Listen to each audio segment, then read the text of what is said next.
Thermals balling up, steaming hot.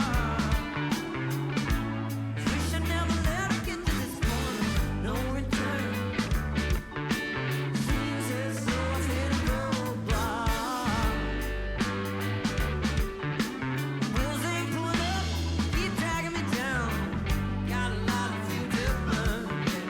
I've been drinking on the job. Not much thinking going on about the passengers that got on board. Satan's winking, giving me the nod. Eyelids are twitching from my big goggles as I'm trying to clear the fog. Gotta leave my problems at the chain bridge. You buried in heaven, luggage. I gotta leave my problems at the chain bridge. You carriers, heavy loss and relationship fall into pieces. No matter how much I keep on screaming and treat them how I treat the other ones. Time to leave my problems at the door.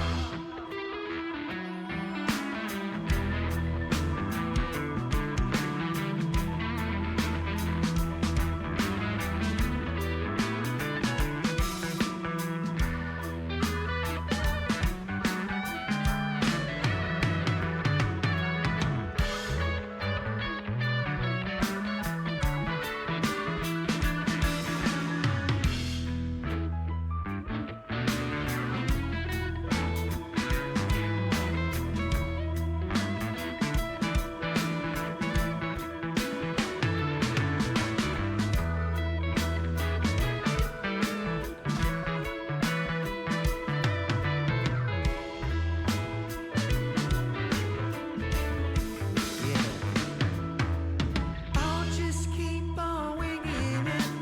There's always blue skies ahead. I'll just keep on winging it. Gotta keep it all up in the air. Put my chin up, fly high. 100%. I'll just keep on winging it. Gotta keep it all up in the air.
Hey everyone, sorry about the delay. This is Nate. I am here in X-Plane today, flying from Seattle to Toronto. This is the Seattle Mariners charter team plane, we'll say, even though it's not. But yeah, I said I wasn't going to be flying this long route, but I decided to do it today since we've got NFL football today. Instead of just sitting around and watching football, I will be flying and watching football. And cheers. Having a pre-flight drink. Of course, this is just apple juice and club soda. So let's get started here before the football kicks in. And by the way, anyone watching from the UK, once again, my apologies for exporting such a shit product to your great land. Jacksonville is not our best and always struggles, and the Rams are just whooping them today, which is unfortunate for the world. But there you go. At least we Americans, we miss it. We get to sleep through this one. So as usual, I'm in the Zebo mod 737. And I'm going to quick and get it set up and try and take off. I got 15 minutes before red zone starts, so we'll be doing the quicks. I've already loaded stuff up, and I'm going to get started setting up the aircraft. So anyone tuning in, like I said, my name is Nate. This is kind of a little fun stream for me. I call it my VATSIM Accountability stream because I'm slowly trying to work my way to get on VATSIM and also get used to X-Plane a little bit more, which I just got recently. Has kind of a very different flight feel than Microsoft 2020, which is what I'm more used to. I've got just some fun stuff. I've got the WinWing FMC, the WinWing Boeing flight panel. I just got the EFIS panel in, and I will say from the other day, one bummer right now is that the map or the plan mode on the nav display does not work right out of the box with the EFIS and the Zebo. I haven't had time to go into Microsoft to check it out, but yeah, so that's kind of a bummer. But in either case, I'm gonna go ahead and set up our flight real quick so we can get out of here. So I already set in, like I said, Seattle to Toronto. Not doing that yet. Departures, arrivals. We are departing 16. Oh, you know what? I should check too. I think we're going 16 left, which should be flat. And we're doing this mountain to departure, which is basically just like climb out and do some radar vectors. The other thing I'm noticing since I got the EFIS panel, if I go route, activate. Yeah, so on my FMC, I'm not getting my little execute light coming up since doing the EFIS. So I'm gonna have to look into that. So that's sort of two things on the WinWing EFIS shit list with at least the Zebo mod. I'm gonna try it in the PMG at some point. Okay, so there we go. Like I said, plan mode still doesn't work, but check it out. I can, if I try and force plan mode, or it was doing it before. Oh, because the knob is in plan. But if I go on map mode and I just like force it over, I can get plan mode. And then even in my legs page, I can start doing my steps. So that's kind of annoying, but anyway. Departures, arrivals. This we probably wouldn't be doing on such a long flight this early, but we have our flight plan here, so it's we're doing this number 6 arrival, and this Yasmin transition. Got it. And we will we'll have to see how the winds are, but at least for now we're planning on 24 left. We'll do the ILS 24 left, and I'm just gonna leave a no transition.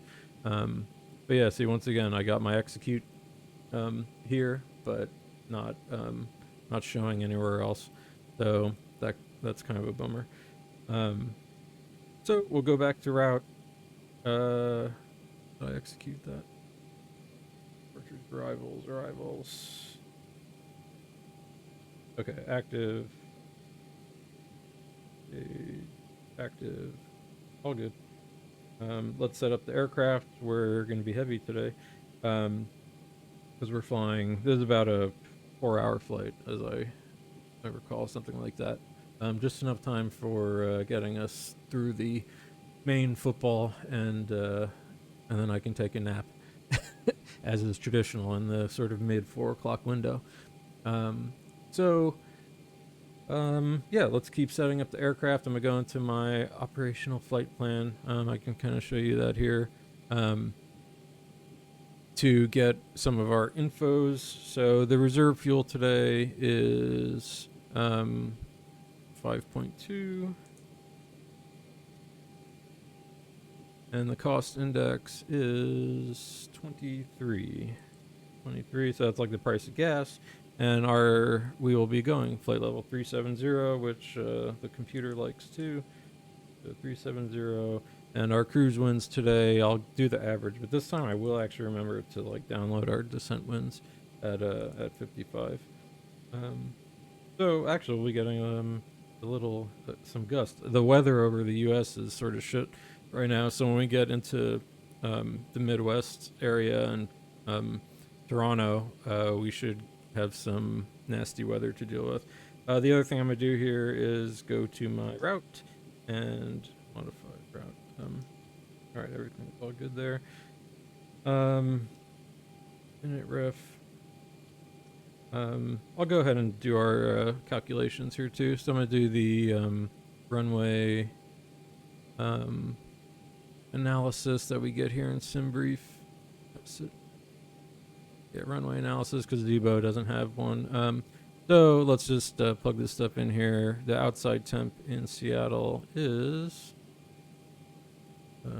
open the airport, get the weather real quick. So we've got 190. So it's gusty. We'll have to watch our winds today and lots of clouds as we saw outside. Altimeter 2979. So I'll go ahead and what is it? 2979. Go ahead and set that. 979.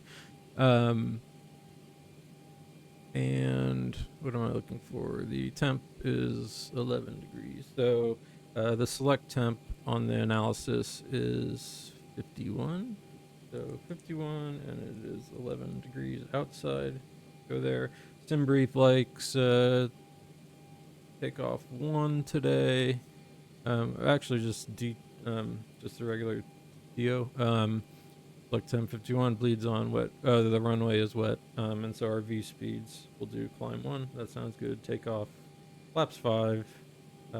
Grab the center of gravity from the SIBO, and it has higher speeds than the EFB. We'll go with that, I think, or with SimBrief. So we got 152 for our V1 speed, which is when you gotta decide to brake or take off. We got 155 for our VR, so that's when we take off, the speed at which we take off, and then V2. Think about kind of like the lowest safe speed we can go if something happens. So that wants 161.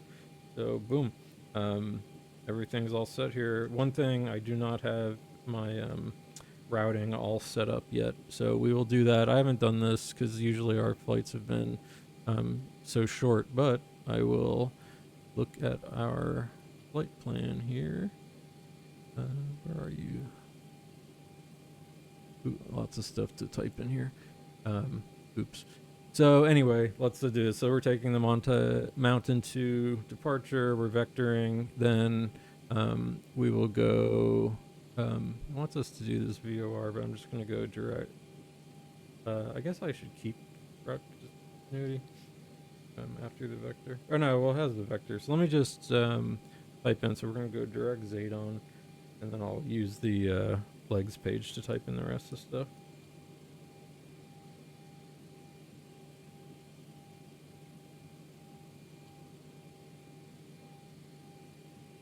Route page. Okay, so Zadon. Then we got direct to Zlac. Zulu Echo Lima Alpha Kilo. Direct. Looks like lots of directs. Do now Zirin, Zulu India Romeo Alpha. Zulu India. Oh, what did I say? Romeo November Alpha. No, Ziran Alpha November. Okay, then to Zaxby.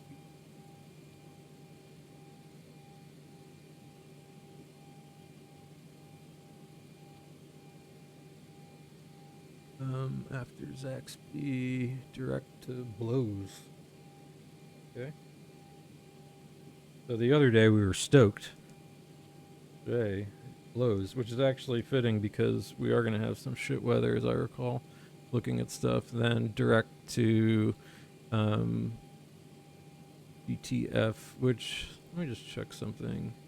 this is kind of stuff I'm so used to just like saying, oh, sim brief, you do it. So there's blows. The GTF is the waypoint there on there. So direct to the GTF Golf, Tango, Foxtrot. Okay.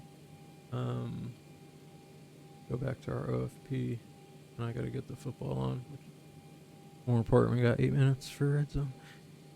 Okay. What am I doing? Flights, OFP. Here it is. Okay, direct. Then we're taking a airway. So, Juliet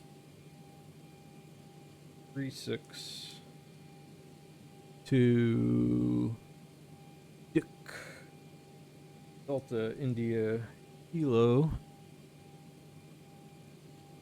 Okay. And from Delta India Kilo, we're going direct to Kilo Papa. So, Papa looks like 0, 9, Alpha. Is that a, I actually have not flown Canada also, let me make sure.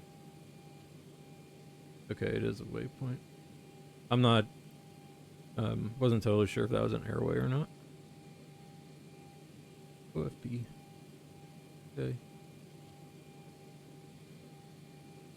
Direct to that, then direct to Grub. Romeo Bravo. And, yeah, I think. Right. Grub. Then, direct to Desmond. So there we go. We got it. I'll close this route discontinuity and look at my legs page also. So Grub, Yemen. So I'm gonna select Jasmine. Close up that discontinuity, execute. And let's now, like I said, I can well, I forced us into plan mode here, so I can at least go back up and we can step through this. Let's zoom out a little. So, okay, step. We are going to peak. We are making that left turn with vectors, and we'll eventually hook up with Zadon to Zelac. You're in. Oh, Zaxby blows. Get the fuck. Hilger, Dick, Kilo Papa 09 Alpha, Golf Romeo Bravo, and then the beginning of our star, and then that should sort of take us in to, yep, there is Toronto, and we'll be kind of coming out, and we'll just loop ourselves around on final after Dunnel. Let's do Curix 28, and then we've got our go around. All right, awesome. That looks great. So init ref, go to N1, take off. That's all set. Go ahead and set my overhead panel. We're going from Seattle. Well, let me do one thing even more important on my checklist here.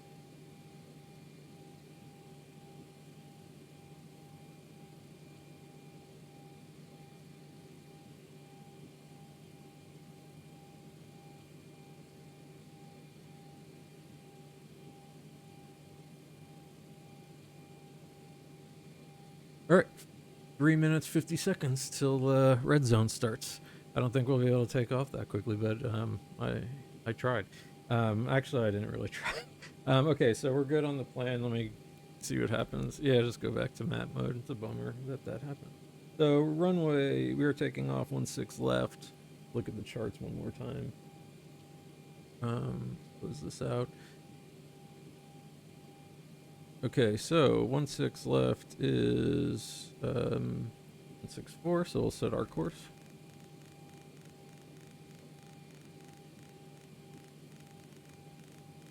And then once you kind of get going, we'll switch over to football and cocktail. Well, you can have cocktails. I have, of course, apple juice and soda like a normal person.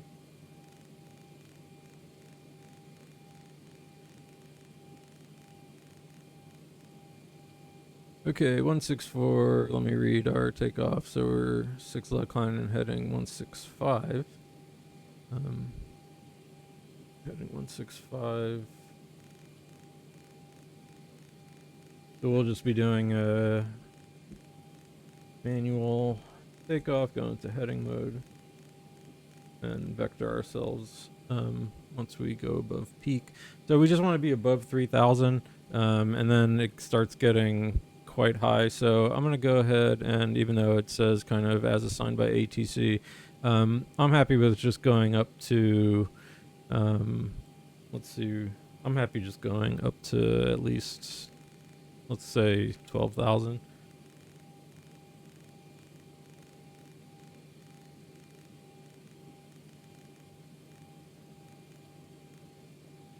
Okay, and now we'll set our V2 speed 147. All right, 2 minutes. The 2-minute warning till football. Okay, flight directors, I'm on. I think I'm happy with all this. This all looks set. This all looks set. I will go ahead and set up my co-pilot side here. Before I do, let's get some stuff happening. All right, front fuel pump comes on. Yaw damper, I haven't done that yet. Ground power's on. Let's get the APU going. Window lights on. Is this thing talking? X camera. X camera is great though. I need to do the next update of it too.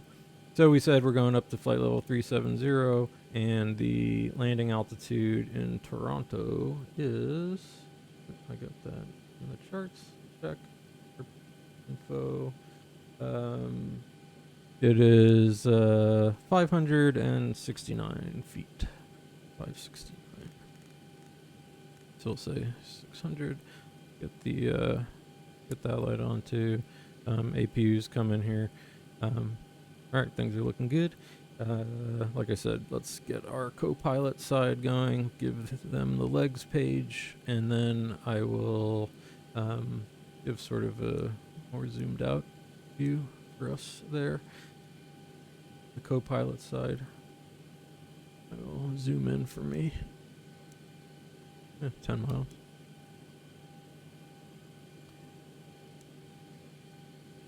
Okay, perfecto.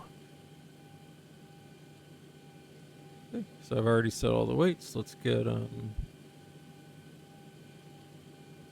ground service. So I got the parking brake set. Oh man, I don't have my check super handy. This is bad. But let's do it. Make sure I got everything. All right, football is starting. I'm excited. I'm a recovering NFL fan, but the one thing I still do enjoy, I mean, I watch everything. Let's, you know, I'm an addict, so there's nothing you can do about that.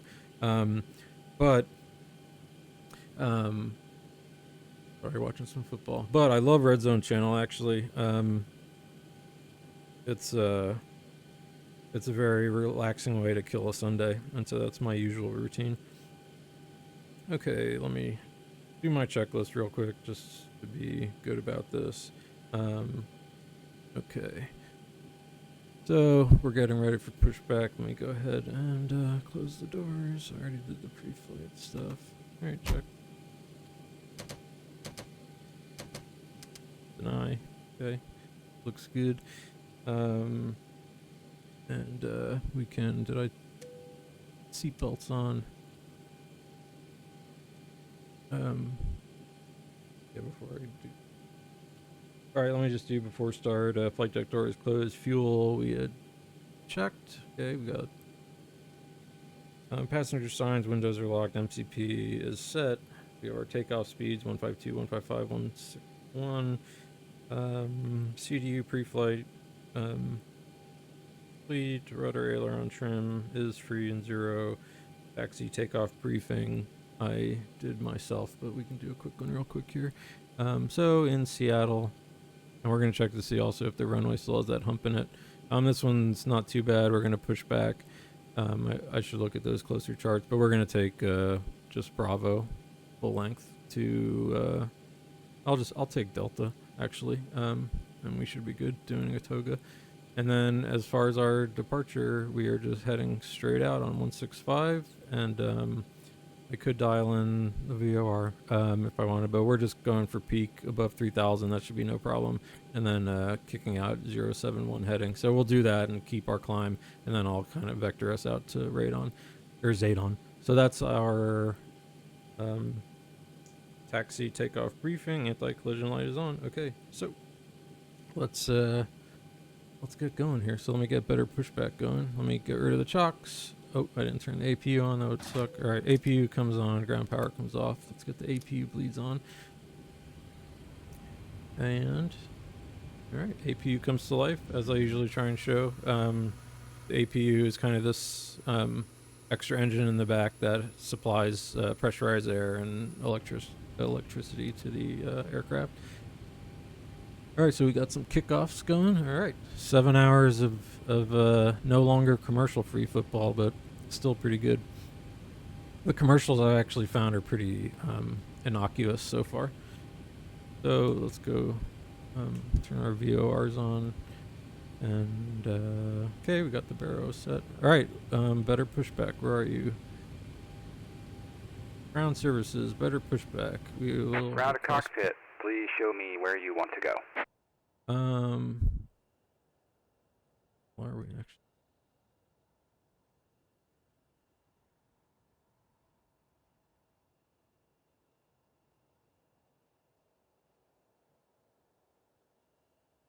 Okay, Bravo that way. I guess we push back. We'll just push back right here. Good.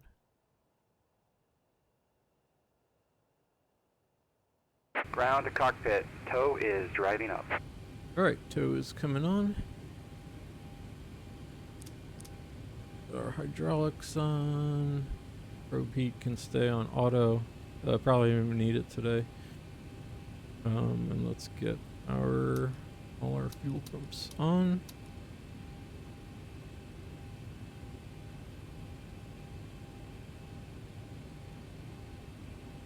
All right, everything's looking good here.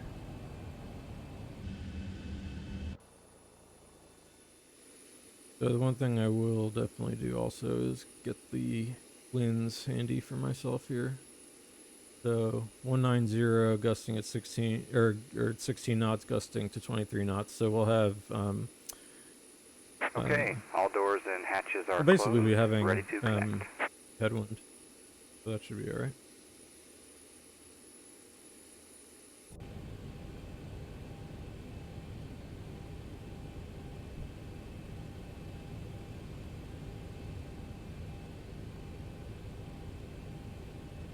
We'll have to see if on paper anything looks good on the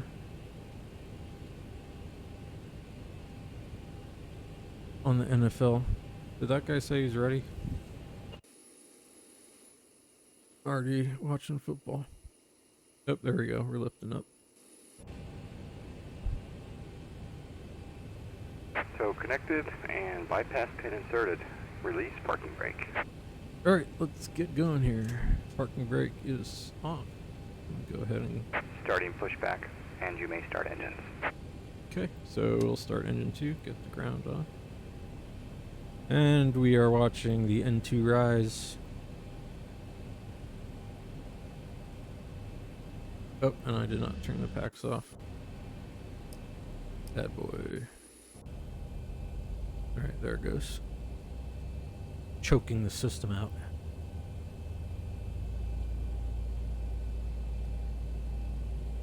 Okay, at around 23%, we will add our fuel.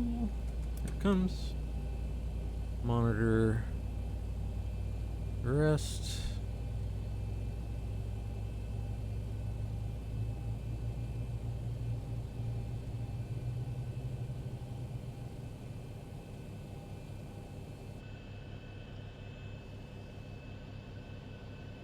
Empty plane today.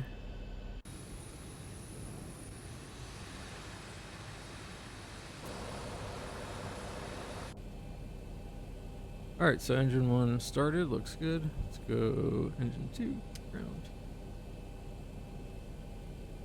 And everything's spooling up.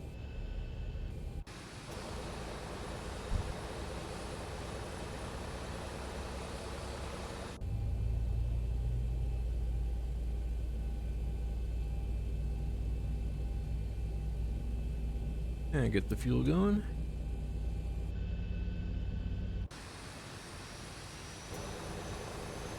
Operation complete.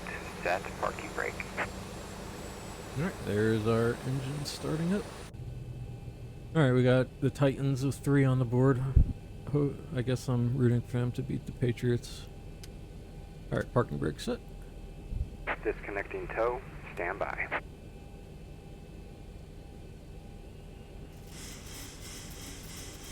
Setting the trim, doing some of these after. Or before taxi flows. Flaps 5. Okay. Go ahead and get our generators on. Lights up here for myself. Alright, tell the guy we're all good. Auto, APU can come off. This all looks good. Set start switches continuous and get rid of the APU and get our taxi lights on. Alright, sweet, everything is looking good here. I like that. Tow is disconnected and bypass pin has been removed. Hand signal will be on the left. We'll see you next time. Have a safe flight. Alright, thank you.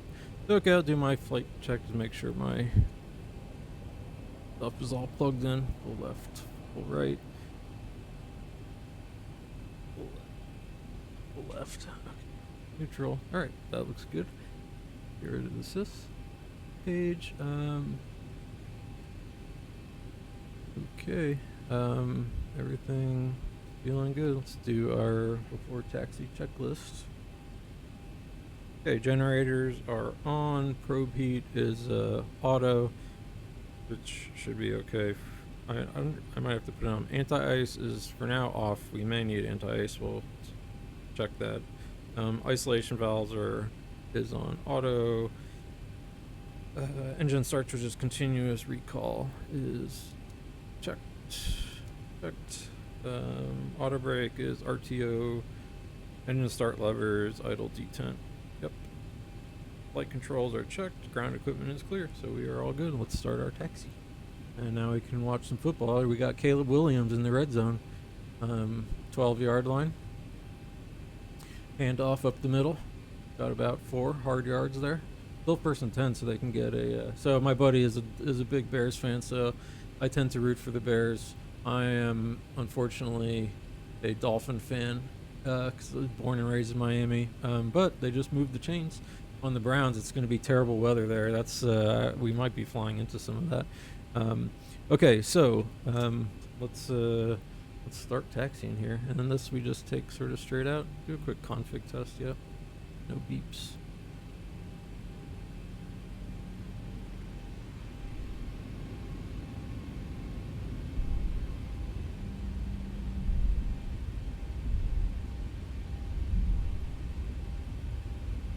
Sip of apple juice and soda.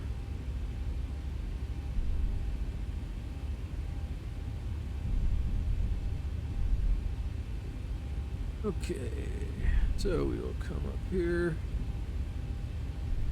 look for whiskey, and this should be Bravo. Yep, no one's coming.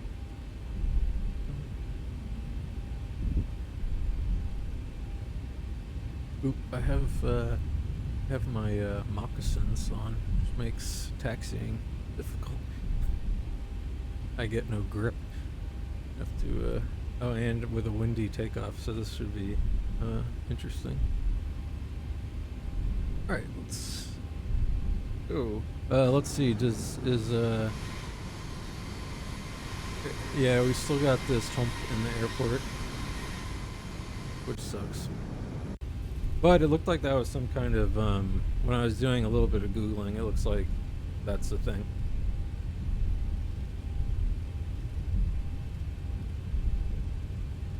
Yep, there's only took away 3 on that one, but points are points. It's a long football game. I would just accumulate points against the Saints and not worry.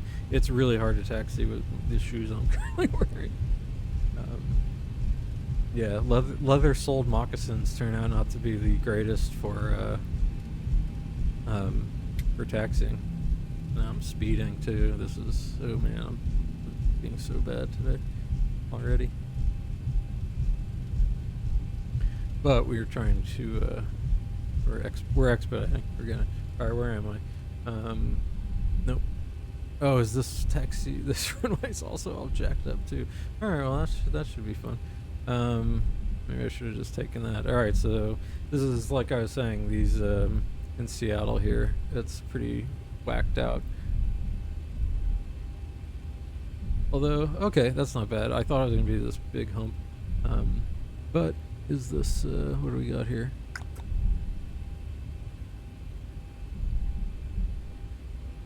Yeah, I did the math for Delta, so. Okay, runway lights on. Pretend we got takeoff clearance. I'll get rid of the taxi to remind me. Make sure nothing too weird is happening. So this runway is a little janky still, but oh well.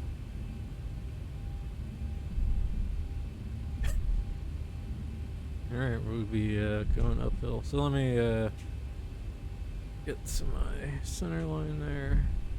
Okay. 165. Alright, parking brake. Alright, let's do, we've got our flaps set. Flaps 5. Auto brake, or auto brake, auto thrust is on, and quick takeoff checklist is just flaps, green light, stabilizer trim is set at 6. I'll go ahead, even though we are alone today, turn on TCAS. And okay, that felt like everything. So as these things go, you'll hear my co-pilot do a couple call outs as I start taking off.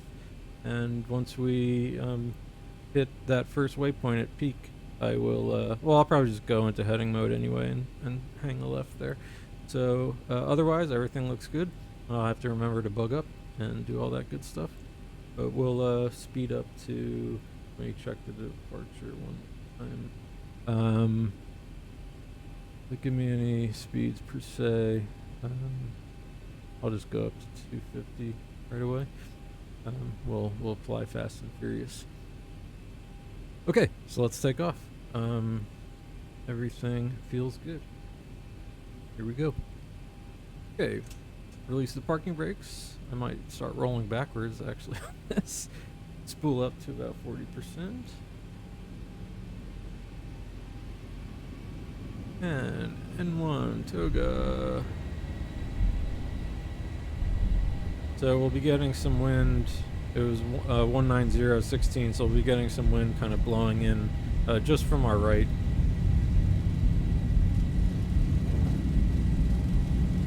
$80 knots. Check. Sorry.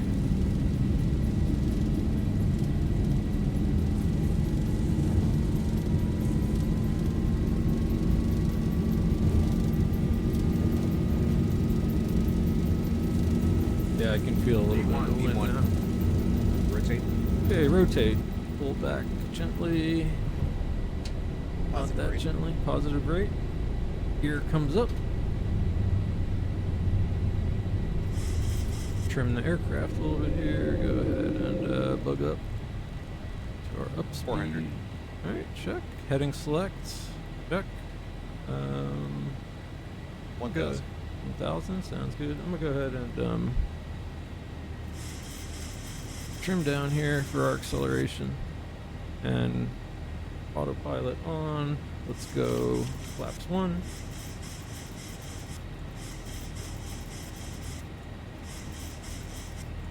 MCP speed, we'll go flaps up. I'm gonna go ahead and accelerate, let's say 220.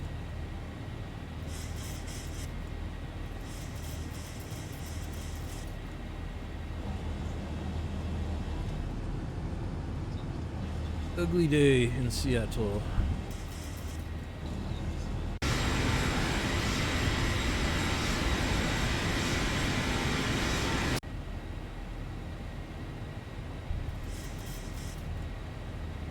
Alright, we are going to be nicely above 3,000 as we get to peak.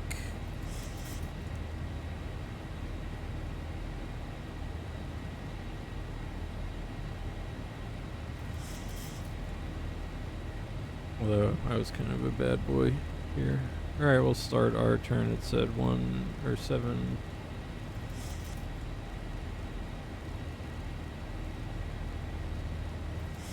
There you go. Heading 0, 7, 1. We're gonna overshoot our turn there a little bit. That's alright. Alright, so I will, since we're cloudy and all that, I'm gonna have to keep a look on our icing conditions for this one. Yeah, so let me go ahead and put the engine anti-ice on. I'm also going to go ahead and just get us direct to Zadon. And man, I wish this execute button would go on. So there, Zadon. Direct. LNAV. Let's go VNAV. And here we go. Reset the heading bug, and I'll do my after takeoff flows. So, we have RTO off. Our brake, or I keep calling them our brakes. Landing gear. That all looks good. Alright, cool. We'll be on our way.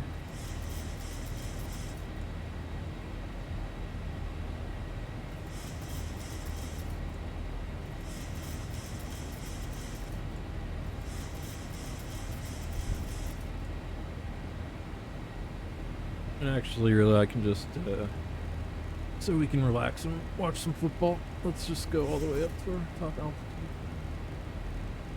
We got the clear and free.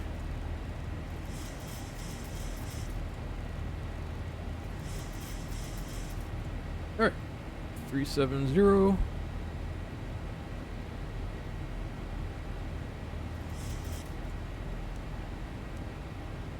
Let's go weather over here. Like I said, I don't know if I have my Zebo quite set up right, because I should be getting weather returns, but I thought the Zebo has it, but I haven't quite. I can go terrain. Should be okay though. I mean, you do have to worry about terrain when you're heading out to the west here, because mountains start happening, or at least higher elevations. Yeah, you can see we're sort of wobbling through clouds here, but we should get up above and break through them sooner than later. Though, yeah, I think that's we do want anti-ice. And I think in the mod, I wonder, does it? I think it might sort of simulate when icing effects occur.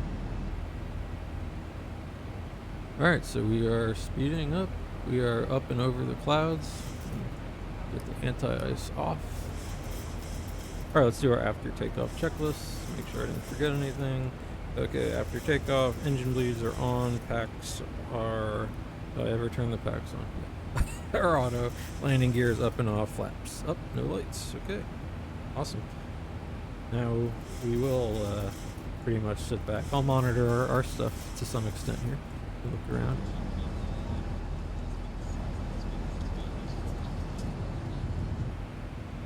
So are we, so I think I'm allowed to go seatbelts off already. So let's get this in-flight service quick. Maybe we can get multiple rounds. That's going to be my plan today. Ooh, bad. Okay, I forgot my strobe light on. Alright, everything's looking good here.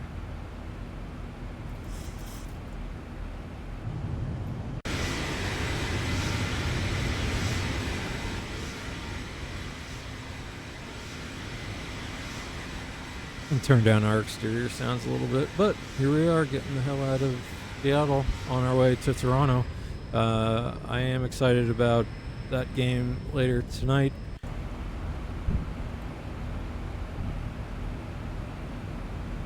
Alright, just surfing over the clouds here a little bit. Everything else is looking groovy to me here. Yeah, you can see we've got kind of a little bit of turbulence.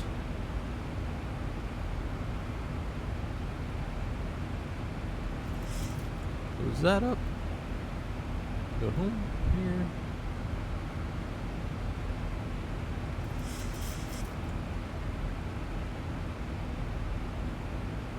Alright, making that right turn now to ZLAC. And we are climbing. I could do some, I'll wait till I'll pretend our standard operating procedures are, everything happens at 18,000 before we switch over to standard.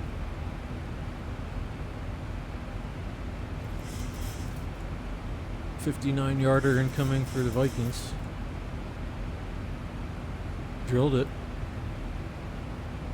I have no love for the Vikings, but even less love for the Eagles. Basically, that's all I have now in the NFL is rooting against teams.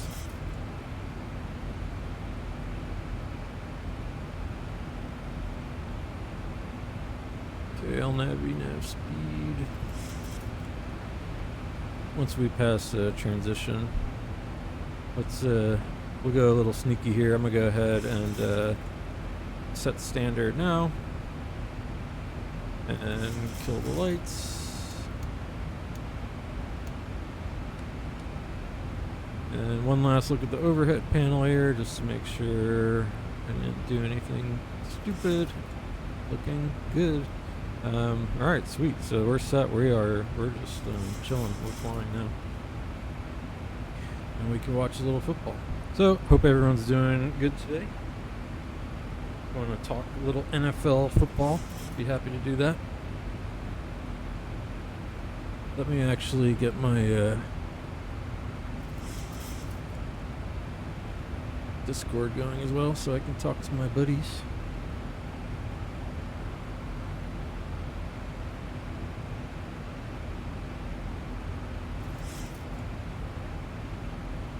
Alright, so let's catch up here. Oh, we were joking before about how bad the oh, did they throw a flag? Like bastards. In the Browns game. But yeah, my buddy Brian, I was saying how bad we export all of our crap NFL. He had a good one, I guess, with reciprocal tariffs, not as much. And I'm not a fantasy football guy, but my buddies are, and so that's a thing that happens. We had a long time gambling league that was pretty fun. It was like I actually think it would be a good idea to have it in for one of these gambling websites. But we had sort of real money on the line, but had fake money. Also, oh god, Caleb just threw a pick. Lots of turnovers. But yeah, so that was a way for me and a lot of my buddies to stay in touch when we all left grad school. And so we had a league for a long time. We're taking a brief hiatus this year just to get all of our collective shit together. And then, but that's always been fun, our little league.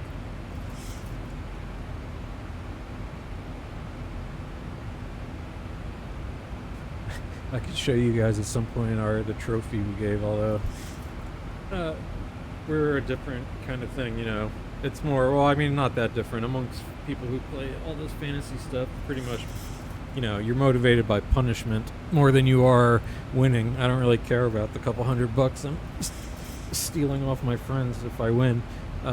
But the loser, we have a pretty fun trophy that they get that is quite offensive and distasteful, but you know, it's I think it's a little classy too, and so the loser every year has to display this trophy in at least somewhere that someone might see it.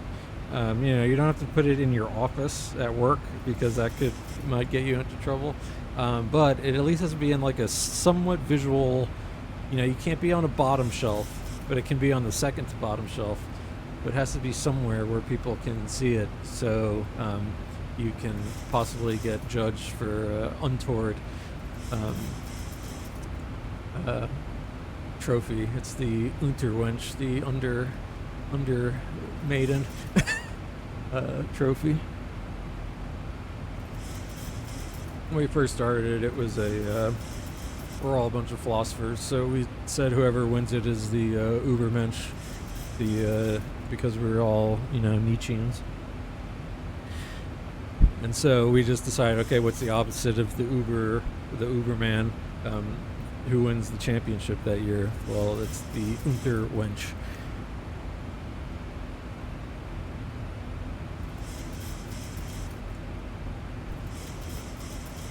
I do apologize that, these boys' spaces tend to be a little chauvinistic.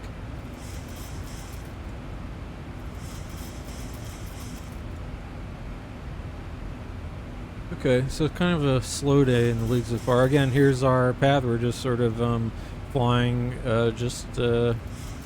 across the sort of nothing of the U.S. And people always joke the middle is the nothing, and that's a certain kind of nothing. But up here, although I would actually very much like to visit Montana at some point, and do some kind of camping hiking type activities.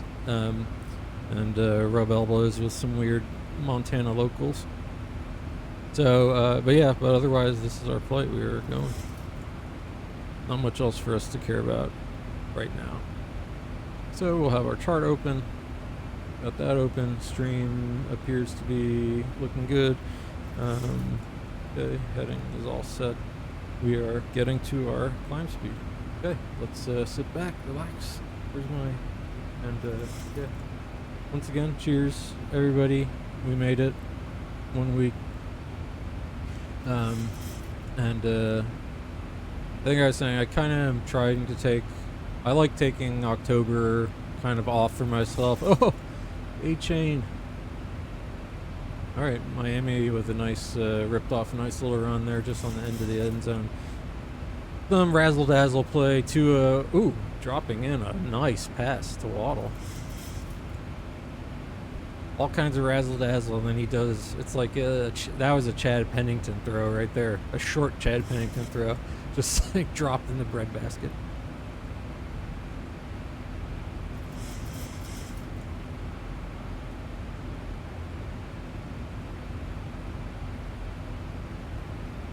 Alright, have a sip. Let me open up a window for us here.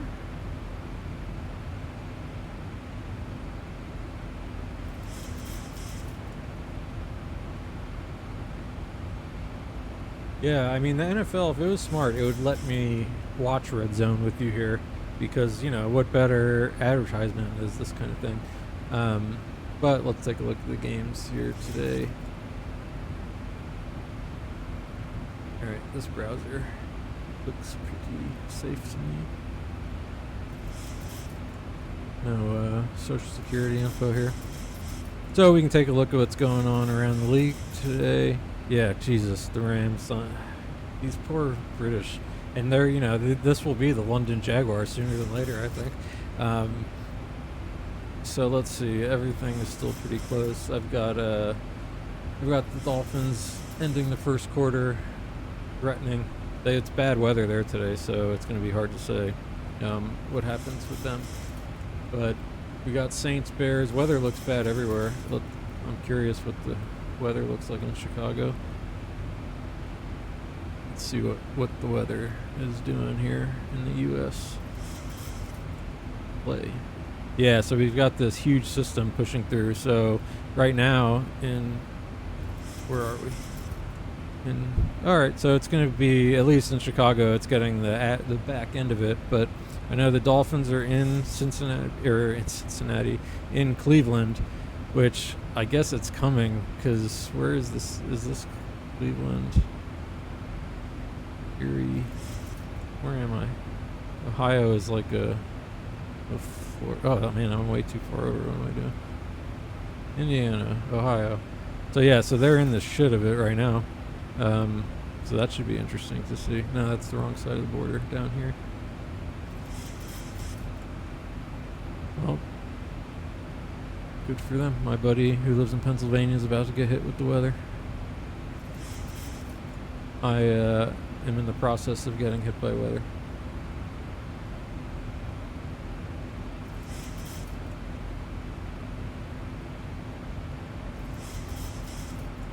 So we'll keep an eye on some scores here.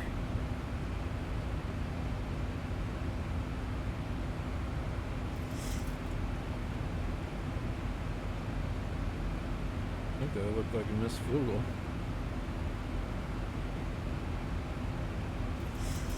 Alright, the Chiefs are already up on the Raiders. Chiefs having a kind of tight year so far, which is fine. This is a weird year in the NFL, I feel like. On paper, none of this really looks that attractive. I mean, Steelers, Bengals, and that ended up being a absolutely great game, though. The battle of the old men, and what it shows you, youth still prevails. Joe Flacco is 40, I believe. Rodgers is 41. So, yeah, you know, it's still a young man's league. But what a great, that was a really great game to see Flacco pull it out. Always good to see Flacco do well. No matter what at this point. But we got a lot of low scoring early games here. This is pretty typical. But, you know, like I was saying, on paper, I mean, Eagles, Vikings was somewhat attractive on paper, but who knows with that, if that kid was starting, who he's still hurt, isn't he? Don't they have, let's look at the Vikings. Yeah, it's still Carson Wentz. 3 for 6 for 50 yards so far. They're running the ball a little. Got a couple nice passes so far. But yeah, Eagles, Vikes.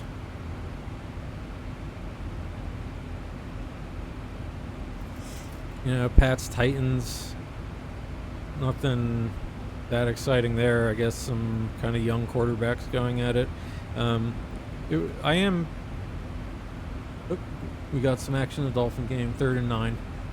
Waller's out there to an empty set with, pass.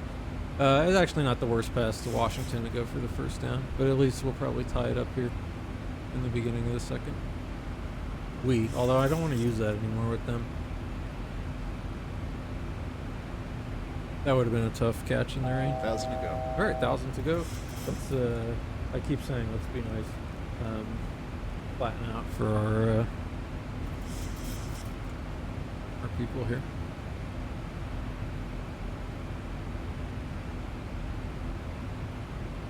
All right, nearing the top of climb, we go vertical speed. Quick look outside. You know, no, we're not going to get too many interesting sights today.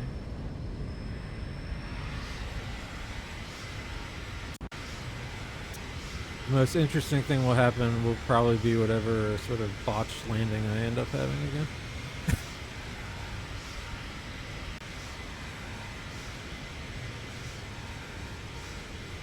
Yeah. This is like Badlands, Savannah ecosystem. I don't think there's much of intrigue out here. Some irrigation, some farming. That's about it.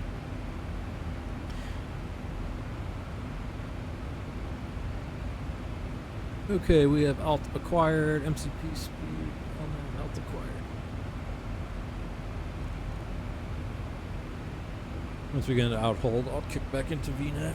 Can go the rest of the way. Okay, alt hold. Go back into. So I think, do I have to? I'm gonna try something. Alright. Now. VNAV. FMC speed, VNAV path, LNAV, VNAV path. Okay. Perfecto.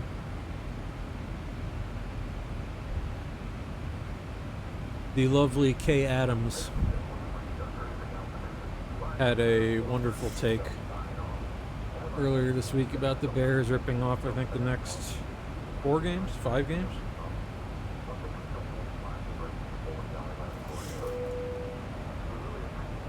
But yeah, it is. The weather does seem to matter in the NFL today, which I guess is kind of fun to see when you're more casual about it these days. I have no expectations or hope this year for the Dolphins, and like I said, I'm close to burying my gear in the backyard, and my buddy and I always joke about.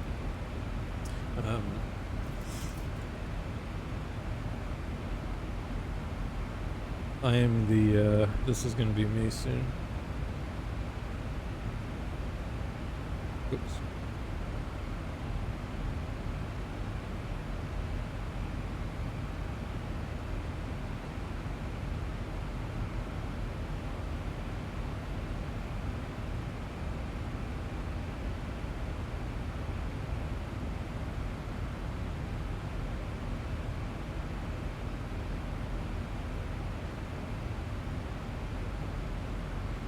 Where's Bobby?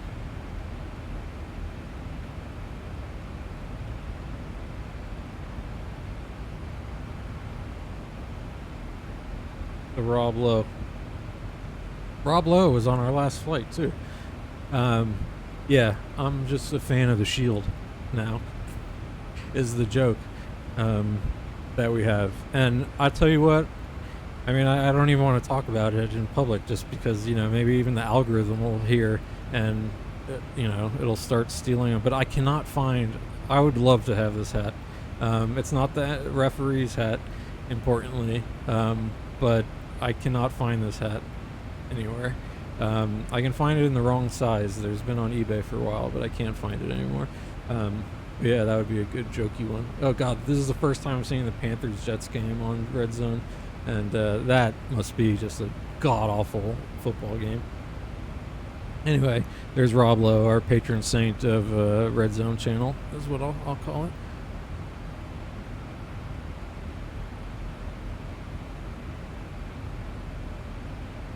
Alright, so we are cruising.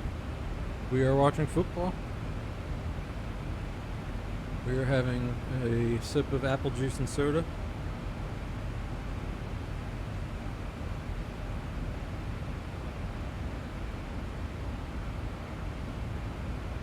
Yeah, so one of my buddies makes a good point that field goals are going to be either big or difficult today, however you want to look at it.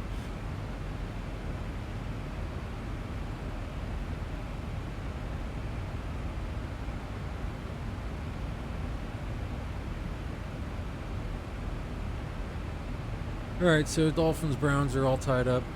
God, the Dolphins get hammered on these little screens. Little inside screen. Up, offsides on on the Raiders there. Free play. That looked like what's his name? Max Crosby. Got off a little quick. That guy's absolute menace. And seems like a total asshole as well. In the Dolphins Hard Knocks, it was kind of funny because when the Dolphins were getting set up to play the Raiders, and it's something. Is that Crosby? Yeah, it looks like it. But yeah, so when they were getting set up to play the Raiders, every NFL team does their game. Oh, Carson Wentz just got killed. Like, maybe actually. Oof, all right, at least he's up. Jalix Hunt just picked off Carson Williams for a pick six. O'Brien isn't looking too thrilled on that one. I don't blame him. But yeah, when they were playing the Raiders, it was going to be one of the funny things they did was, okay, they're game breakers. And Max Crosby was one of the people obviously you have to watch out for. He moves around the defensive line a lot. He's a disruptive player, gets to the quarterback. Actually, he was great against the Bears, in some ways, he's got a real knack for the ball. And I like that when he can't get his pass rush in, he fills up the lanes and goes after batted balls. And so, anyway, oh, shit. Justin Fields just got annihilated on a slide, and so we should have a nice little fight break out here in, where are they? Are they in New York? Yeah, in New York. He runs a little quarterback keeper end around, slides late-ish, and actually he didn't get hit right in the head, but I mean, brutal hit either way. Poor Justin. I'm gonna have to, my buddy, old Bears fan, still, we keep tags on keep tabs on Justin Fields and Mitch, see how they're doing. What are we doing, Zebo? Just turbulence? Okay.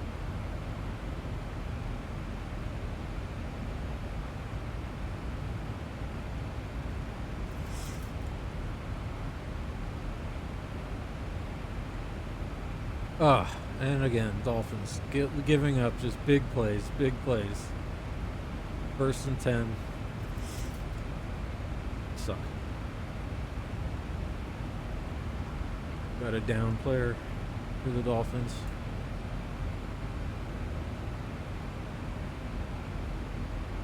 Flag is all that can save them now. I don't see one.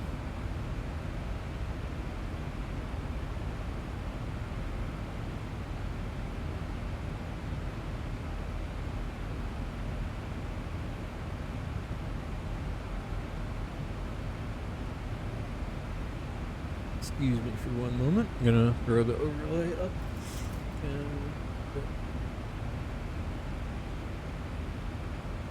get Discord up. I can chat with my extended family, football bros. So I got my football bros. I got my German bros that I always joke about. Sure. Yes, sounds good. Alright.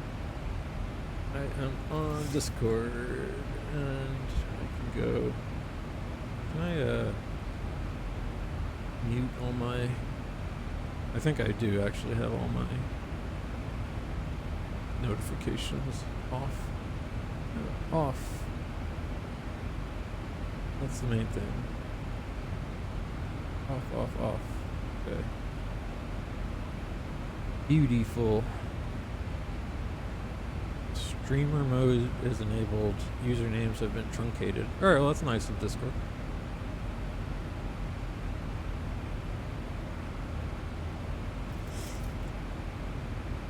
Alright, chart, you can go away. Talking to the buddies. I'll take that part of the screen and let's go back to the overlay. Also have my little minimalist overlay here for us.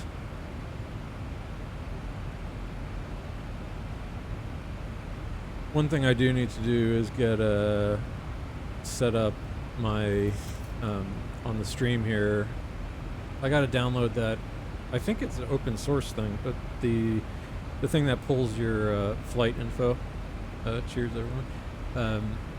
So then we can at least get the altitudes, heading, speed, and phase of flight, that kind of thing, while I'm streaming. Right now, I just have the placeholders, and you know, I could arguably stick my face there at some point, but I'm out of cameras, using them for the gear, which is fun stuff.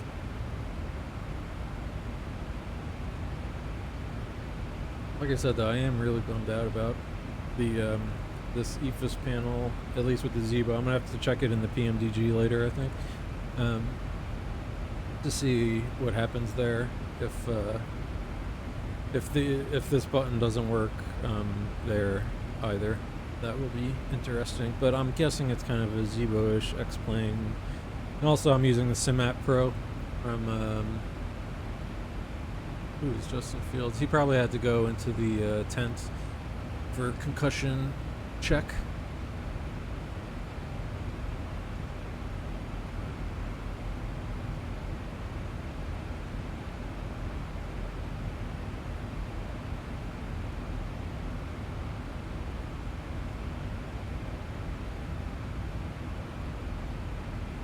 Yeah, so weather will be a factor in the NFL today.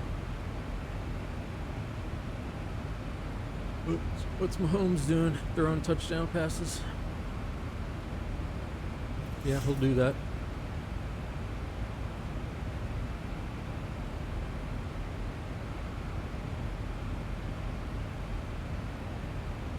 So we got the Jake May guy starting for the Patriots now, and he's looked, he's looking better this season. I don't like to see it, but so be it. In a way, even though they're divisional rivals, it's like one of those things. You got to be able to beat the teams in your division. Oh, nice sack by the Bears, and the Rattler. Yeah, I didn't even realize too. There's I guess a little bit of bad blood in the Bears or the Saints at Bears because of I don't follow college football anymore. That's the one. I don't know if it's a hot take or a medium or lukewarm, whatever, or even a cold take. But the college football, the product is just bad these days. I've been struggling to enjoy any college football game. And, I actually think, one of the big draws is, of course, everyone's like, oh, God, the Dolphins fumbled on the kickoff. Of course. They need to clear house. This team is pathetic. Speaking of bad football product. But the, it's like when you look, every team, now I'm not like an uptight guy. I'm glad the players are getting paid now. In a general sense, like, fuck the NCAA. It's a corrupt, terrible institution. The name, image, and likeness stuff is also its own unique institution. But whatever. Power to the workers. Get paid, guys. Get that bag. But on the other hand, it's weird. College football, the whole thing is that you're rooting for your, at the very least, you can get it up for your alma mater. But or the tradition of these teams. But now it's like every game it's like every team has a totally revamped offensive line because they've just bought, gave offers to anybody who played well at the slightly lower team level in the NCAA is going to be offered a better deal at a bigger school, and so they play the first year, come up, and then year two, if they perform well at one of the big blue chip schools and they get their draft grade in first or second round, they could just go into the NFL from there. Or of course, again, why I could never be an athlete or anything that takes too much effort. I mean, the second I get my name and likeness money and a couple $1 million, I'd be packing that away in the retirement fund. I'd stay at college as long as I can, get my degree.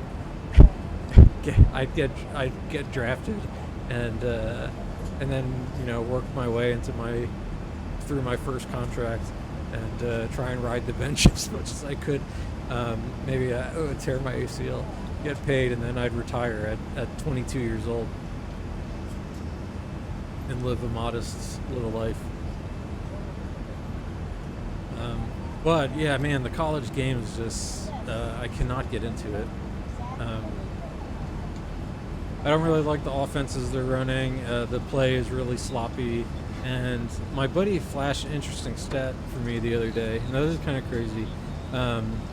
That of something like out of like the first 15 offensive linemen picked in the draft, or something even weirder than that. It could even be like outside the first or second round, but none of those guys drafted are starting on their respective offensive lines. So there's just lots of failures. And man, the O-line play, considering how bad the O-line play has been in the NFL, that what we're seeing is the best. That's trouble. Yeah, college football has been really hard this year to get into. We'll see if the Raiders can do anything here. They've got shotgun 4 wide. sending the running back out. Oh, gotta scramble. That ain't gonna do it, Gino.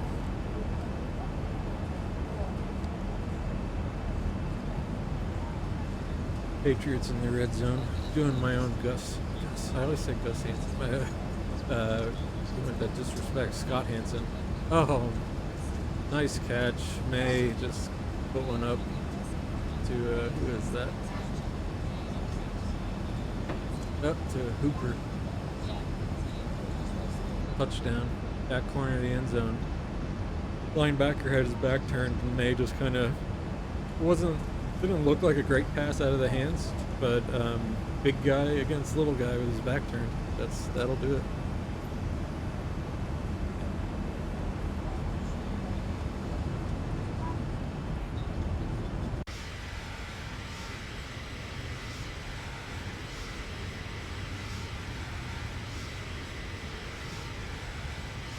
Extra point is good, though.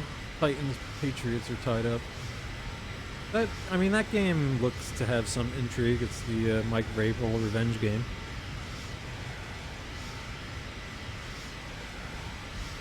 Here comes the rain in Cleveland.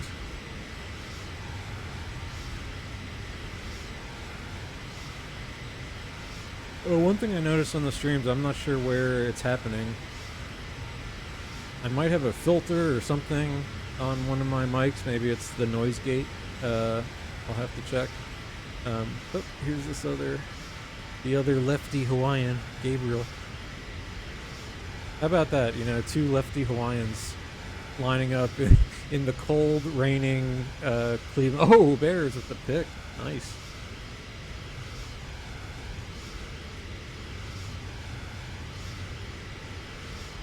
The Bears just need to put up points. Get it where you can. Great play on the ball.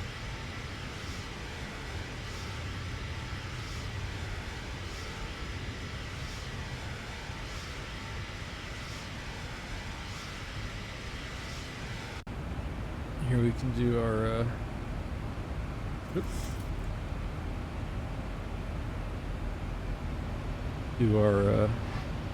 jump seat cam.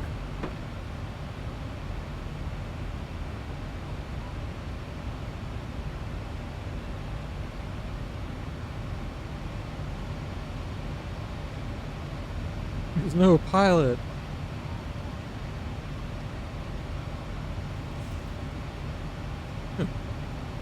Oh, I was just turning it on. I was going to show the overhead. Or the HUD. Heads-up display. I actually should probably be using it, because it'll probably help me out. But yeah. Here, this way you can get airsick standing in the cockpit here.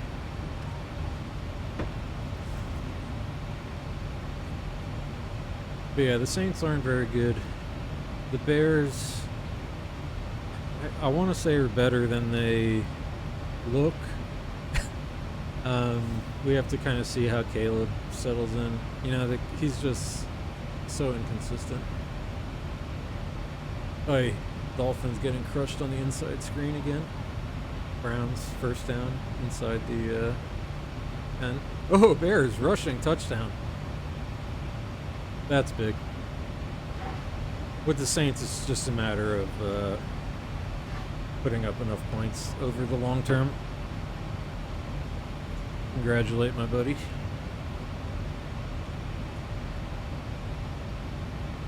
That was some complimentary football. Offense and defense. Defense picks up the offense.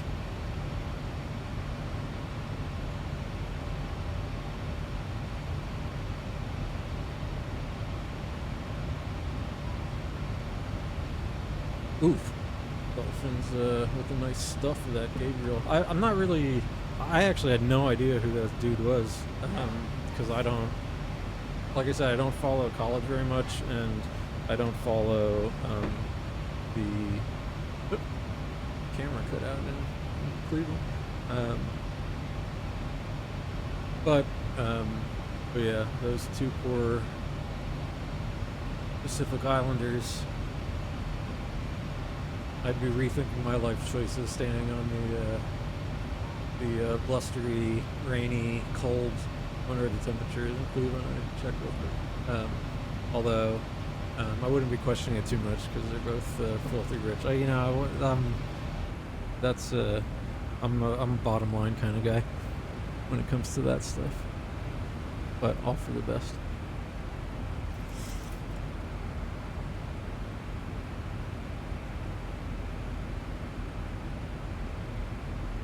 Let's look at some scores around the league.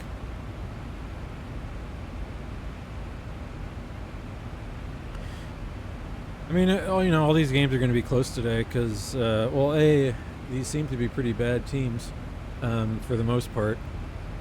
And like I said, on paper, ooh, look at that turbulence. Oh, look at this. We're getting 108 mile an hour, or 107 knot sort of tailwind blowing us around. Yeah, we'll be making some good time. Ground speed, 542 knots. Going Mach 7.8 or 0.78, blowing us along.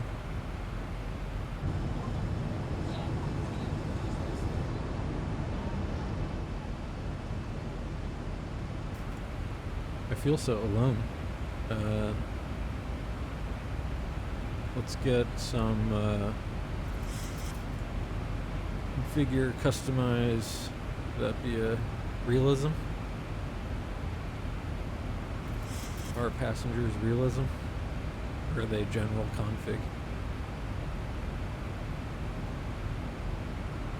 Neither. Hardware, visual effects, passengers, show. I want to see my people. Ah. Man, it's okay. So X plane is just the same folks in every flight. Hey, girl. Yeah. All right. We can have a little fun now.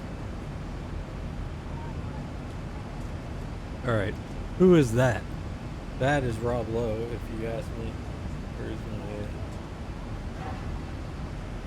my picture? Tell me that isn't Rob Lowe. Well, like I said, he was a Dodgers fan. So the other day, I feel like that was, Rob Lowe taking the LA flight.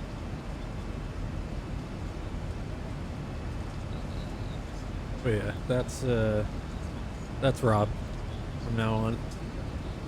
I'm gonna be sad that now when I don't have when I'm not flying the Zebo, I won't have Rob Lowe as a passenger. But I'm glad I do. But yeah, it's just got these standard, and it is a full flight, but not showing it. I haven't taken a look at this lady yet. Let's see what her deal is. She is relaxed, and she looks like she is on cloud 9. There's no TV there for you either. Like, does this plane have, everyone got a TV? You hear Rob Lowe watching Rob Lowe.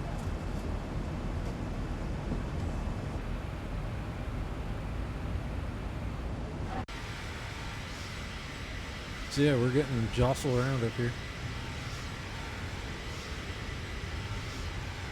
Oh, almost a really nice play in the Vikings game. I guess Carson Wentz survived.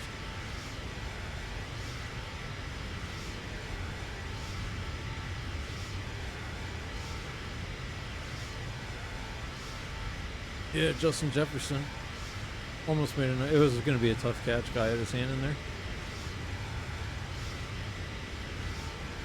Oh, yeah. Ooh, uh-oh, don't throw a flag. Bears with a really nice sack on the Saints. They were taking the Saints to the woodshed.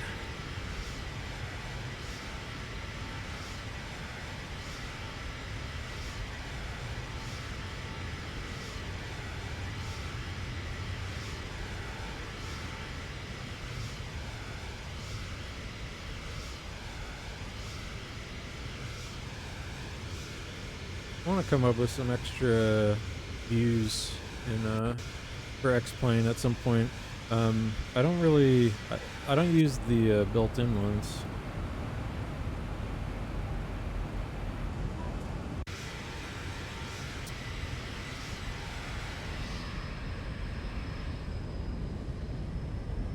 Yeah, just a cloudy day over. Oop, touchdown, but holding in the Vikings game is what I'm gonna guess. Yep. Ooh, takes a touchdown off the board, holding.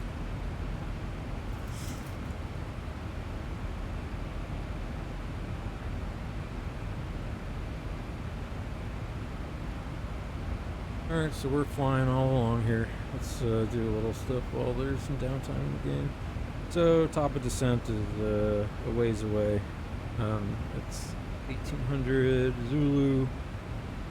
Our top of descent is in, like 2.5 hours. So we will just be chilling today. Ooh, I'm getting radar returns. Alright, that's what I wanted to see.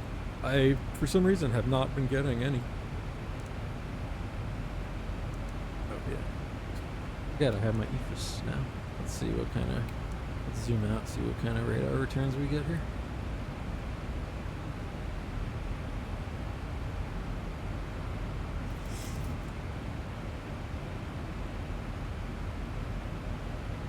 No.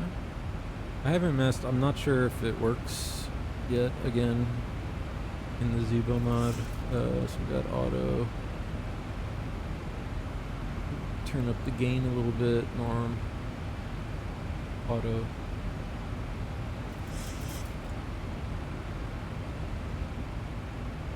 Well, I had a return. Now it's gone.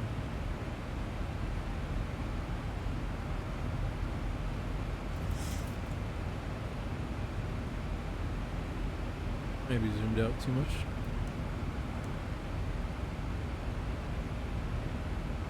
Oh, 40. Has anything happened in the Panthers Jets game? Looks like no. Oh, the homie almost threw a pick on the looked like little zone blitz. Always nice to see. It still exists in NFL. So we got this sort of weird cloud effect thing going on here.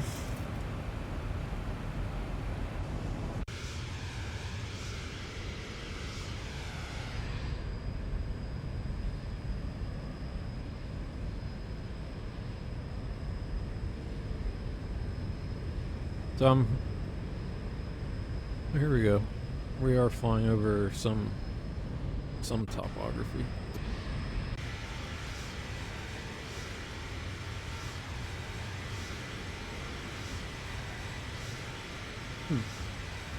So not X-Plane's Prius right there. My fog effects. That could be my machine too.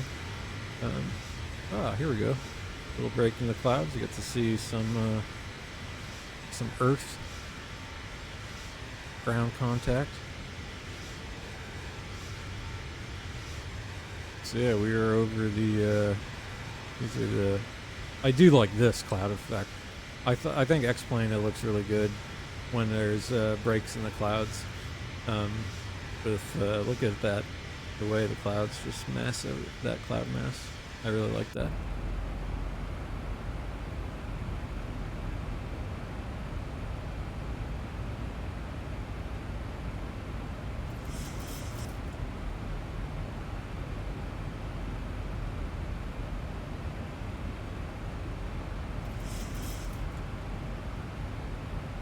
Yep, still low scoring up there in the NFL.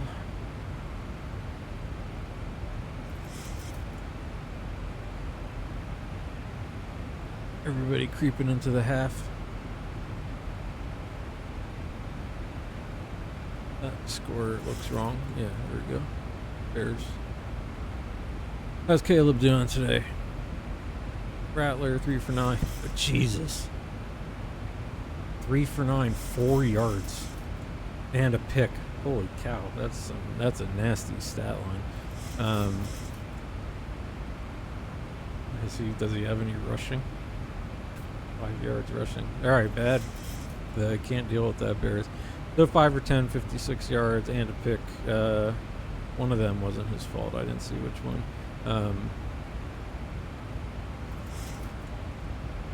But yeah, I mean, if you've got 100 yards on the ground combined so far, that's well, not 100 yards, but you know, when you're creeping up that way already, with a quarter of a quarter to go, that's a good sign. Anytime you can run the ball.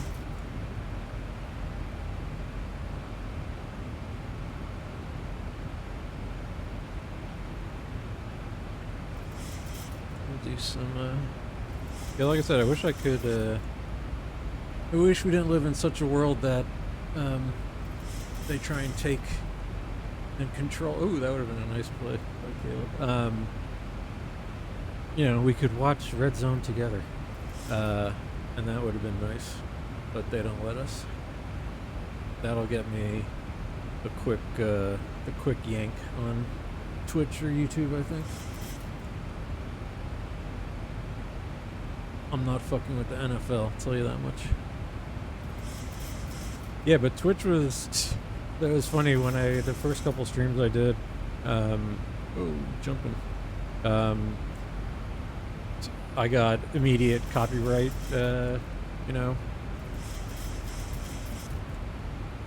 takedown messages. So, but all I was playing was King Gizzard and the Lizard Wizard, and they have like a formal bootleg policy. I follow their stuff. I promote them. I give them money. They're the best touring band at the moment right now. I'll say that.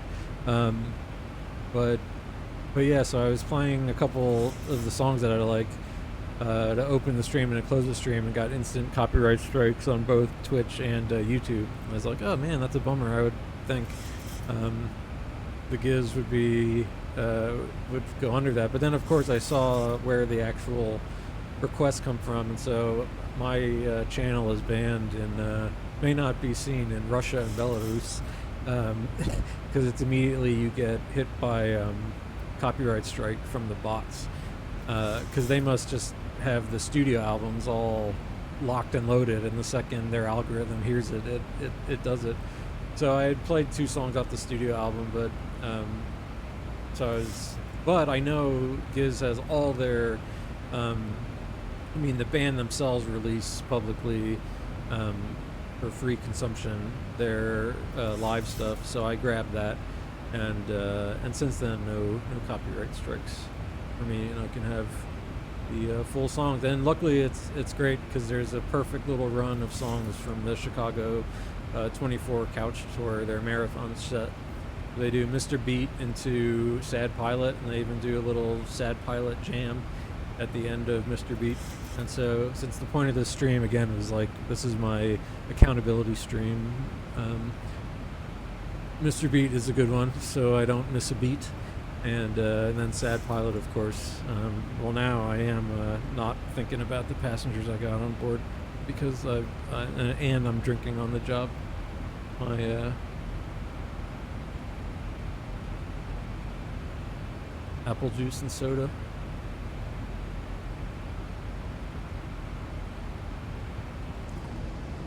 Oops, excuse me.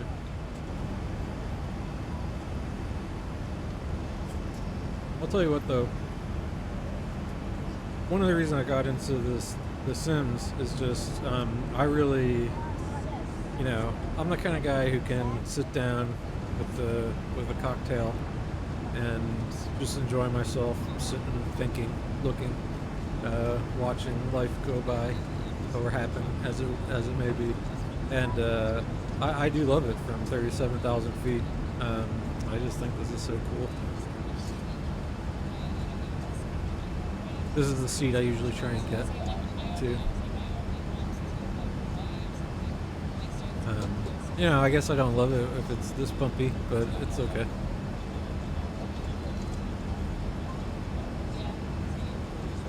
I used to get so motion sick when I was younger. Now only a boat will do that to me. So I just drug myself up really good for boat, and then I'm fine. the main thing is no nicotine on boats. That's the recipe for disaster. Decongestants and diazepam. That'll get you through any boat trip and plane trip, by the way, too. No, not advice, just that's something that happens. I like having Rob Lowe and NFL hat open on my screen there. But yeah, cocktail looking out the window. I almost did, it was bad when I did my last cross the pond IRL flight. It's nighttime, and which was nice taking off from New York on that leg of the flight, but quickly you're up and there's not much to look at. So but I did, since I was flying into Schiphol, I definitely wanted to get sleep because they do that overnight flight there, which I think I like. My buddy who lives out in the Netherlands, he says it's the dumbest thing in the world that you have, that the flight from Schiphol to the U.S. is always kind of this evening overnight flight. Because what he'd rather do is wake up in the morning and kind of have a work day just on the plane, get to the States or the Netherlands, whichever way he's going, and then just check into your hotel or go back home and you're at normal-ish time and go to sleep. So basically, instead of the overnight 8 to getting into Schiphol at 8 a.m., get in at 8 p.m., he'd rather and just waste the day. But I kind of like when you're traveling in to be able to get off the plane, get on the train, and be in, you just don't go to sleep. Sleep on the plane, wake up, try and make yourself stay up through the day, and that usually helps with whatever that first day jet lag is. And I'm a one-bagger. So is my wife now too. I'm very proud of us. We had we'll call it a two-bagger trip when we went to Scotland. Both of us, it was like a 2.5 week trip, I think, that we did in Scotland. And that was just, she had one bag, I had one bag. And we did it. And we stayed nice and clean. And that was a great trip. And just one bagging it is so nice. Not having to schlep. And that was like a road trip too. It was a really fun trip. We did like a grand tour around Scotland. Just beautiful. We had great weather. We always have good weather whenever we cross the pond. It's been our good fortune so far. And but one bag for her, one bag for me. And then when I went to the Netherlands earlier this year, which that actually was a flight sim related trip, I met my flight sim inspiration, Blackbox 711, who actually he's retiring this week. Might be his last flight.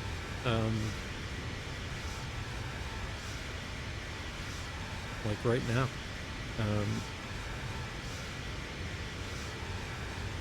Do I have flight radar?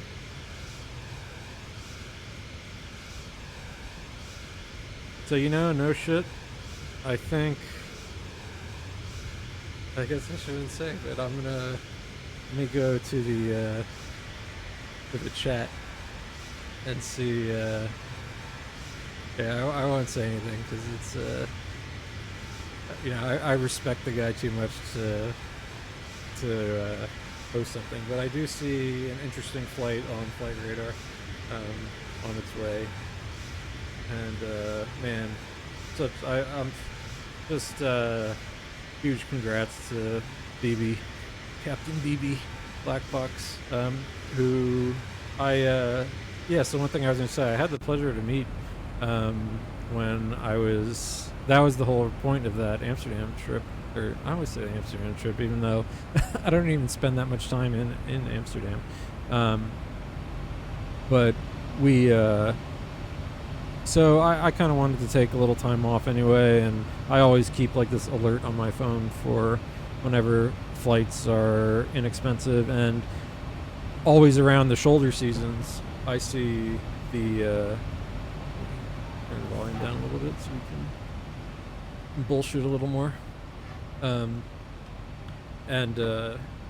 yeah, so I noticed that in Lelystad they're doing Flight Sim Expo or whatever they call it, Flight Sim Weekend, and it was at the National Air and Space Museum in the Netherlands, the Dutch National Air and Space Museum, and I don't know if it was earlier that same year, actually.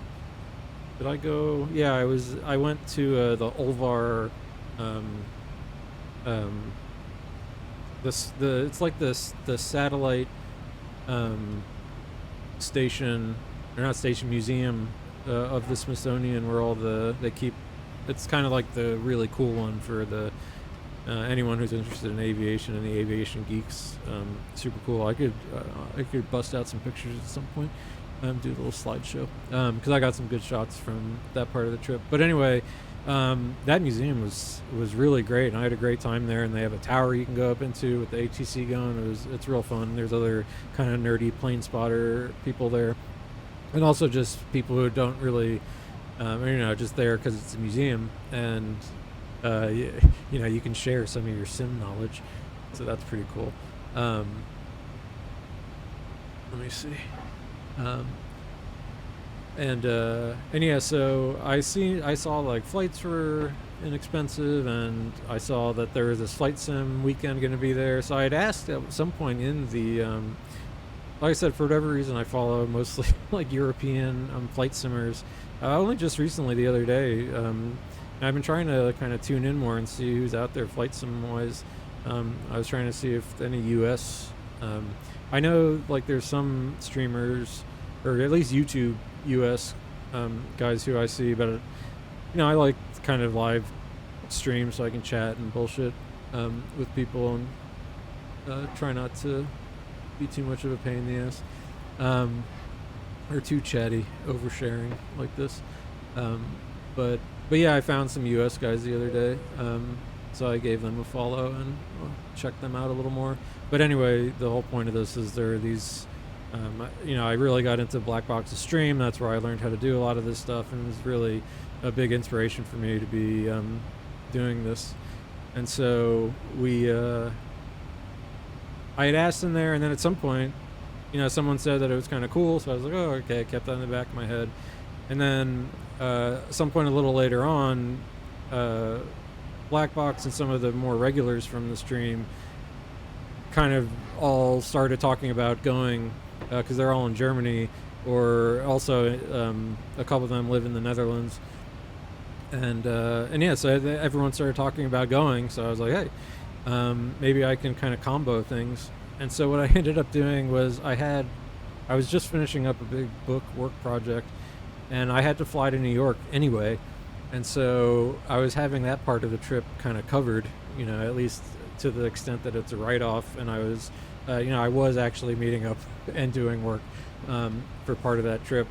And so I was like, okay, if I fly out to New York on my own company dime, let me see. And I ended up doing my sort of, I looked for one-way trips and try and work the system a little bit.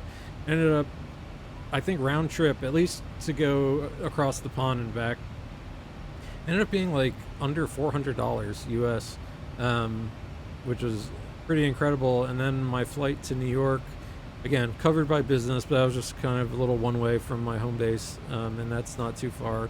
And I flew back into Atlanta, I think it was, and then from there I was able to get a flight back home pretty cheap also. And so yeah, that whole trip ended up being really inexpensive, and I went out there. The other reason it's inexpensive because I stay with my friend who lives out there. He's been out there for about 10 years, lives in The Hague, and it's always good to see him and hang out and do fun stuff with him, even though he doesn't really like living in the Netherlands. He's, basically he could be a citizen now. Well, they won't let anybody probably, but he could. But he just complains about everything anyway.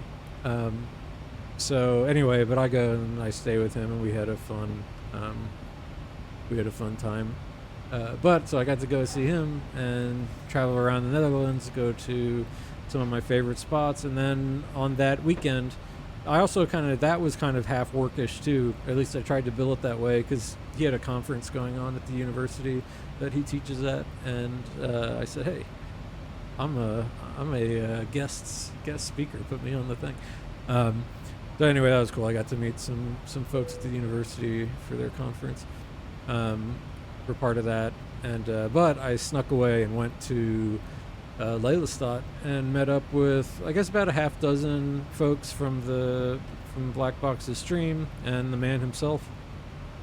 And yeah, we got to kind of talk about flight sim and walk around. And since he was a real world pilot, they had at that museum a 747 set up, to walk through and check out an old KLM.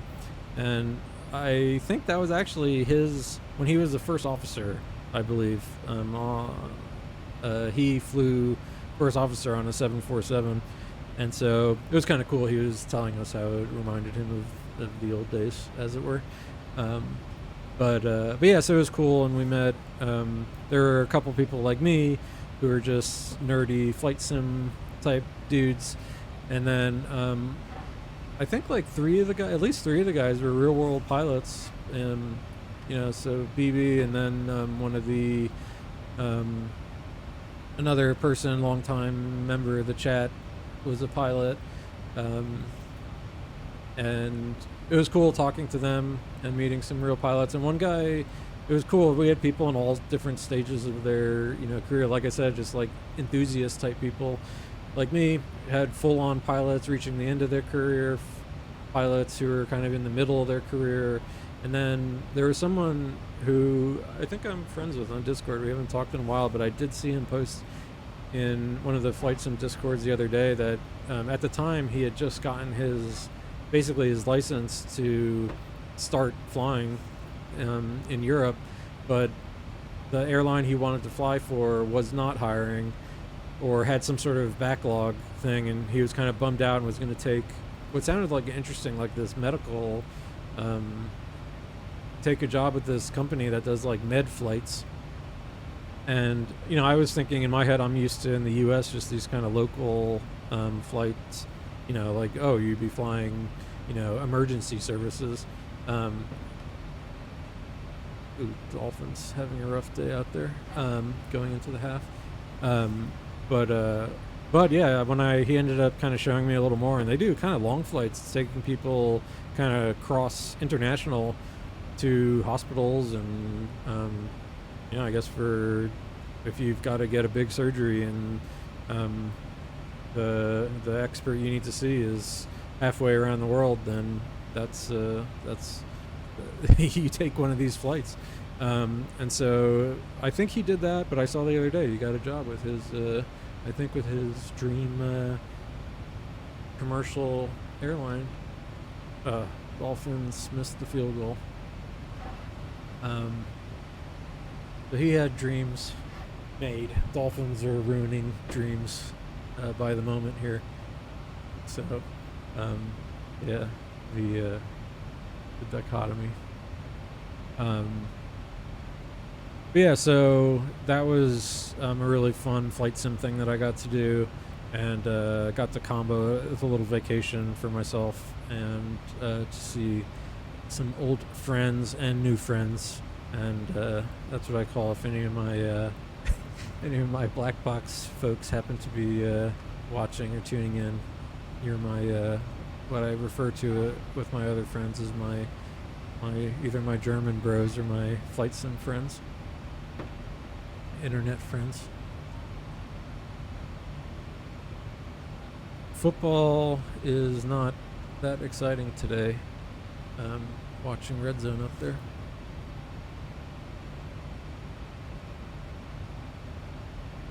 Oh wow, so the Dolphins must have got bailed out on like a roughing the kicker, and of course 2 fumbles on first down. It's typical with this team. Anytime they get themselves into a position, they shoot themselves in the foot. Holding, sack, something, no timeouts, so just bleeding the clock. Now, I don't know if that one was his fault.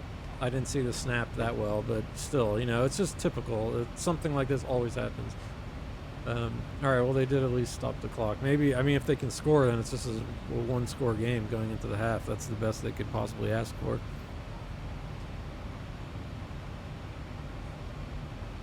Oh, this Jets-Panthers game must be miserable. Justin Fields taking a huge sack. Yeah, just run that one out.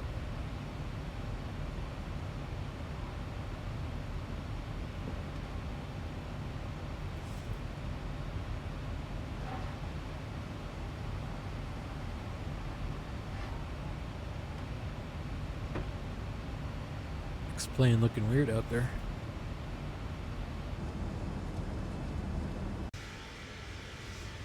What's going on, X-Plane? Is this me or you? Hopefully I like, well, we got such... I'm sure it's this cloud cover. Can I,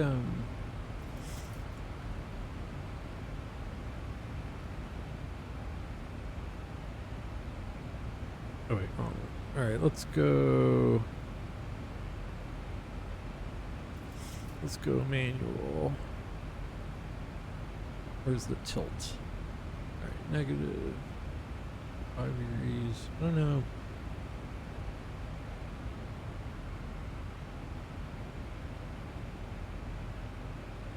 It would pick up some of this stuff.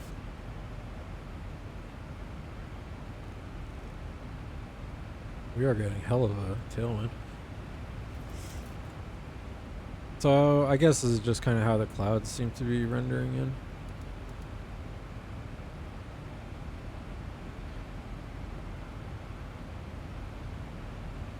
Go back to auto. Yeah, I had some returns earlier, but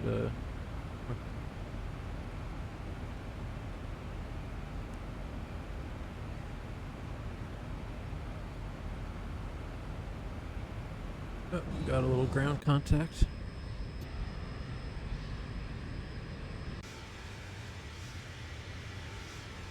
So this camera I've got kind of on the nose of the plane.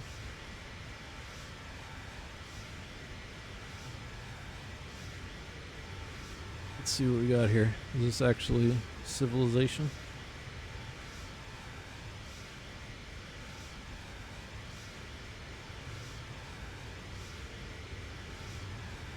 So we can take a look where we are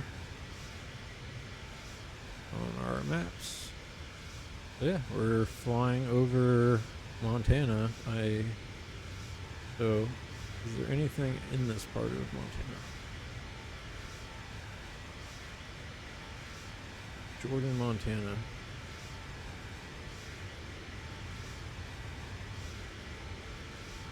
I really don't know much about Montana. Horses, wide open country. I think this is where people move when they want to have nobody near them. So yeah, well, I guess we're moving over this system right now. And here's our little break in the clouds. So we'll be flying over, we got Elephant Bluffs, Steve Folks off to the north here.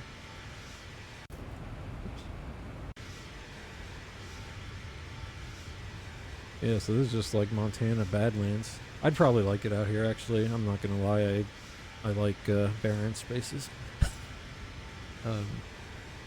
Yeah, another kind of weird dovetail into flight sim, I think why I liked it is I studied what's known as place and space philosophy when I was in undergrad, not as much in grad school, but still kind of followed it. And it's kind of a weird niche subject area, but it just talks about I don't know what the best way to describe it would be anymore. I'm so far out of the game, but you know, it kind of talks about, in a general sense, you know, one example of it is, you know, think of the difference between something like being at a strip mall, a bland, empty, kind of faceless strip mall, versus being in a small town shops or something like that. And so it's kind of, there's a lot of philosophers who wrote about the way in which humans experience place in the philosophical sense. So like one way of thinking about it is the way, you know, transcendentalist writers might have talked about nature and the formative power or transformative power, or the transcendentalist kind of powers of nature. And so place and space philosophy can be kind of about that. But one thing about place and space philosophy is that it's interested in all different kinds of things. So not just sort of places that are rich with meaning. So, think of a place like New York City. When you're there, you can talk about this sense of wonder and amazement that you get from being at basically the Mecca of Earth. No offense to the other Mecca. But New York, one of these great places, or feeling overwhelmed at places. But place and space philosophy also deals with very boring places too. That's actually why I got into it, was because I studied also environmental philosophy, and when you do that, one of the things you kind of look at is it's a slightly more empirical leg of studying philosophy, because it has to do with ethics.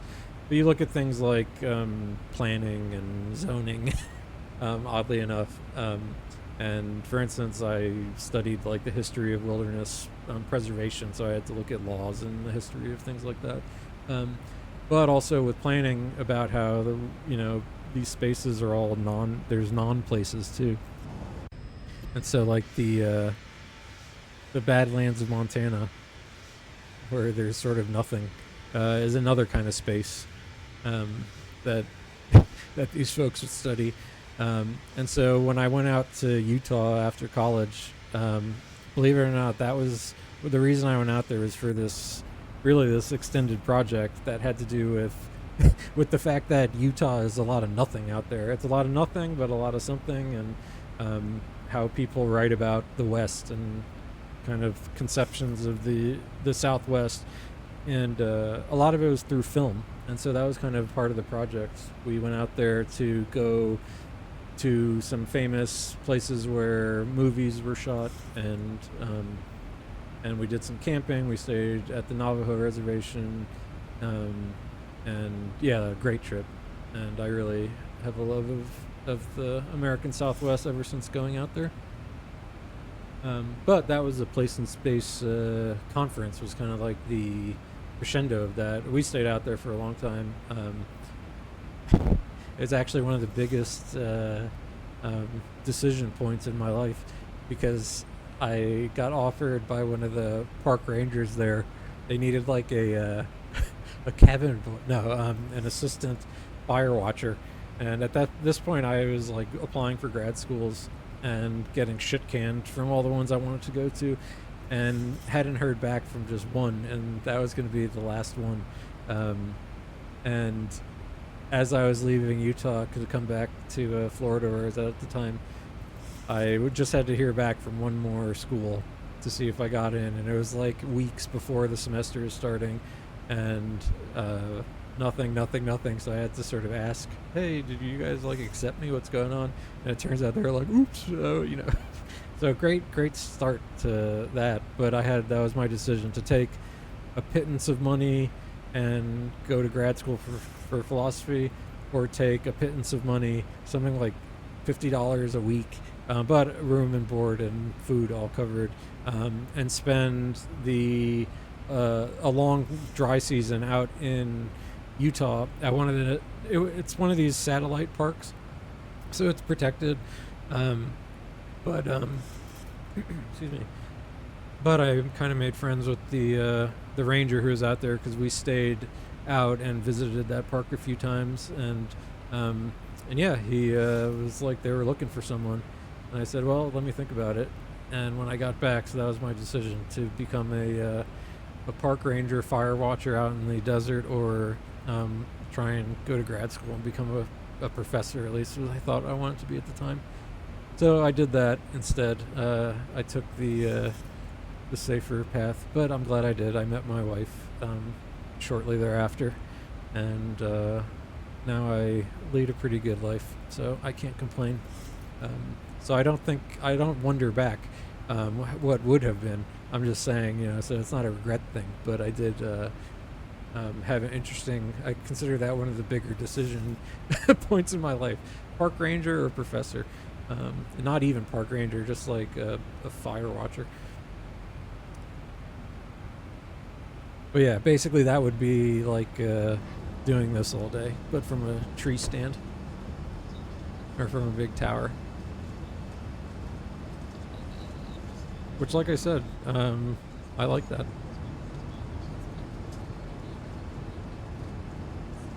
Let's see, we've got a bunch of football games in halftime right now. Get a quick recap of the scores.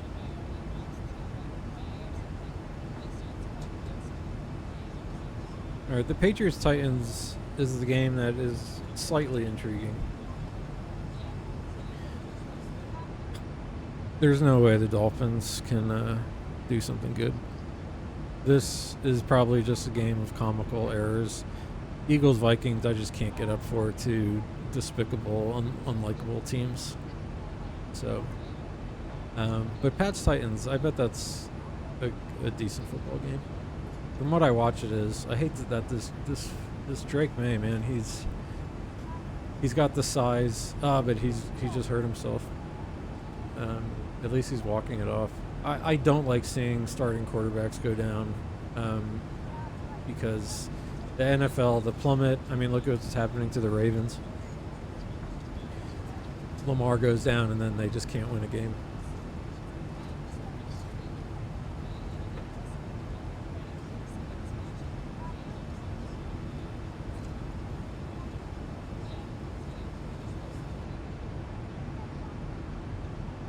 Alright, I am going to take a quick little break to grab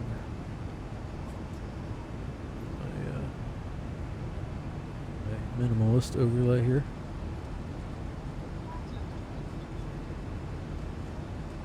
Here I can.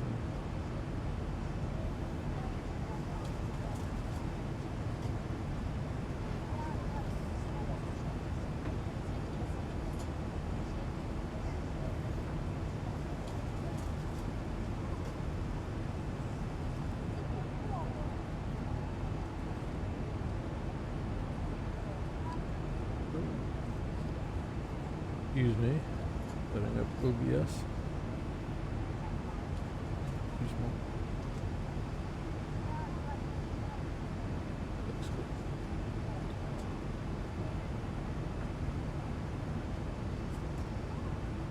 Very professional here, working on the fly. Background color.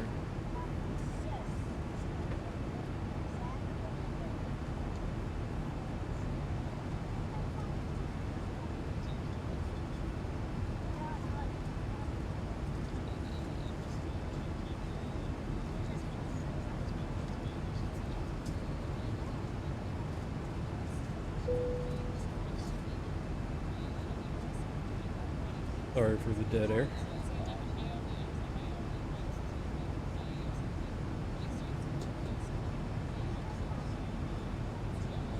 Again, not that anybody's watching anyway. So, enjoy this look real quick. I'm going to go refresh my beverage. And we'll be back to watch the second half of the 1 o'clock games. And slowly make our way to Toronto. We've got, let's see, too long. Still about 2 hours. We will. All right, be right back.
Okay, and back.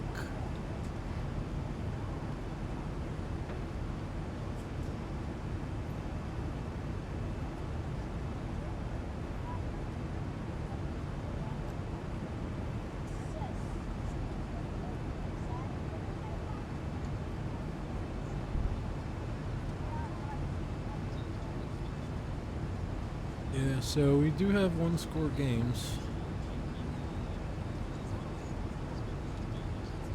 Just none of them. What record are the Titans? So yeah, they've only won a game. How's Cam doing? 11 for 16, 148, touchdown. God. Really not liking how good Drake May is turning out to be. But like I said, all for the best.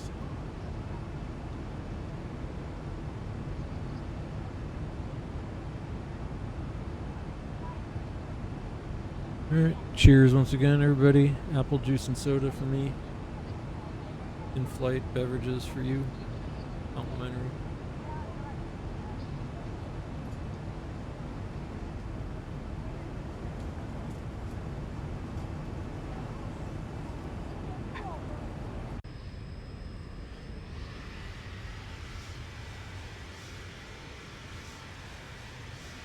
Gonna be a long flight over Montana here, but we are getting there.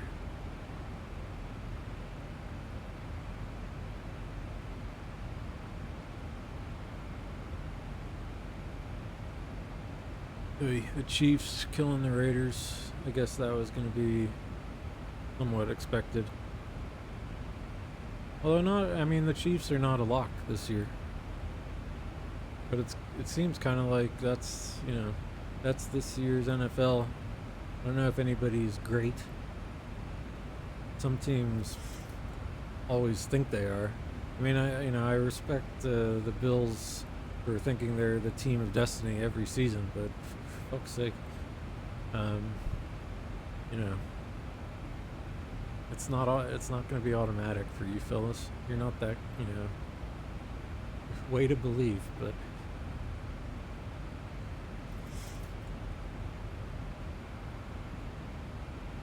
Though, Josh Allen is very good. I'm not a hater, per se. I mean, I do hate the Bills, but that's because of fan loyalties and this sort of thing. And like I said, at this point, the NFL, that's all I got, is being a hater.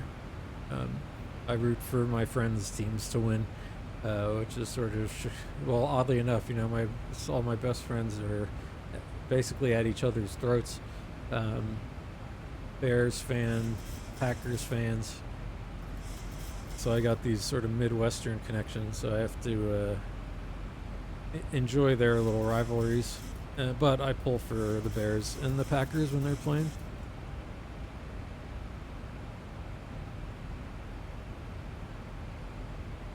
Bryce Young coming up short of a first down. But yeah, I still, like I said, even though I kind of am getting off NFL to some extent, I still do like Sunday Red Zone. I think it's a good television program. Big respect to Scott Hansen. Oh my God. So, in the Titans game, it's probably going to be holding too.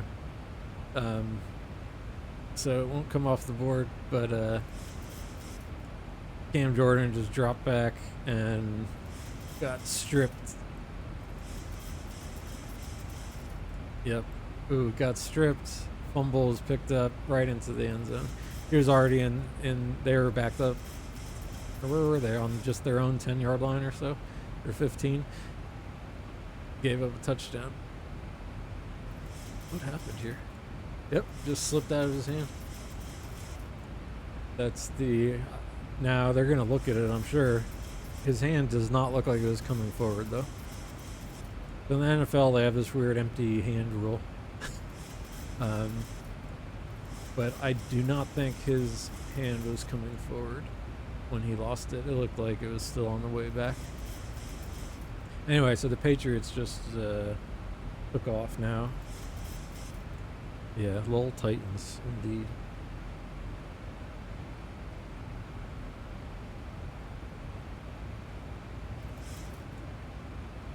just slipped out of his hands.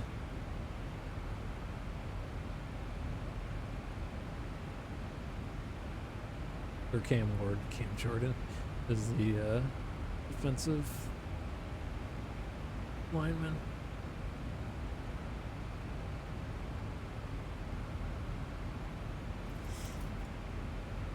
But yeah.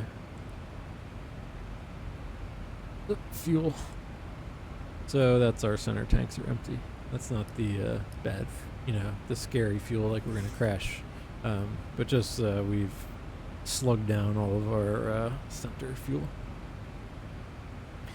One thing we, since the football isn't too intriguing for us here, one thing I would be doing, not yet, but all right, we're about a third of the way there. Oops. But on the charts, if I went to my my OFP,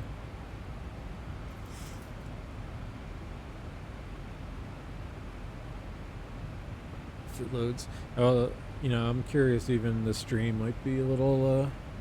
I wonder if I'm dropping any frames. I don't know where to check for that actually. There we go. But I'm sure my internet is getting used by lots of the entire family has probably got multiple.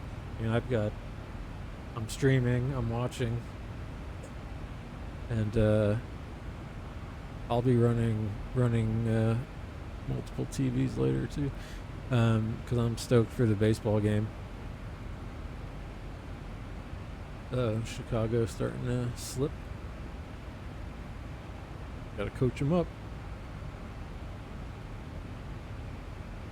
I got report of defensive meltdown in progress in Chicago, so let's see what's happening there. But one thing I was going to say is, like, we're coming up to, let's go on our legs page here. Man, the lag. Look at that. That's one of the longer lags I've had. You can see I just pressed it, and I'm on the legs page down here, but still frozen on the progress page here. Press it again.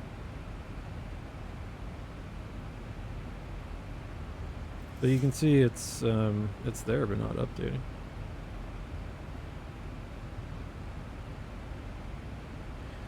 So on these slightly longer flights, let's check to see if our PAP's still working. But but there's another thing. Oh, there it goes. Hopefully it doesn't do anything weird. Yeah, so that was like a good 30-second lag time there. All right, one. Here, well, let's run the chrono. See how long it takes to get to the legs page.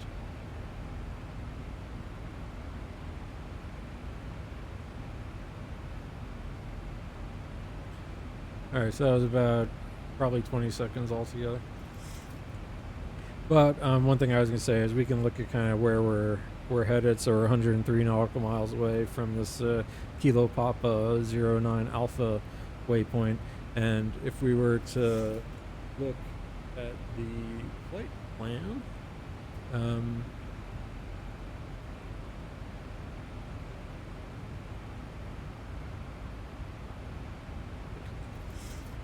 map. So there's that waypoint there we can see on the map.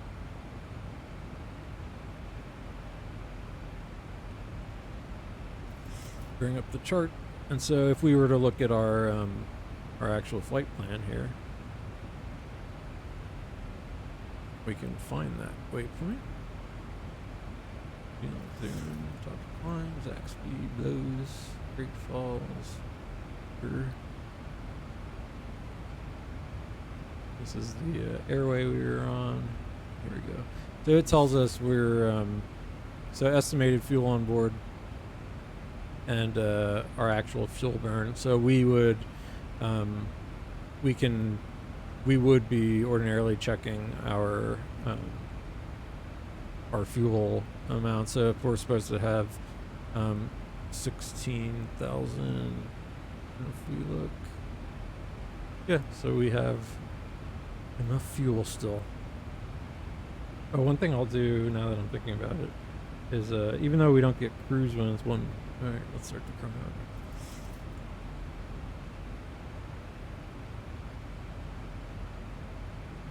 So yeah, the maybe I'll restart SimApp Pro and see if I can get the 10. So yeah, I've got like a 15-second lag time between, reset. And let's go to descent and chrono.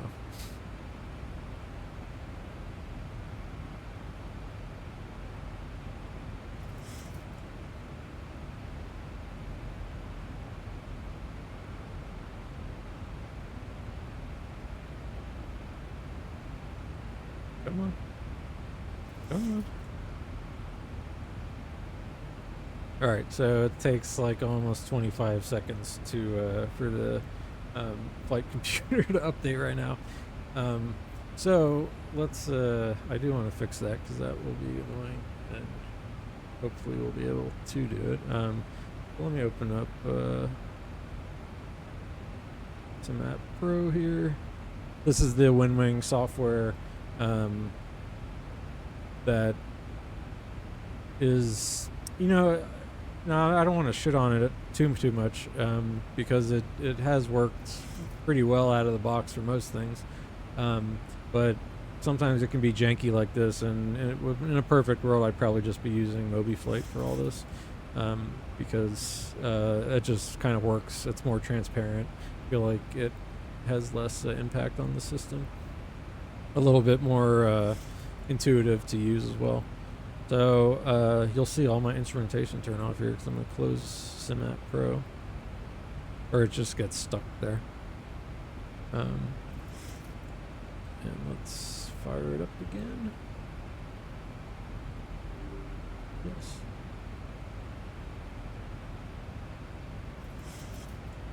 So let's see if things come back here.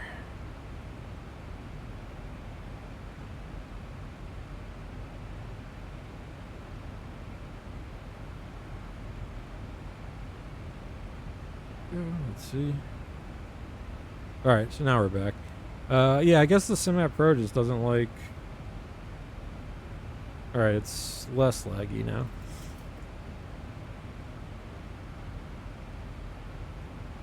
It's still quite laggy. There we go. So, I'd be curious. I'm going to go ahead and just get our descent winds here. Give the computer something to think about. Alright, uplink ready, load.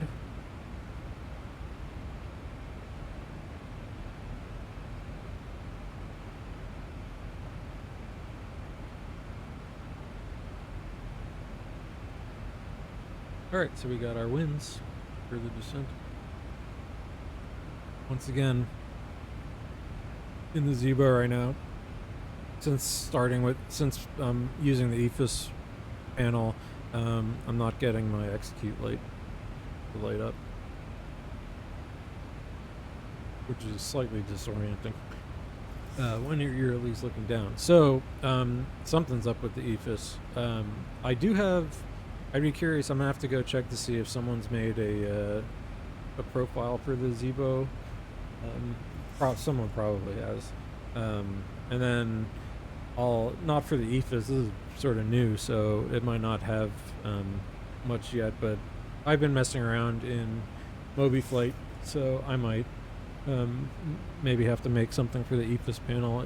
It's a lot in X-Plane. It's been not too bad to figure out how to set up MobiFlight, because it's got all the data refs, and the other thing, I had some little app or something that anything I clicked on in here showed me the actual data ref behind there, so I could kind of log what everything was. And I was playing on MobiFlight with some of the instrumentation, kind of just seeing how to get the, because it's multi-step, you gotta program some stuff, But having those data refs was handy because, you can kind of quickly isolate what you're trying to do. Man, the Jets are down 2 scores in the third. Love it.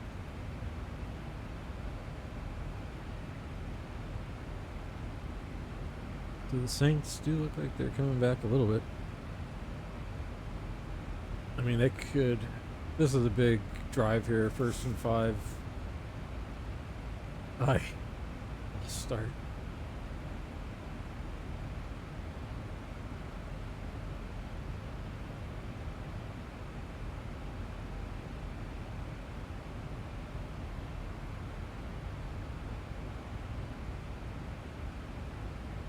Yeah, so the Bears have a pretty big score here. Well, they need a score here. They're inside the red zone, 1st and 10 they had 1st and 5, or just outside the red zone at about the 22. They're in a 2 tight end set. 2 receivers, 1 back.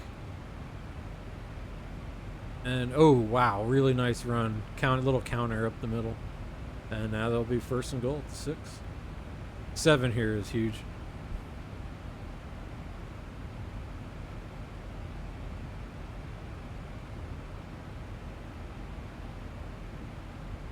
I really don't have much faith in the Saints, but it sounds like they weren't showing too much, but it sounds like there were some defensive miscues for the Bears.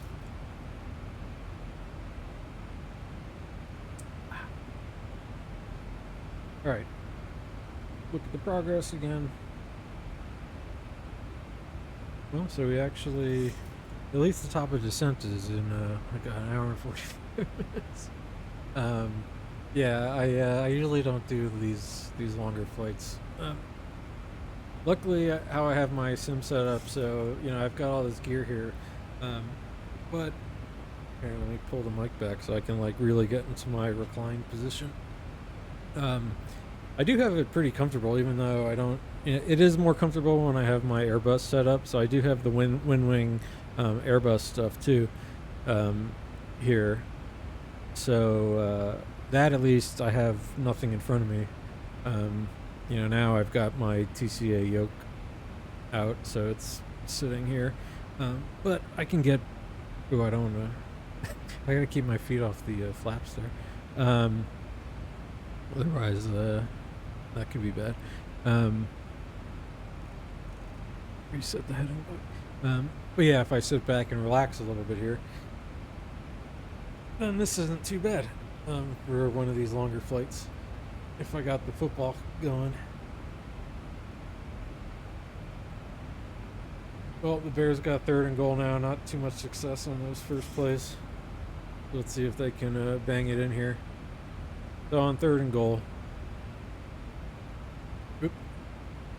they've got the really two tight end, 3 tight end set because they got a big receiver out there. But this is going to be a run for sure.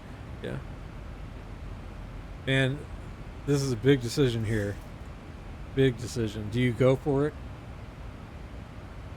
You can kick the field goal and then you'll be up 2 scores. They're going. Big decision. Let me check with the Bears fan if they like it.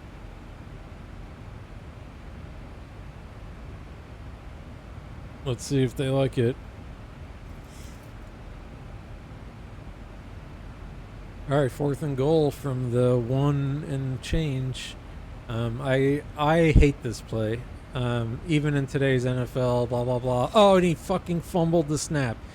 It was a false start though. They're gonna get so lucky.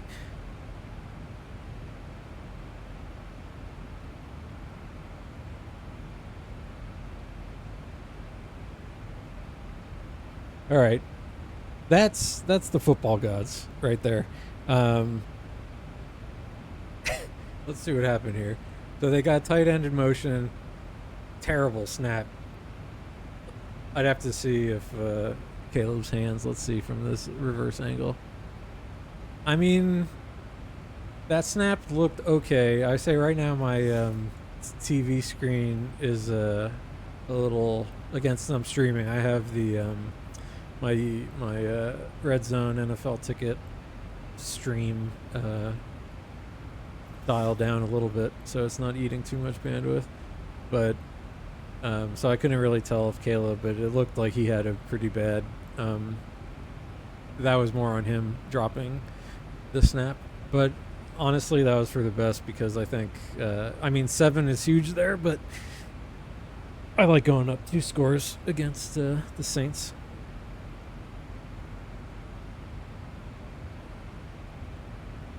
But yeah, Caleb Williams, man, he's an enigmatic quarterback, I have to say. He's got some interesting tools, but geez, his decision making can be a little suspect sometimes.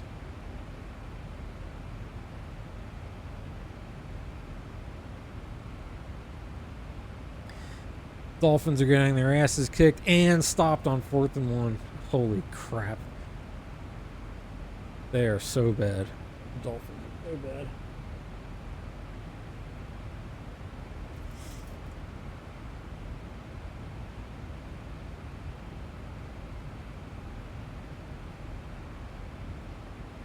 Yeah, the Bears, I mean, that was a really nice drive, too. You know, they do it on the ground. I mean, I would like seeing their run game, the Bears, but yeah, Caleb, I mean, it's weird, you know. I mean, with a lot of these guys, they just kind of keep making the same mistakes.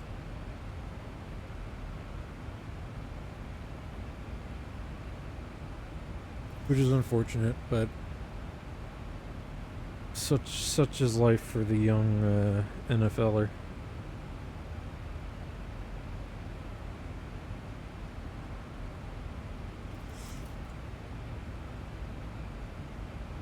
Okay, checking some emails.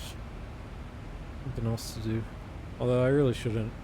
Like I said, I'm trying to take a more relaxed October for myself. This is my month of birth, and I just finished a ton of projects for work. I'm in publishing, and there were a billion deadlines that I just had to hit before October, and so September was brutal, but it's over now. And so October, this is kind of actually why I started messing around with the stream a little more. Nice stop by the Eagles.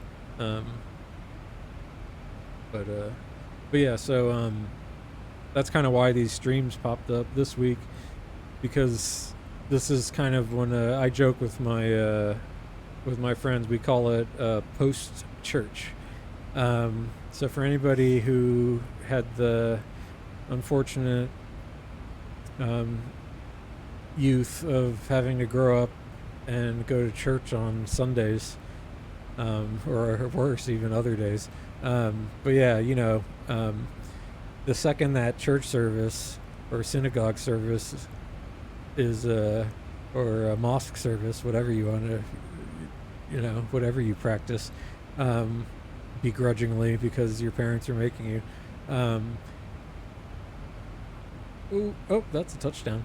All right, never mind my comment about the Eagles. But yeah, so there's a great Simpsons episode, classic Simpsons episode. I think it's like Homer versus God or something is the title of it. And it's one of my favorite episodes because it speaks so close to my heart as a heathen who's a good guy still. That's, I think, what the point of that episode is. But when Homer and the kids all get home, the best part about church is the second it's over, because that's the longest time before there's more church. And that's a joke amongst me and my buddies whenever we're talking about work and alienated labor. I guess I should clarify that in a sec. But yeah, whenever we're talking about having work, a lot of my friends were in the same line of business, so it's very deadline driven, deadline based kind of work. And so when you hit certain milestone deadlines, Dolphins getting hurt. When you hit certain deadlines, we say, hey, we got post church. And that's what we started calling it. So it's the after church. It's the longest time before you have another deadline due, and we tend to like to have fun on those days. So October, I'm trying to make like a little post church month, but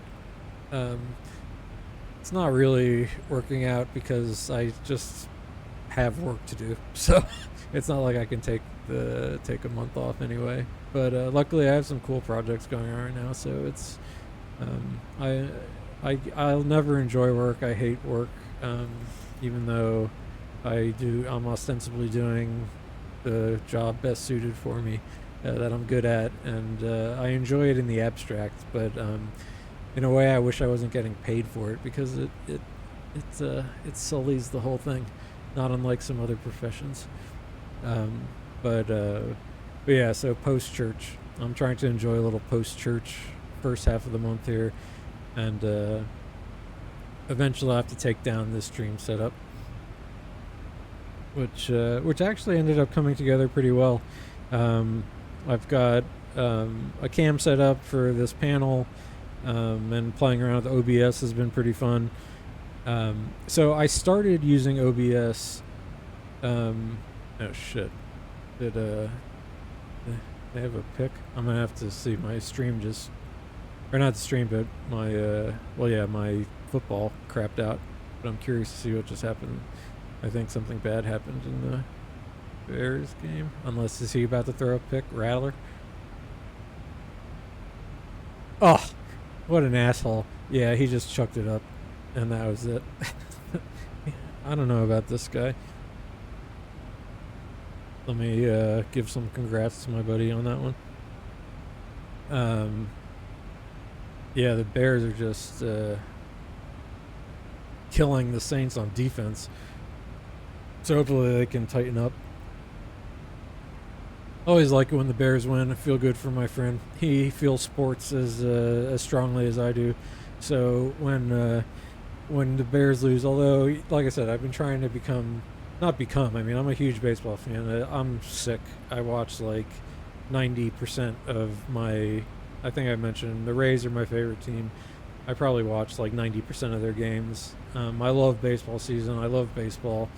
I find it relaxing. I like everything about baseball. You can see most of the stuff I like. It's if it's relaxing, I like it.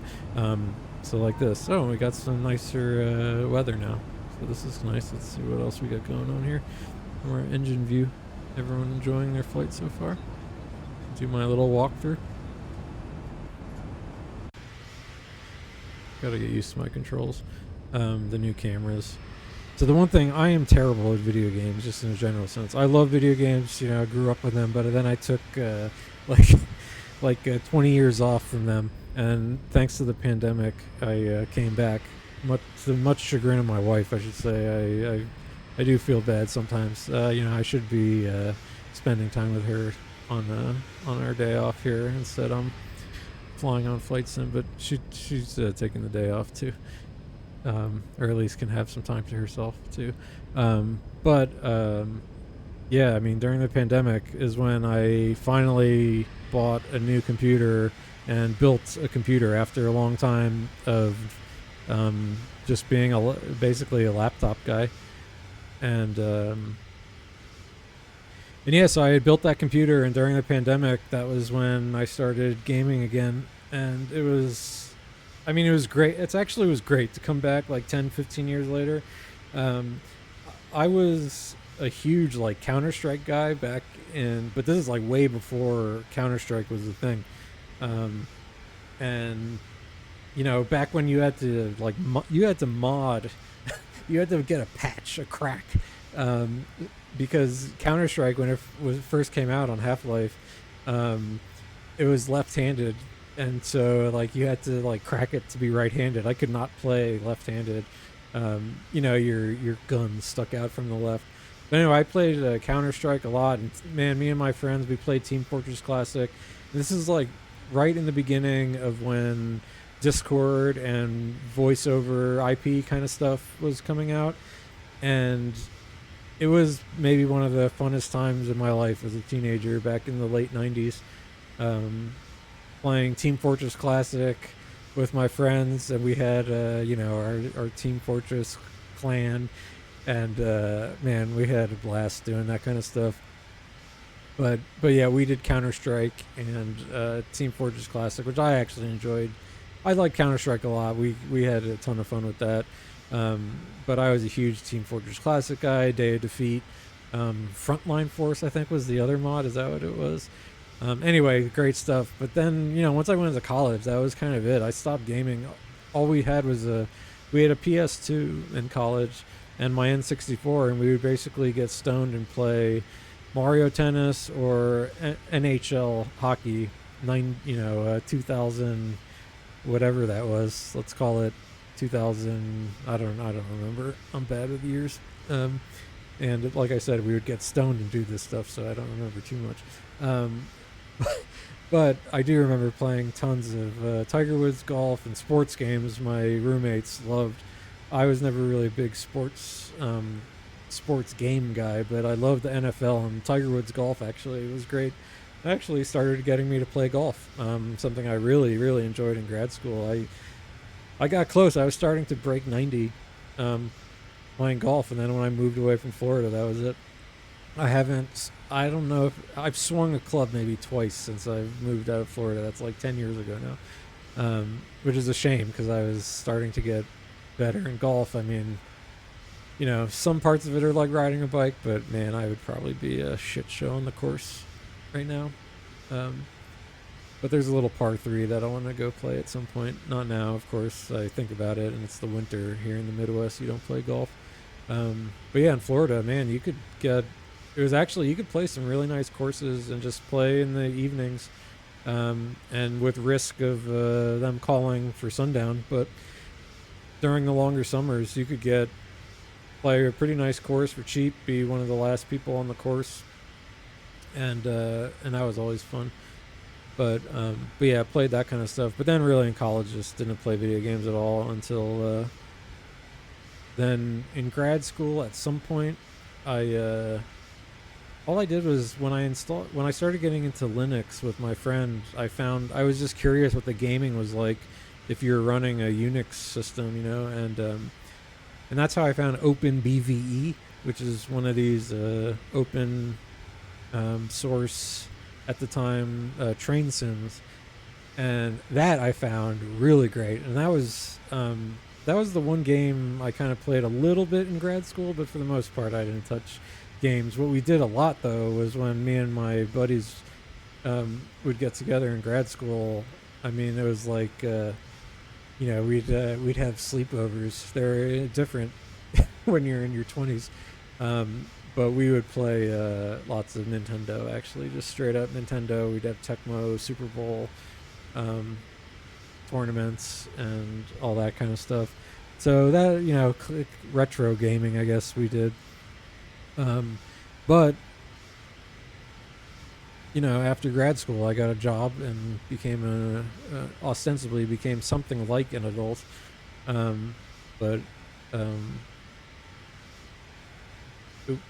Did Justice pick one off? Maybe. Maybe. Looks like an interception. They'd be lucky. But yeah, it was kind of, and then eventually when the pandemic was coming, at that point I had sort of secured my dream job, or so I thought, and I ended up knowing we were going into the pandemic and that I'd be sitting home, and I hadn't really had a desktop set up.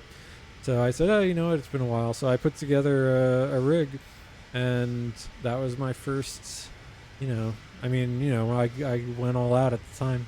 For the most part, I didn't get the best card. I think I got a 2080 Super. And at that time, I could have gotten like a 2080 Ti, I think was the best card out at the time. But I wasn't going to spend $1,000 on that card. At the time, I still was going to get into gaming a little bit, but I knew, I didn't even have Steam. So think, when was the pandemic? Was that 2018 or something? Again, bad with the years. Ever since the pandemic, that's kind of part of it too. The pandemic changed me. I had a whole new outlook. I was part of the Great Resignation during the pandemic, and but that's a story for another time.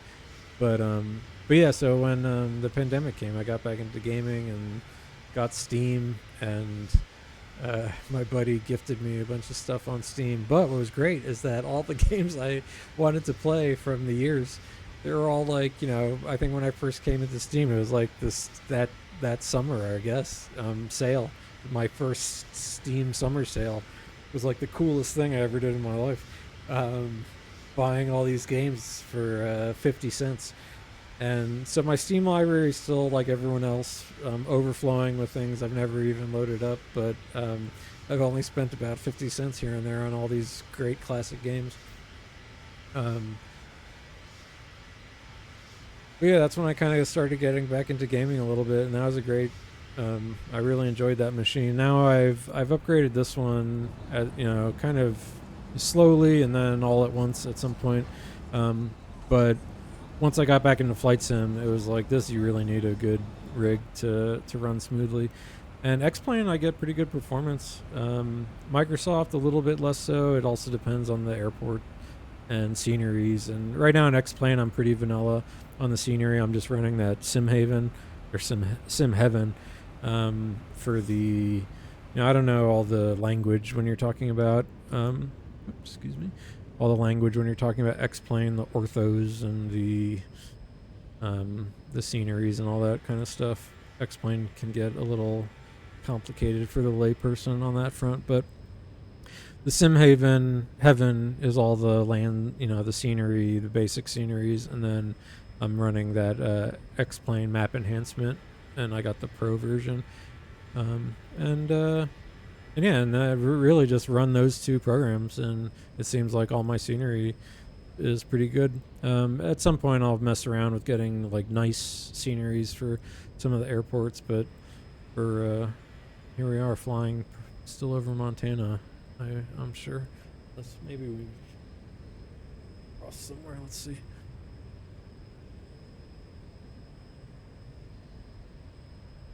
Oh no, we're well. We've blown right through the Dakotas. We're getting into Minnesota already. All right, so we're getting there. Look, top of descent. All we're gonna do is be crossing Lake Michigan. Start our descent. All right, exciting. Things might actually start happening here.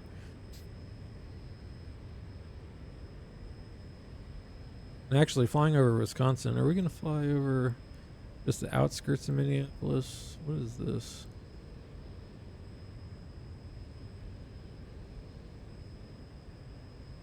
I haven't spent much time in Minnesota. Not that I really want to go to Minnesota. Again, no offense, Minnesotans. Wisconsin, though, can be pretty cool. Madison, great town. There's lots of cool college towns here in the Midwest. And you've got Chicago as kind of like your hub, but you've got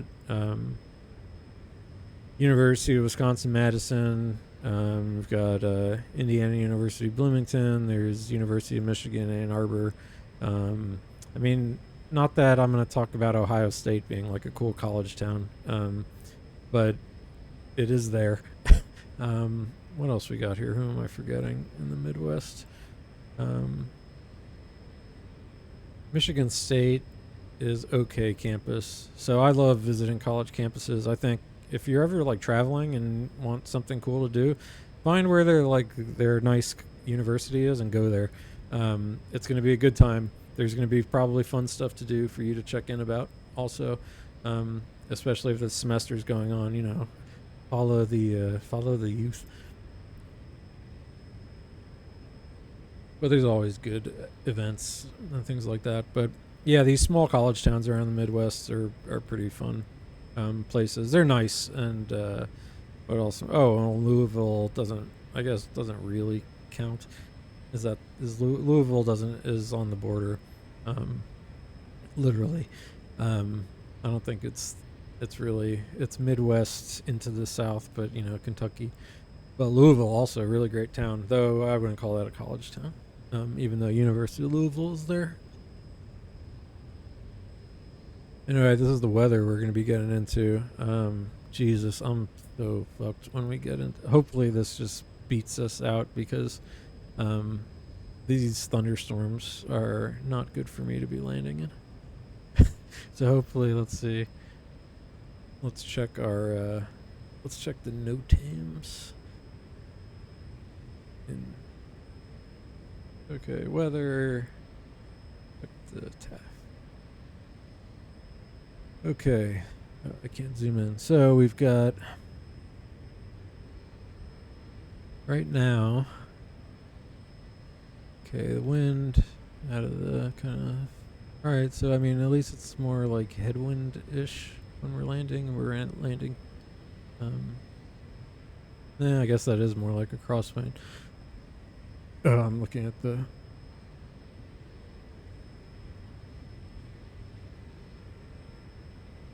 Gusting 25, temporary, tempo, broken, gusting up to 28. I mean, if it stays around the sort of teens and gusting into the 20s, but let's see. So tempo, when are we actually? Check our progress page again. I'm already there. Oop. I need to make sure to use this more because I think the less you use it, the less it updates quickly. So we're going to be there at 2100 hours. So let's see. Tempo. Okay, it gets bad. 20. Alright, we might just be behind all this, this weather, hopefully. For me. Because I'm not a great pilot, so I need the help. Okay, I'll give you a wing view here, and I will be right back once again. Be the minimalist overlay.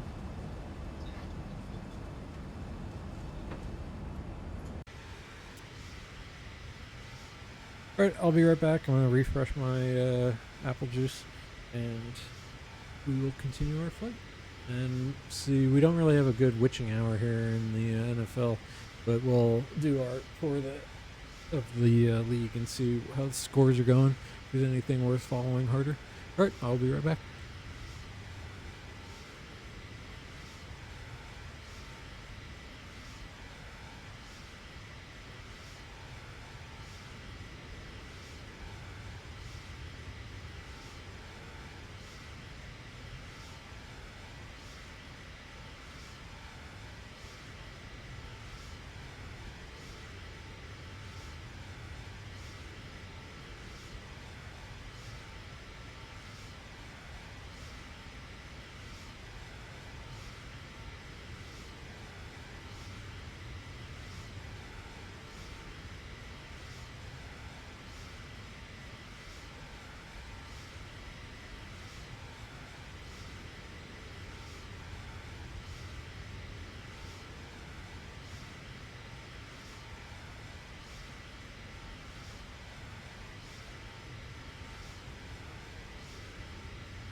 All right, I'm back. Bad things happening in, let's see. All right, all overturned. 3rd and 20. Oh, oh.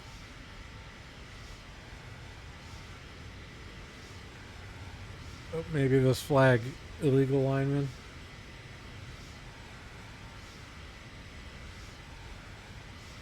So they just run a or a forward pass.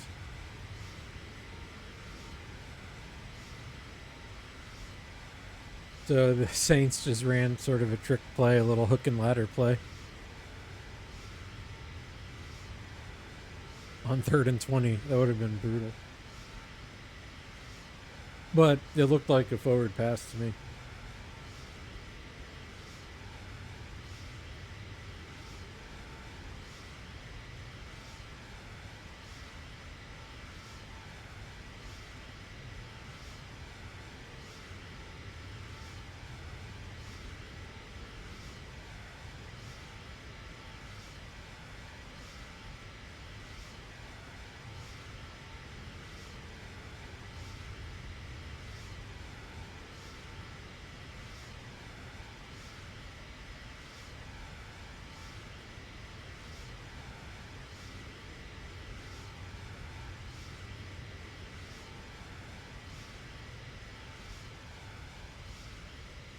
A little, some in-flight pretzels.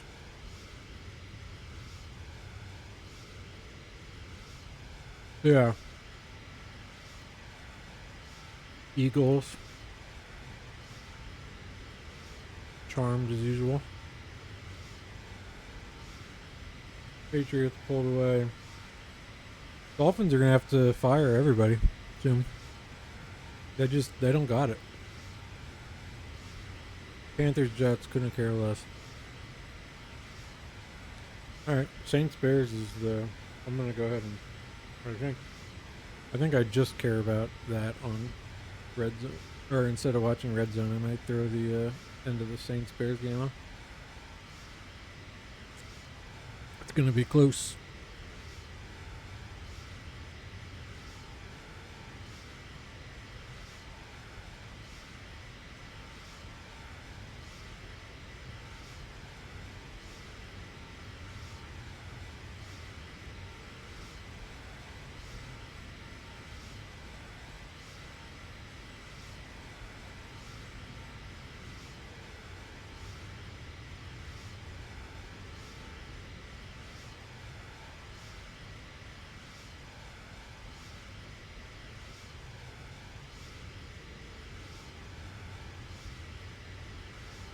I guess I'm I'm taxing the hell out of the internet here at my place today. Alright, so I think everybody is every person on the property.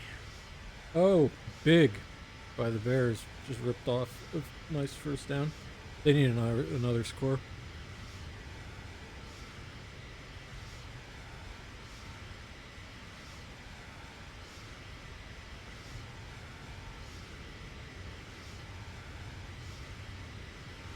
God, they're so bad. 3 picks. Wow.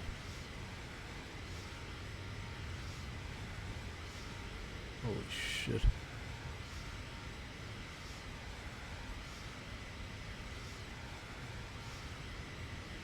Yeah. No more of them. They're not part of our life anymore. I'll have to hear it from family, but I can just say I'm not letting them ruin my life anymore.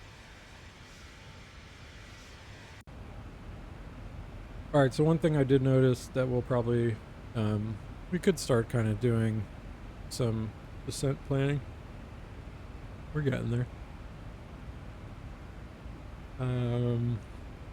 What do I want to do? Nothing in here.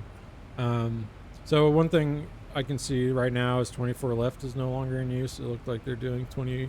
Let's see. Looked at it a second ago.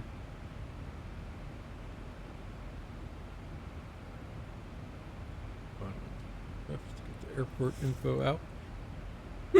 Excuse me.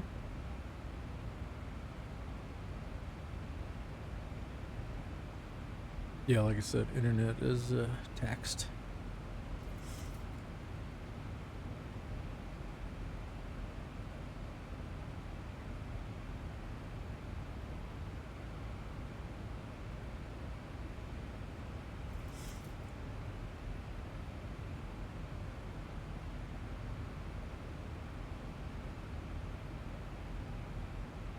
Use my alt tabbing.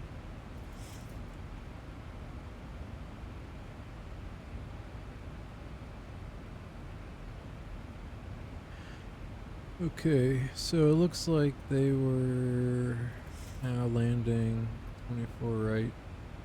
This real. That's the one.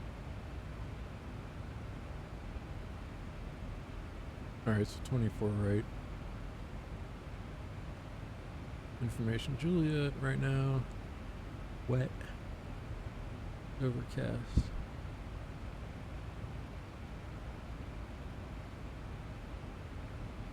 Rainy, gusty. Although by the time we get there, we're gonna hopefully beat out that that weather.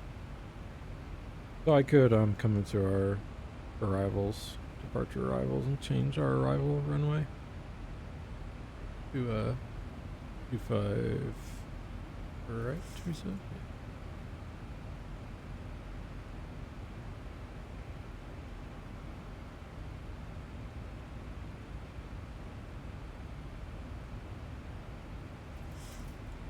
Yeah, the lag on the FMC is a bummer.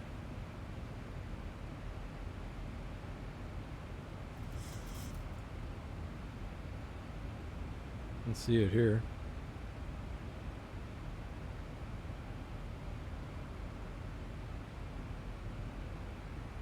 The buttons work immediately, but the screen refresh takes a while. There, it's catching up. Alright, so we'll do the ILS 24 right now. I'm gonna do no star, or not no star. Stay with that number 6, and yeah, no transition. Route. I could start setting up some of my fixed stuff too if I wanted, even though we are again still pretty far away. What do I have a route Wisconsin to do there? Pretty sure I had checked all that. Oh, it must open it up when I redid that. So Grub was direct to Yazim.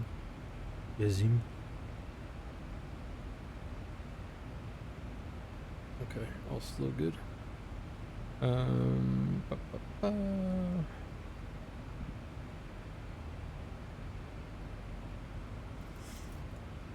Alright, so I'm gonna grab the runway 24 right, go into my fix page.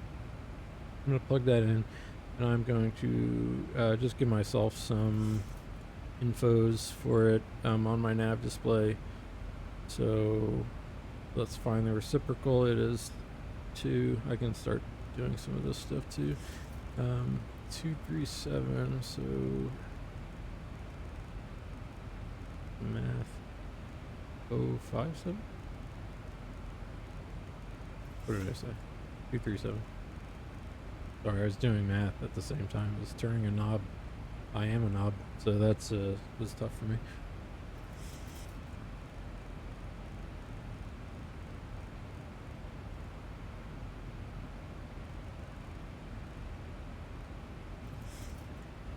So, yeah, what did I say? The radial out is 57. So, let's do 0, 5, radial out, and I like a 20 mile an hour.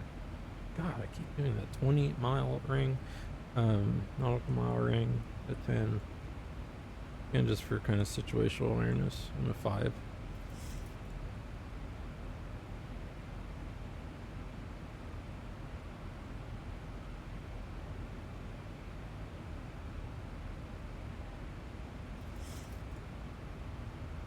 Alright, cool.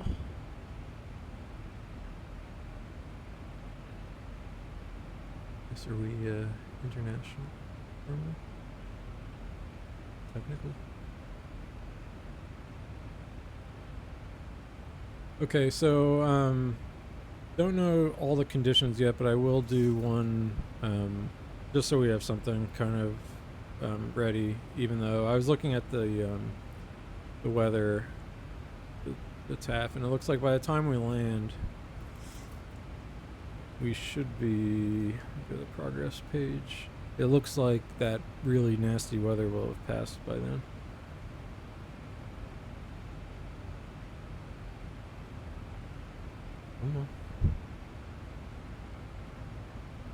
Yeah. The lag is. I'm gonna. Maybe I'll go into Microsoft Flight Sim at some point to see if it's a. Yeah, I mean, I'm getting these kind of. Well, the FPS is probably just because I'm. I do get stable. I'm locked in at 60 FPS.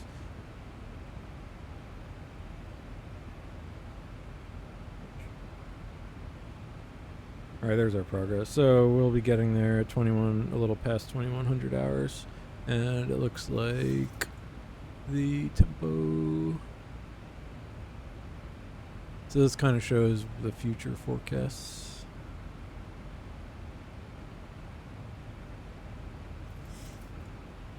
Just kind of checking. So it looks like by the time we're getting there,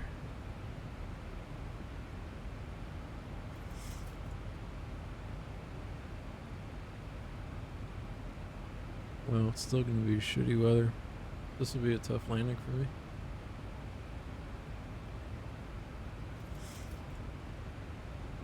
So, but at least for right now, like I said, I just want to kind of get a sense of what this landing is going to look like. So I'm going to go and do a landing calculator. It's too early for this, but it's wet. And right now, the ones are 10,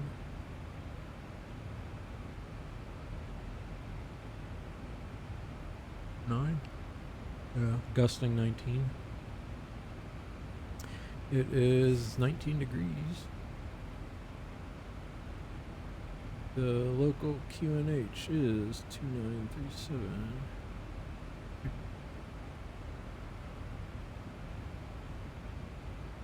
We'll do flaps 30, AC on, anti-ice probably, yeah, that should be off. Brakes, we're probably going to need at least auto brake 3.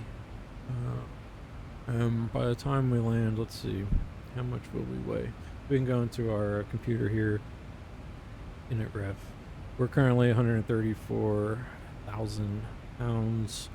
By the time we land, let's see, go back to progress, subtract some of our fuel values. So we're currently 15, so we're going to lose about 10,000.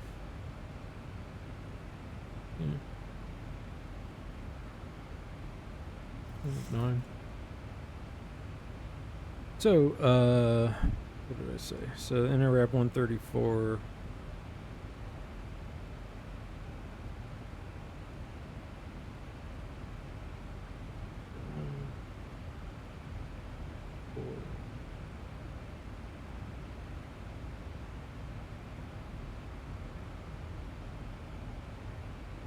About 125. So let's, I don't know what to type that in. 125.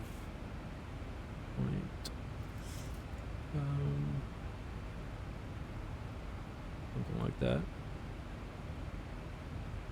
Alright, VREF. Let's go ahead and calculate. Alright, that looks good. I guess I could. Yeah, it lines up just exactly right with the Devo. I'll go ahead and put that in, and at least for now, also, like I said, probably a bit too early for this stuff, but Go charts. Approach. 25 right.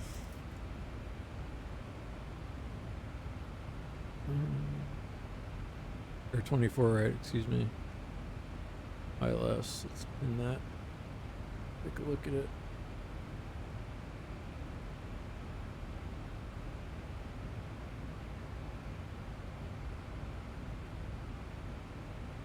Okay, so here will be the ILS we do, 109.3. Go ahead and plug that in down here. Load. 1093. 3. Oop, I need to check.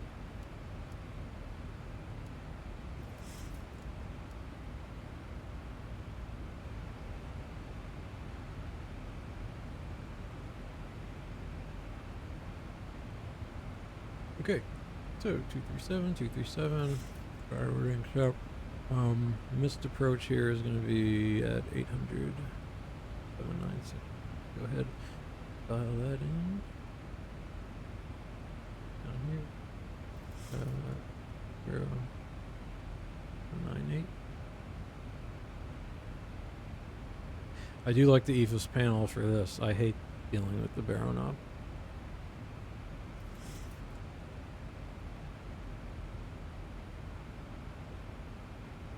The 98. Oop.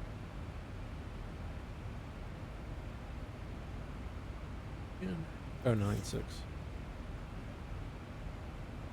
Okay. All right, so we got some of that stuff set up just to have something in, but I'll probably run that back because who knows what the weather's going to be like once we get closer to Toronto. I am stoked for that game tonight. Both the evening football game and the big run for the Bears. Yeah. So the Bears are looking like they'll probably come away today with the win. Cheers, Davey. Buddy.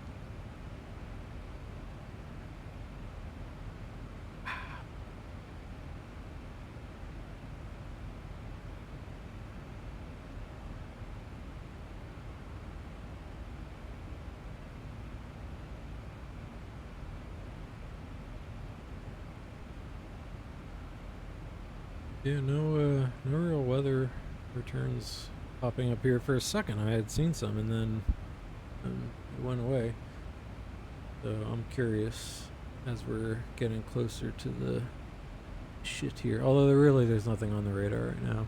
But I'm going to be curious to see what this ends up looking like. We're going to be just behind, I think, some of this really bad thunderstorm. Like right now, I don't know if it would be hard to land in like, can we do the airport overlay?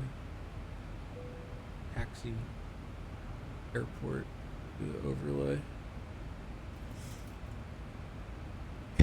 Yeah, so look, this big this is the derecho. This big kind of north south. I mean, it moves to the right.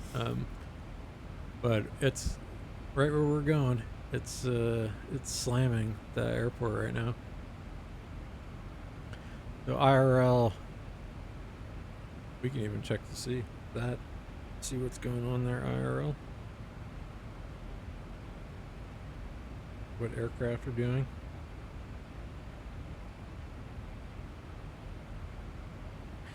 Checking the app on my phone.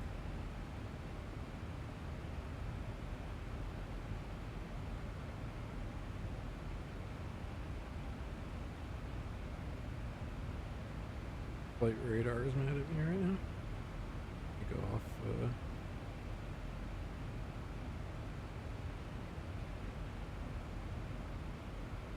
All right, filters off. Let's see what's going on in Toronto right now. No, everyone's landing. It's busy as hell. Yeah, everyone is looking good. All right, good for them. We got 777 from Toronto or from London coming in, who did have to do a big who did do a big loop. 737 WestJet coming from Calgary. So some of these planes, there are some interesting. It looks like a couple people entered holds of sorts. But yeah, taking off. There's a 737 taking off into the thunderstorm. All right, so I mean, the runway is still active despite the kind of heavy weather coming through. So good for them. But yeah, that's going to be us. At some point, we're going to be making our descent, coming kind of just south of the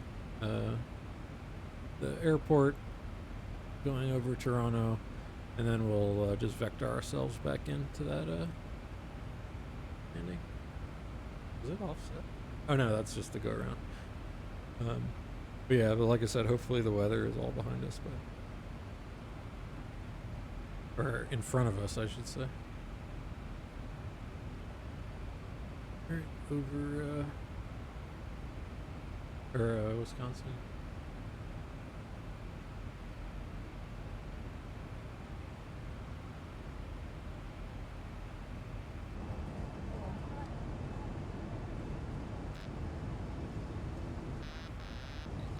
Oop, I did something. My bad. I kicked the rudder.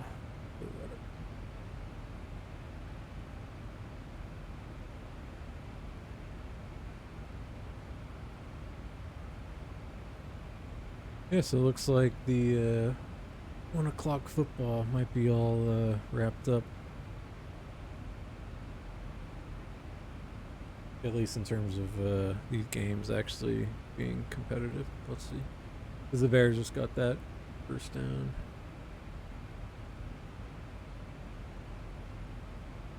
I mean, alright, Vikings got a chance.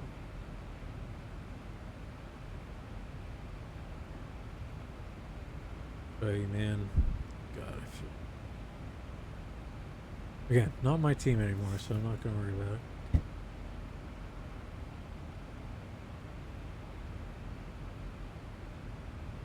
Go. So, God, there's too much time left in this game. The Jets could also, I mean, could you imagine they actually buy this up? Worst free football you can possibly get. Every other game, the Eagles, Vikings close. Bears at this point have, does Saints have any timeouts? No. So this game's over.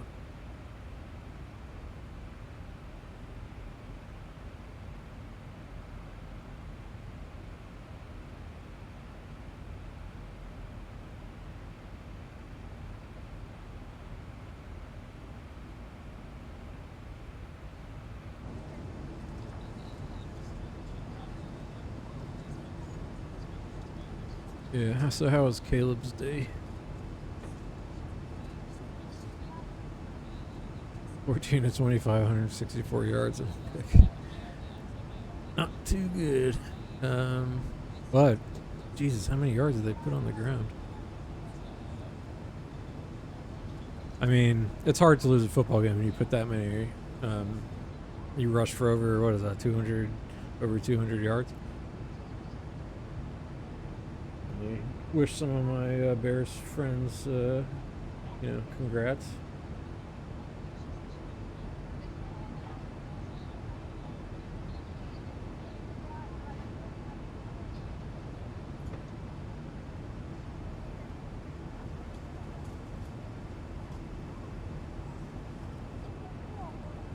But yeah, I'm gonna go back to Red Zone channel as the 4 o'clock games start rolling around.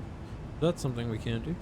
Check out, go back, games.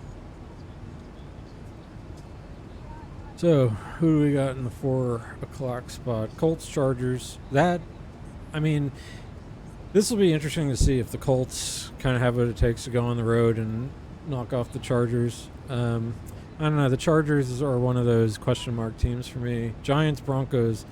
I mean, that could be kind of a fun game. We got two sort of cagey young quarterbacks with what's his name, uh, Jackson Dart and Bo Nix in the Broncos game, or on the Broncos. So that could be interesting. They're both sort of cocksure assholes. And then for a lot of my friends are Packers fans, so they're out in Arizona. So I'll be curious how that one turns out. Packers should deal with them. Commies, boys, on paper, I guess, is interesting. Division rivalry. We'll see how that game turns out. But I am excited for this. The Falcons-Niners should be a good game. I like that Michael Penix. So this should be, I think, an interesting game. Because what's up with the Niners right now? I know they're doing well, but isn't everybody hurt? I mean, that's just the story of the NFL.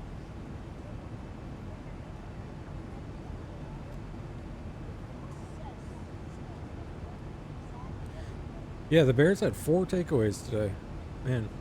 So yeah, that's pretty impressive. In K. Adams, we trust.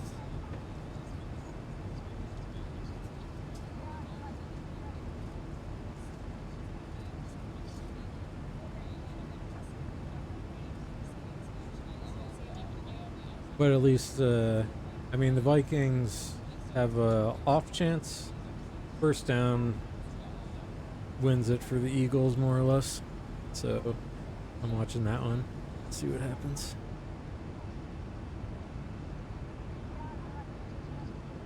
In the flight sim, we got anything neat here? Not really. Now again, we're coming over the Midwest. We will be flying over Lake Michigan, so that we should see. Where's the front of our aircraft? Still too far away, probably to see. That looks like water. Anyway, we will be flying over Lake Michigan. See. Are we flying right over Green Bay? Looks like it.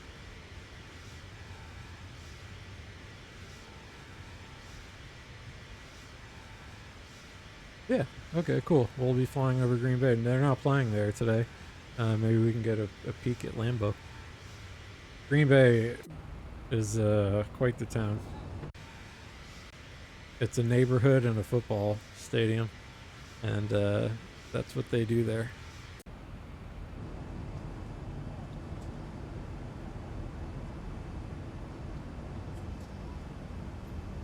I was bummed. We were going to do actually, like, the first time I was going to go to a friend who was having a big birthday party in Green Bay. Like I said, it's a bunch of my friends are from Green Bay. A couple still live there. Or not still, but are able to actually find jobs in and around Green Bay in the academic world, which is saying a lot. All right, Eagles won.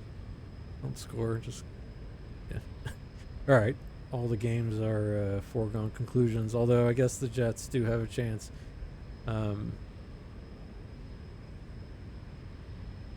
That would be miserable if that game of all games goes into free football. But yeah, the first time I got COVID, I was supposed to be going up to Green Bay for a friend's birthday party, and we had rented a cool Airbnb. It was the off season, but it was going to be a whole big party thing. But I actually got COVID that week, and it was still when it was like just at the end of the pandemic. So it was like I shouldn't travel. Like could have, I guess, but so I missed that. But anyway, Green Bay is a very interesting town.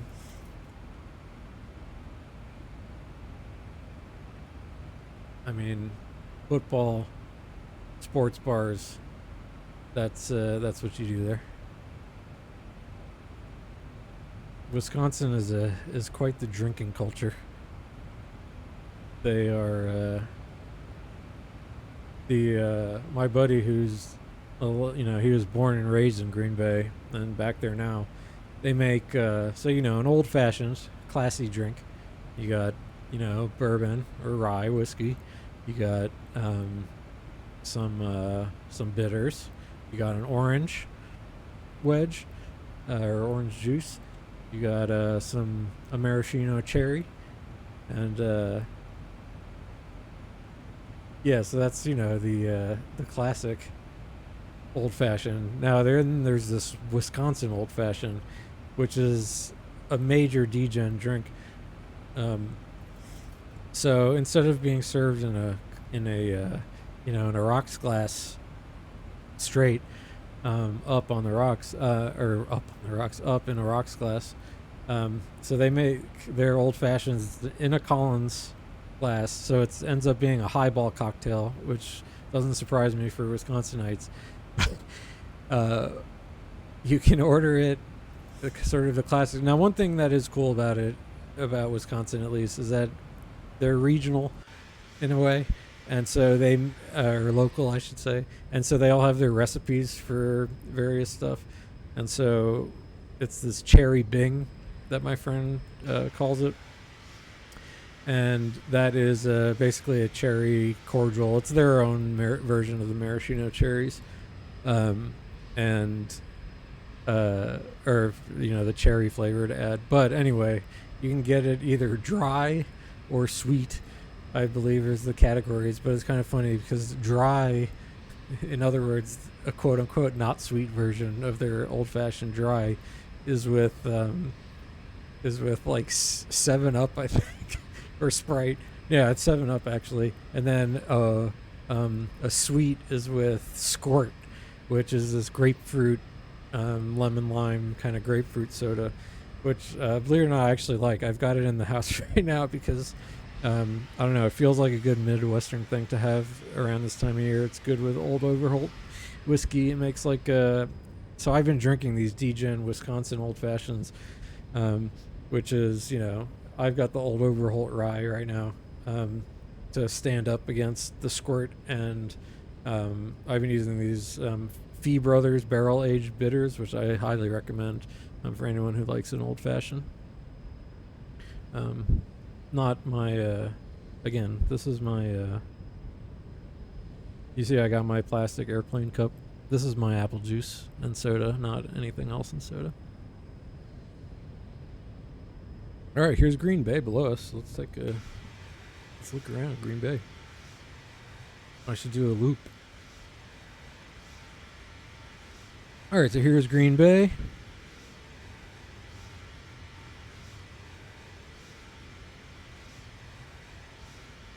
I wonder if X-Plane will render in anything. Oh, there's Lambo. Not modeled very well from 37,000 feet. Oh, poor Lambo. All right, so Lambo is literally, this is just a neighborhood here. Like I said, there's absolutely nothing in Green Bay, Wisconsin, even though it's, home of the Packers and blah, blah, blah.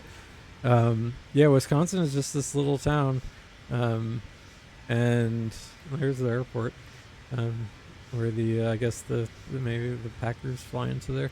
But Lambeau is just, these are all just like single family homes in the neighborhood. And then there's this strip of all the bars and the kind of little downtownish area. But, when you go to Green Bay, it's for football season, and a lot of these homes are for rent, for Airbnb and stuff. And so you go to Lambeau, Lambeau is one of these hollowed grounds of football stadiums. So yeah, that's Green Bay. But yeah, you can stay. I mean, like I said, it's all these neighborhoods. I'm right around there. Golf course. And so it's kind of a neat environment just because it's so like, they get more people who, to games than live in Green Bay. So it gets swamped. It gets mobbed. So it's a quiet one today in Green Bay. Everyone is going to be at the bars. And yeah, my buddy's family owns one of these bars here. So for better or for worse. Actually, let me reset that camera a little bit. All right, so haven't been paying attention to my actual flight. All right, still got a ways to go to top of descent, and I'm gonna check the weather again just because I'm a little worried about what the weather is gonna look like in Toronto. But we are getting there, and then we will be taking an Uber to the Seattle. Oop, not telemetry. Weather. What is this? Weather. Play.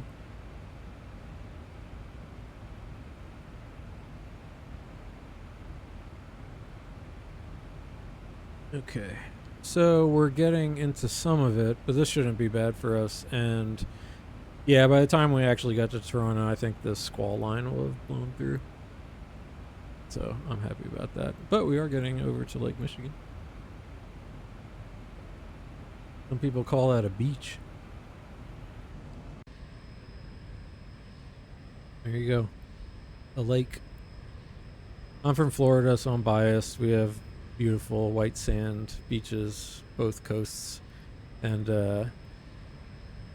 when I moved to the Midwest, people kept talking about going to the beach. I was like, what the hell are you talking about, beach? And what they meant is going to the lakes. And there's like these little beaches that they have set up. Now, no, I'm not hating on it or anything, but, you know, well, I guess I am hating on it. Lake swimming is for the bold. But Lake Michigan, I haven't, have I not? I don't think I've set a toe into Lake Michigan yet. Maybe I have on one of my Chicago trips. Usually I try and stick my foot in the water at wherever I travel. I was actually able to stick my foot into the last time I went to the Netherlands, or 2 times ago. Get rid of the weather. So I love the Netherlands, one of my favorite places. Get rid of the weather. So anyway, one time when I went to the Netherlands to visit my friends, my buddy lives in The Hague. You know, you fly into Schiphol. Haarlem, actually, super cool little city. I mean, I think maybe if you were like, you know, in my dreams, if I were to retire or something, I would find some like shitty apartment in Haarlem, because I doubt you can get anything in Leiden. That's my favorite town in the Netherlands. And so I was gonna go stay with my friend in The Hague, but this again a COVID related thing. And so we just said, okay, you know what? And I was pretty flexible. I said, you know what? I'm just going to grab, instead of, you know, to be responsible, I won't stay with you until you're, you know, past the quarantine window, which was just going to be like 2 days. So what I ended up doing was, I had spent like 3 nights or so in Amsterdam, in the old kind of west part of Amsterdam, which is so great, just right outside this first, of the Markstraat. Beautiful. This is Jordan in here, and just to the west is a great place to stay. Kind of not as expensive, although it's still pretty expensive, but that's neither here nor there. Anyway, so I stayed a few days and nights in Amsterdam, and I was going to The Hague to stay with my friend for the rest of the trip. I was going to stay like 2 weeks, but we decided, forget it. And so I ended up just trying to look for a place to stay. I didn't want to stay in Amsterdam again, just wanted to be somewhere different.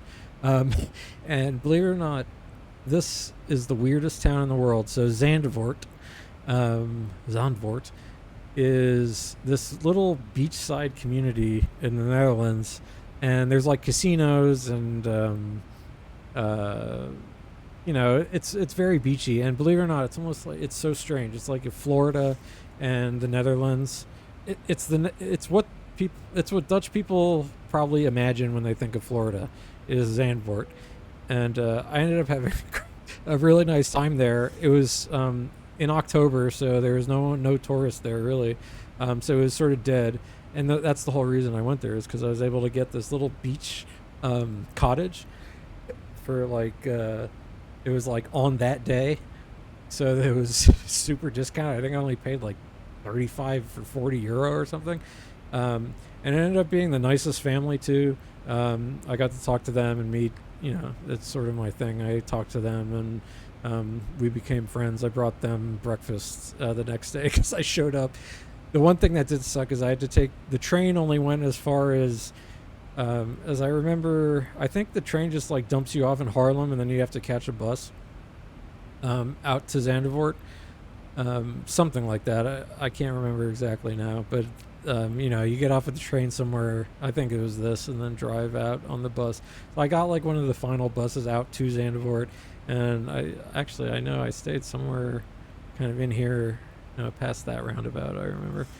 But yeah, Zandvoort ended up I was glad I went because I'm a huge herring fan, and so I try and hit every herring stand I can, and I was able to get really it was still October, so at the end of the year, I'm getting old herring, but there was a great fish place, and I got awesome kibling, and I had good food there. I stayed there for 2 nights, and they had a washing machine, so I was one bagging it with like a tiny backpack, and was able to do my laundry there. That helped. And then I eventually made my way down to The Hague once my buddy was feeling better, and so we did The Hague, and then he and I ended up going to Gouda, excuse me, on that trip. Where is Gouda? So here's Amsterdam. It's somewhere over here. Not Utrecht. Hey, man. I should know this better. Where are you? So that's Gouda. Gouda. That you sound proper. Anyway, I don't know. Why am I...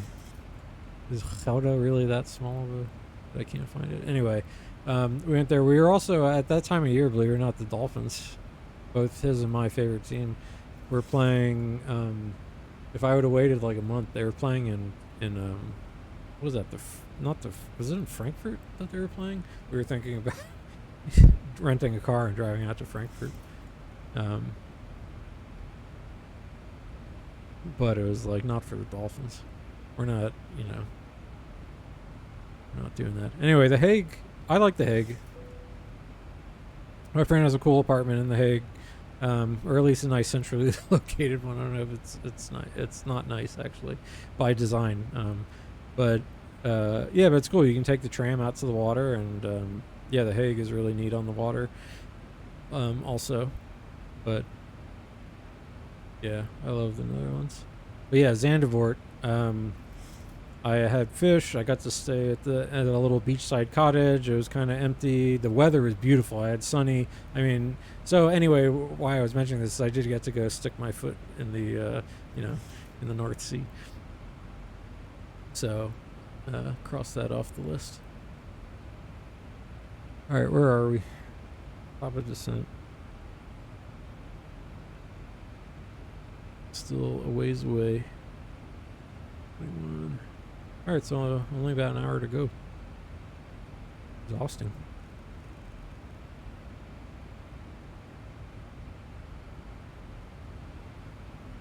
Now we do have a kind of thick cloud layer.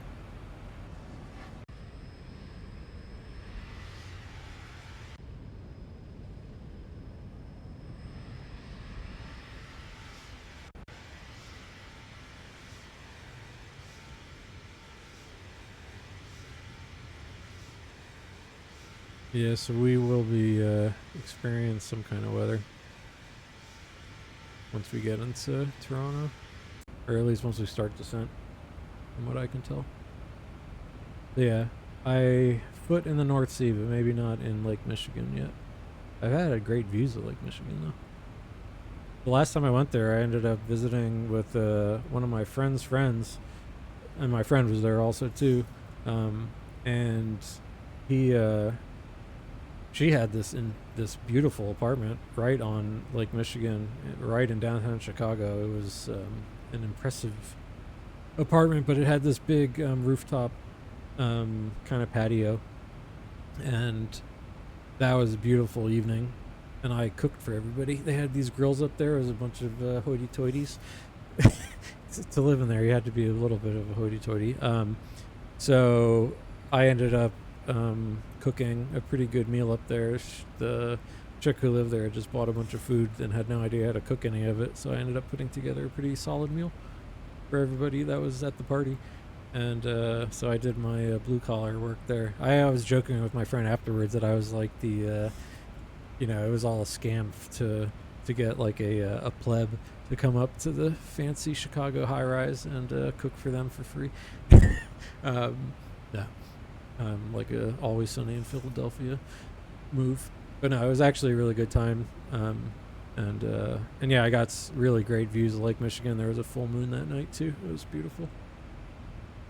My wife might be hearing me tell a story from the other room, and she raising an eyebrow. I can feel it.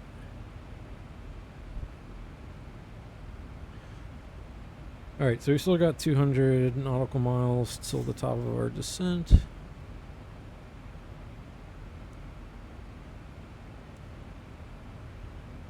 But we are getting there.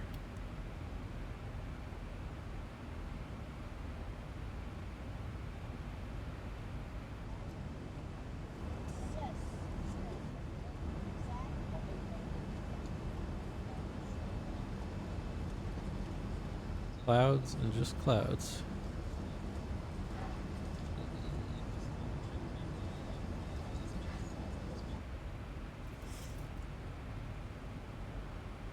Okay.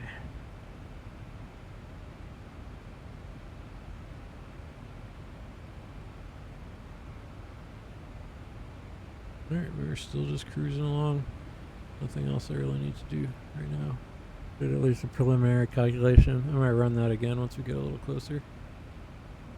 Our hood.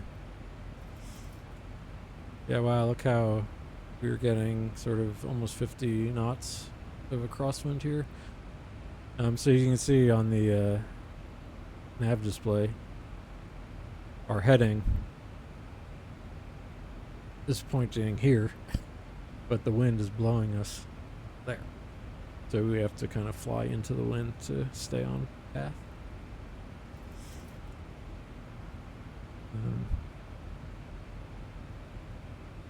Yeah, I should set up a HUD view. I don't use it. Cheating. No. I actually don't use it. I have used it for a bit, but I try not to use it just because, I mean, not that I joke that it's cheating. But it is a very helpful visual reference, and I'm more trying to get a better feel for the aircraft in a general sense. So if I use that, I feel like I'm kind of too distracted, and not. I just want to kind of feel how the in X-plane especially how the aircraft feels, and I've been having just like really terrible landings, so I'm obviously not getting a feel for it. So maybe if this landing ends up being botched, which is high probability if the winds, we'll see how the winds remain, but yeah, if we have a bad crosswind, I'll have to really focus, and I'm a few apple juices in. One thing I noticed on the last stream, I am getting that it must be the Headshake app, these sort of disturbing kicks sometimes in the camera. Not that I want to replicate it.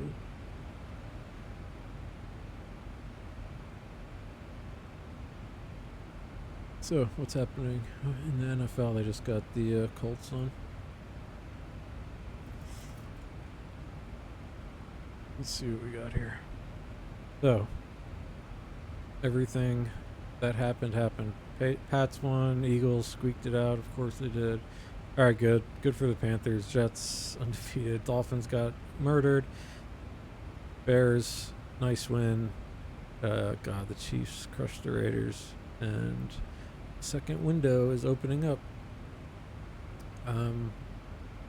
Second window looks a bit more promising. That I'm looking forward to this stream concluding, so I can go relax and watch the 4 o'clock games. Like I said, it's time for my nap. I'm an old man. I need my Sunday evening or my Sunday afternoon football nap. All the apple juice doesn't help. Apple juice and soda.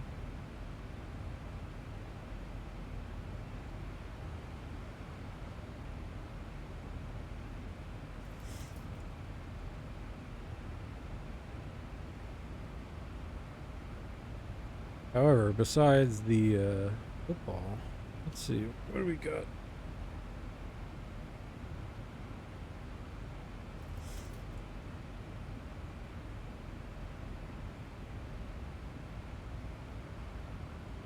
So I am stoked for this Mariners Blue Jays game later. That's the flight we're doing. We are we're doing a little RP. This could be the although they fly to Seattle, I think is the 757. But yeah, we're let's see, what time does that game start at? 8, I think. Yeah, later. So we're here are the where's our people? Here we go. Yeah, here's a bunch of folks going to the Toronto game. That's where we're flying. Quick hop. The Seattle fans going to see him win. So let's see the game day for the MLB.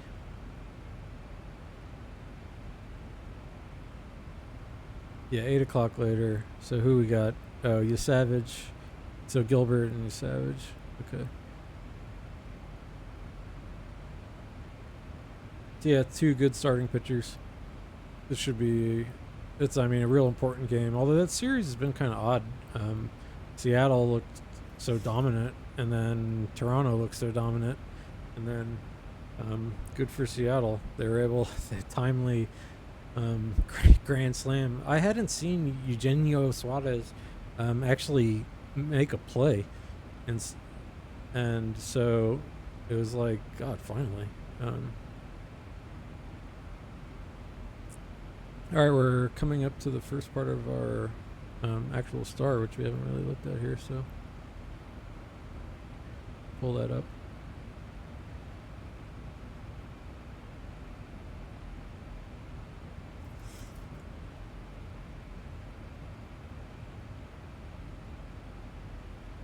Let's see, where my top of descent should be coming up soon. Okay, so on the charts.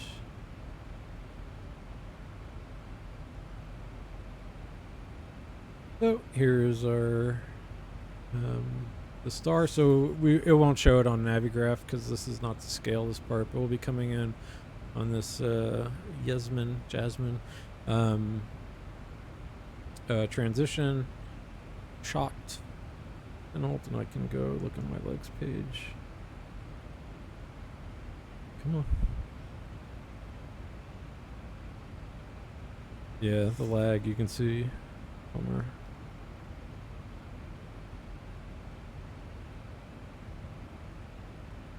Probably a SimApp Pro thing, but really don't know. Yeah, we got the long delays now, 30 seconds. Might have to restart that again. Anyway, I was just going to check some of this, but our first restriction here, Rocto, need to be at 15,000, under 15,000, above 11,000, and then for this approach, let's see, do we have any infos? That's for runway 23. We're still going to do 24 right and come around this way, so go Botum, Verco, Mara, Dinky. I don't know my Canadian stuff well enough, if these are funny waypoints or not. But we'll just get to 8,000 and then we'll continue that descent. Again, I can get rid of, we're no longer doing the that 24 left, but 24 right. Let's see what our kind of altitude, so we want to be down to 3,000. Sounds good. Check any MSA. Alright, so 3,000. Alright, so we're good. As we kind of come down on this part, we'll, before we get all the way, I'll start our descent a little more.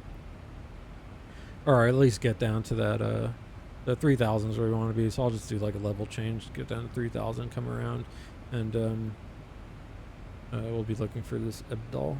So there are actual...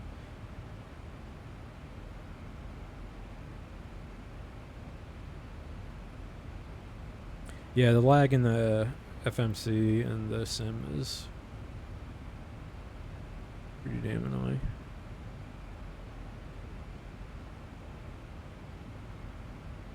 I can look at it here in the sim. Abdul 3000 above. So yeah, we'll just kind of get down to that 3000 and take the ILS in. Yeah, top of descent is coming up sooner than later. So there's that one restriction I'm checking here. And maybe I should restart SimMap Pro again.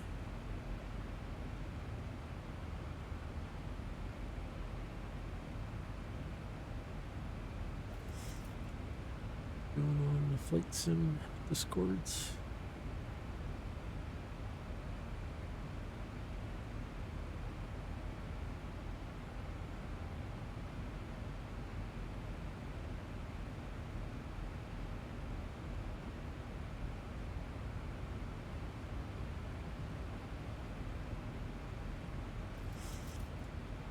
Okay, now it pulled up. Let's see.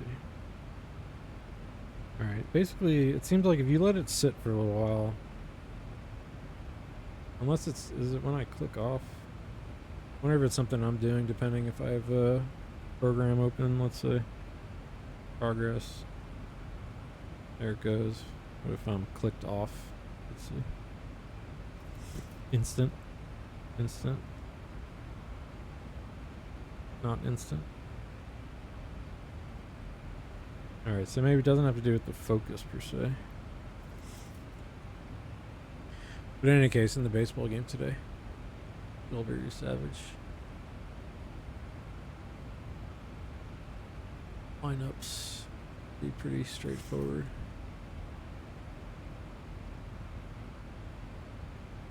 Alejandro Kirk. This is, get ready to see some peak. If you're not a baseball fan, let me show you some of the peak performance bod in the NFL or in the MLB.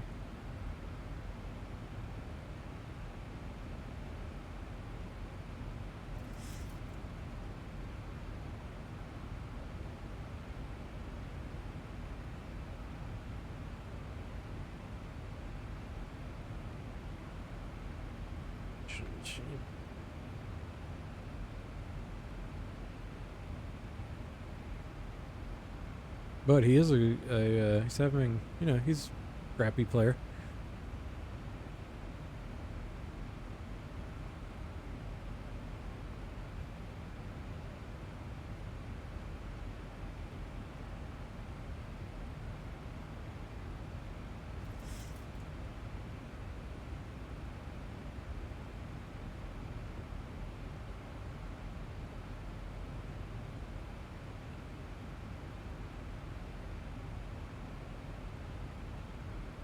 Yeah, my internet is just tanked.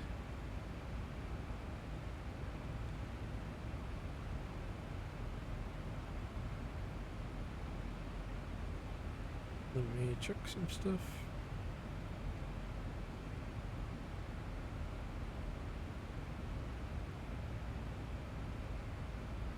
Alright, life looking good. Real life looking good. Okay. Shouldn't check emails. Alright, before we get to the top of the descent though, I'm going to do one last refresh because we are close. Progress. In the sim, progress. Alright, that seems to help a little bit. So, we are less than an hour away. Nice.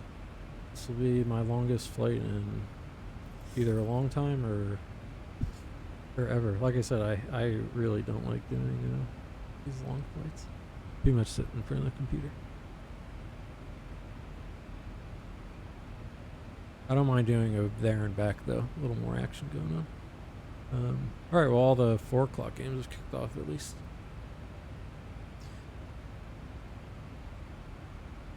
Okay. I will be right back. Last refresh of the cocktail.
Okay, I am back. And it looks like I have been dropping some frames throughout the stream. I'll be curious to see sort of how that ends up. That's another thing, doing one of these longer streams will be one of the times I can see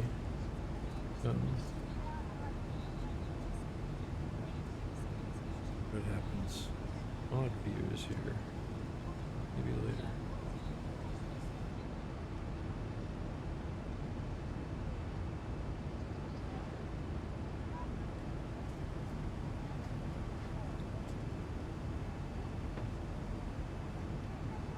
Alright, looks like it's still sort of recording.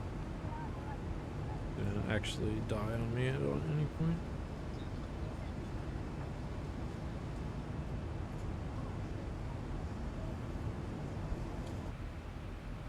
Okay, top of descent coming up. So we can actually start thinking of our flight. Alright, so you got that arrival. Fill that up. So 15,000, under 15, above 11. So as we approach top of descent here, I'm going to go ahead and dial in that the 11 and then down to 8. We are close, and there is weather.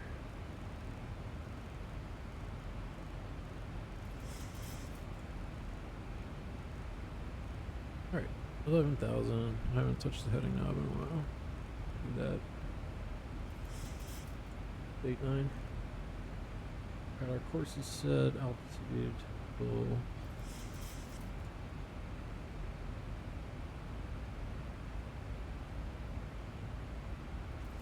Huh. Oh, okay. I noticed this the other day. It seemed like I thought I was starting to kind of start my descent already before it got to the top of descent point. But no, we're all good.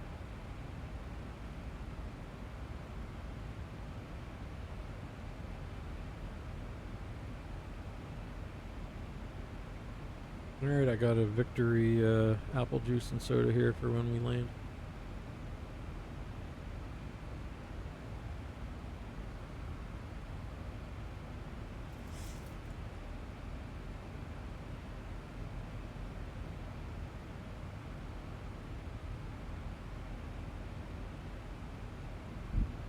Okay, so close to top of descent. I did some of our descent planning already. Let me get anything I'm thinking. Anti-ice we will probably need as we start descending through the clouds. But we've got everything else good. And like I said, for the briefing, again, what we'll be doing is just following these restrictions, VNAV, and watching it at Pengo. We come out this way, so I want to be at 8,000 by Botum. And then once we kind of start on this north easterly, this 057 here, I'll start descending down to the ILS altitude, and I'll intercept the localizer, and we will try and land this baby. And like I said, we're going to be doing 24 right. Looks like the new runway we got. So 3,000, and once we hit Abdal, that's where our the radar fixes, and we will follow the glide slope down. Review missed approach procedure, climb heading E1 or Delta 1, so fly 1.5 miles, climb left 3,000. So 3,000 is going to be our missed approach. I could dial in those VORs. CYYZ, yeah. 112.15 in case.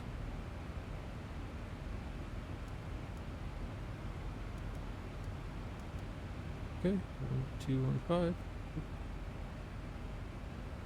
Open back up. That's the VOR it wants us to think about. Yeah. Okay.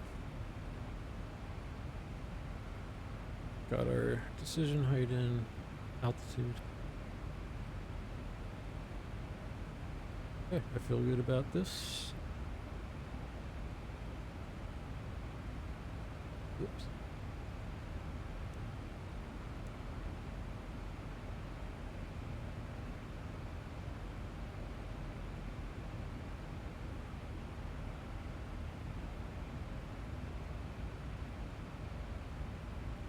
Alright, go back to our init ref. This looks good. I'm gonna run back the weather here. See if we have any major change in the weather from our calculations before. So let's take a look. So, 210 at 9. Right now it's still 210 at 8. Yeah, okay, that still looks good. The runway, we still got the rain. QNH 29.39. Okay, so we'll back 39. And I can set that here to 29.39. Wait, is it that low? No. Oh yeah. Yeah, I guess it does get that heavy.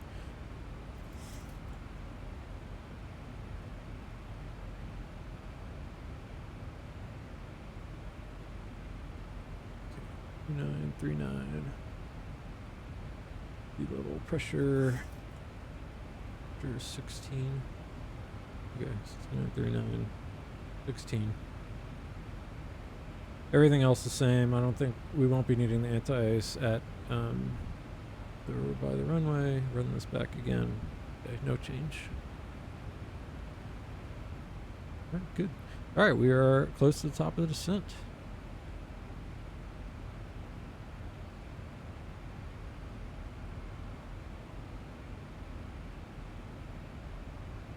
Alright, they reopened 24 left. It looks like they had stopped doing arrivals there. Let me just check to see that. I'm gonna open the airport again, look at the runway, see if at least 25 or 24 right is not used anymore, so we can do 24 left. Alright, so everything's changed, which happens. So let's go to departures, arrivals. Go back to our original, and we're gonna have to redo all of our planning here. So we'll do ILS 24 left now. Execute. Won't change too much in our actual this, but we are gonna have to run this back. So 24 left. All that looks the same. And I just realized this is gonna put a discontinuity in. No, we're already on the star. Okay, sweet. Just checking that this all looks like it's supposed to look. Photon. So that doesn't actually have the restriction in percent. Oh, I guess it kind of does. Alright, we could double check our weight. 129.9. And we'll be... Alright, so we didn't lose as much weight. Progress. So we have 8, 7, 1. Okay. So 129, 128. Yeah, so let's just go conservatively. Actually, it'll be a little over 128, maybe 128.2. Okay. Alright. 144 knots. So let's do 30 at 144. And we will have not too much kind of, I guess we'll have a head like wind. Although I guess if we're runway 24 left now, gotta change some other stuff here. So is it the same runway heading? Yes, but our ILS is 109.3. Nope. 24 left is... Alright, still 237, but we want 111.95. 111.95. Swap. Swap. 111.95. Okay.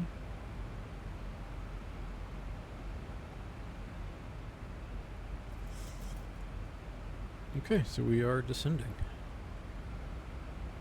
Almost there.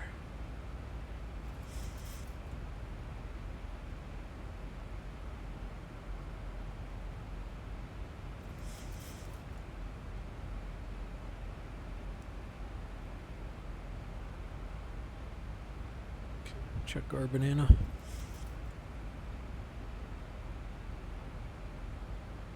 So it has us kind of, we're doing good. Little above the path, but plane will adjust. All right, we set auto brakes 3. Oh. All right, clouds. Let's get the anti-ice on.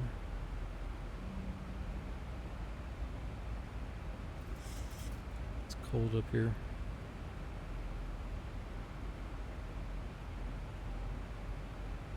Bugs.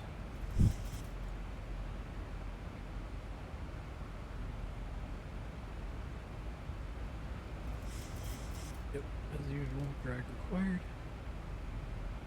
So you can see got our speed brakes out. We're going to be bouncing around through here. I was just looking at the weather. I mean, it's not, I don't think anything we would not fly through ordinarily, as far as I can tell. But yeah, there's rain. We're going to be getting some weather here.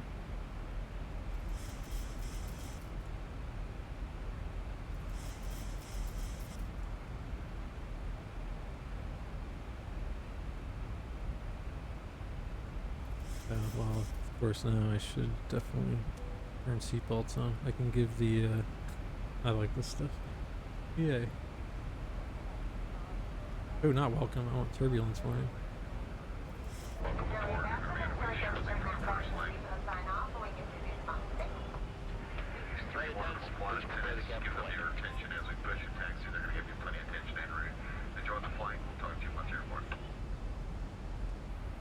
Alright, let's try it again.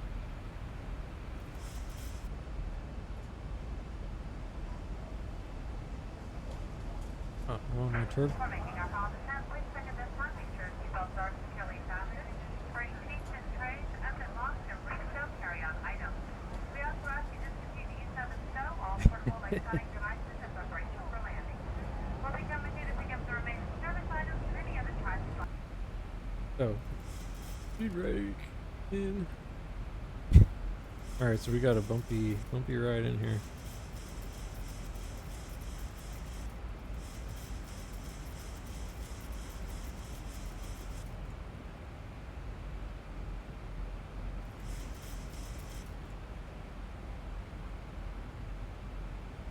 Yeah, so it still says like the drag required here, even though, again, the FMC is lagging behind.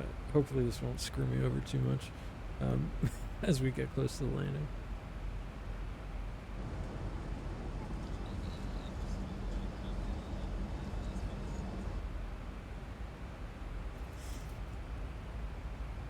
Ooh, all kinds of bumpy.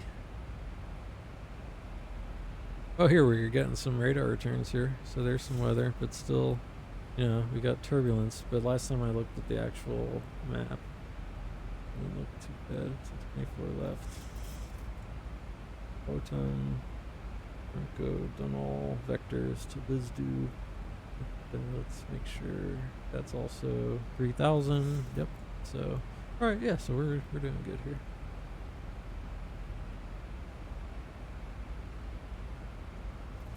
If not bumpy.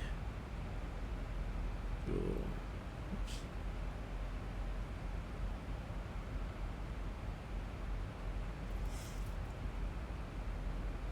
Come on.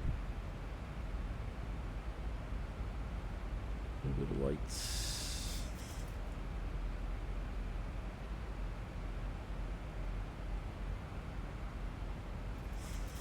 Okay, so I'm gonna probably open up the speed window here in a moment. Rotko, how close are we to you?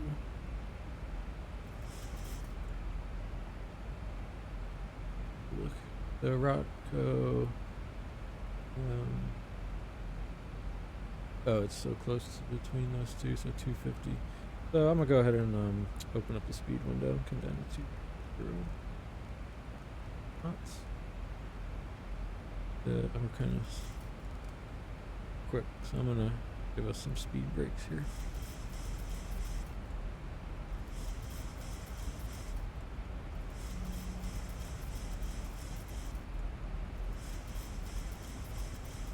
Alright, I'm gonna go ahead and kind of kick some lights on. So we're getting close enough. Let's continue this. Brake set.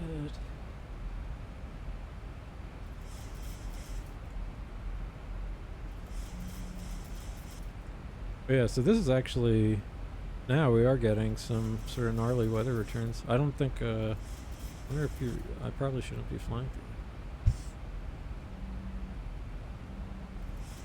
But that was interesting. We didn't get any of the radar returns from earlier. Let me look at Navigraph. What are they looking like?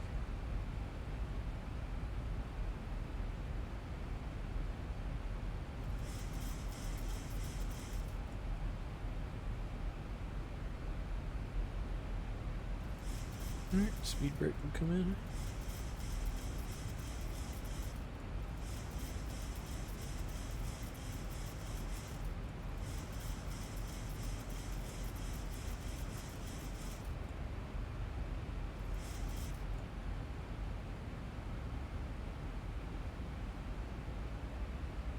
Okay, let's go ahead and set standard. Slow down. Yeah, so we've got quite the bumpy car, everybody.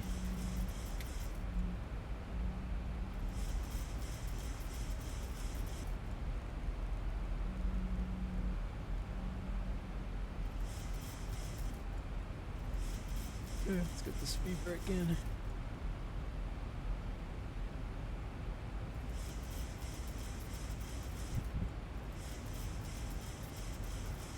Yeah, they call us an X-plane, the Star Wars. I forget exactly what makes it go away, maybe the wing lights.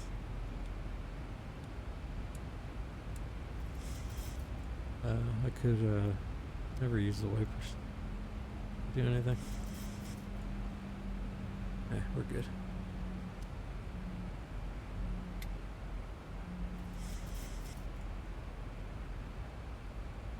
Okay. Alright, coming through out of the clouds, that's a little nicer. Temperature +6. Probably don't need the anti-ice anymore. Ooh, lightning. That's cool.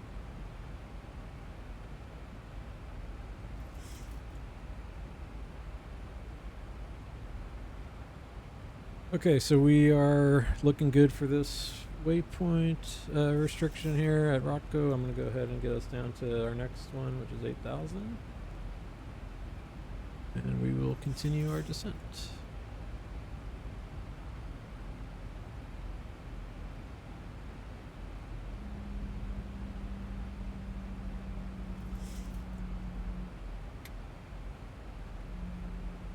Alright, there, as you can see on the map display, is our 20-mile ring coming in. Lets me know I need to start thinking about stuff. So our next restriction is just 210 at Bodum. So after I pass this Pingo waypoint, I'll also start my decel just after that. We're going a bit quick still. This plane is always fast.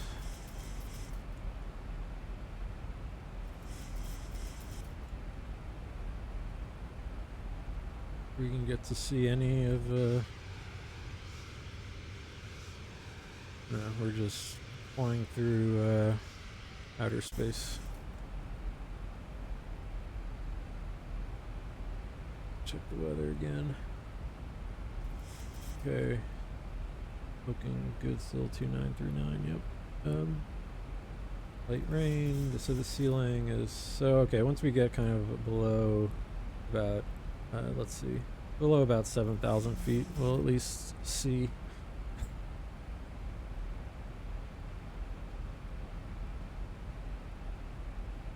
Let's see, make sure they're not like doing any weird stuff here. Alright, so now we're still just standard ILS. There's plenty of visibility for these real pilots. For me, you know, it's almost, this is like auto land territory for me. Come on, speed brake, get us down. Alright, we'll go ahead and stow stow the speed brakes. Zoom in a little bit more here.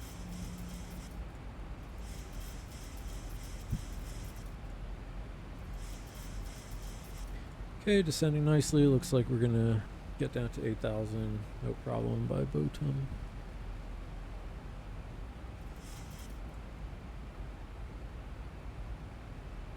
And kind of once I come abeam of the airport, I'll start doing my laps.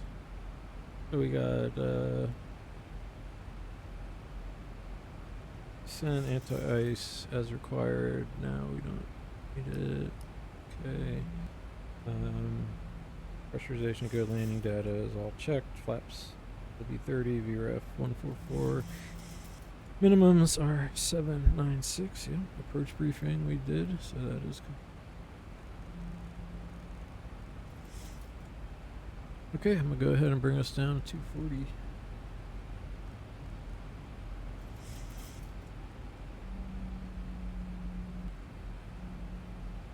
Yeah, this is a bumpy ride. Sorry, folks.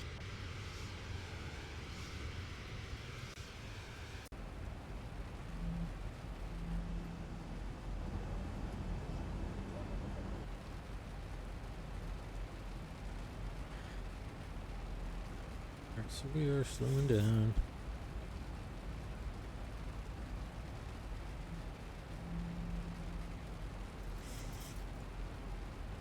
Thousand to go.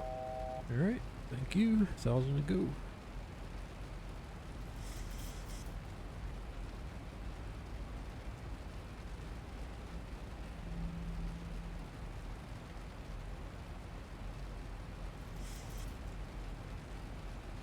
Alright, double check. We're doing 2-4 left. 2-4 left to set. I still have that fixed in. Or no, 24 right, so I should do that.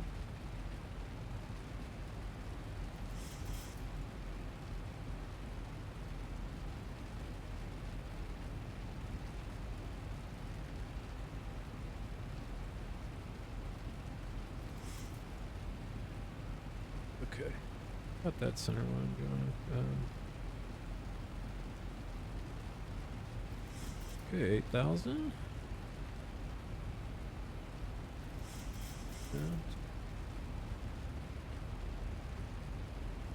I just bust. Alright, coming in a bit hot. Brakes.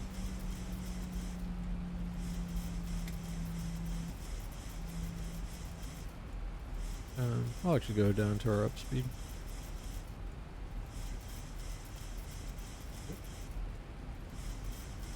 Fired. And this freezing thing. Such a bummer. Okay, so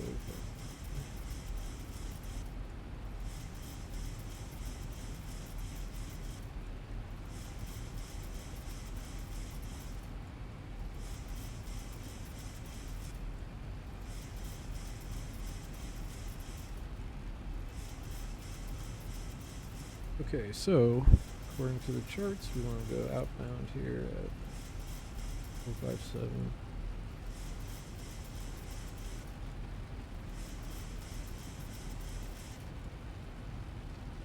Oh, too bad.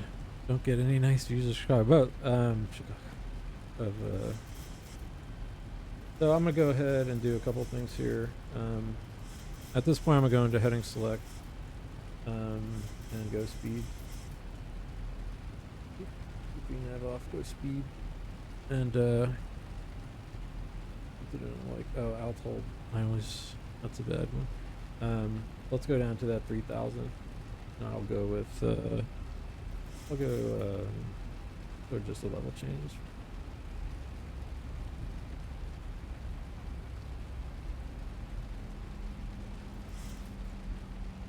Alright, put the speed brakes up.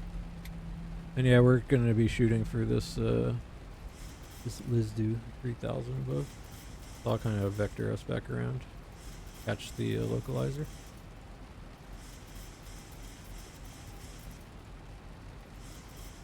And in that case, this is only 10 miles. Here, I'm gonna start slowing us down actually. Just get off some speed. And hopefully once we get down below this layer, we can see a little better.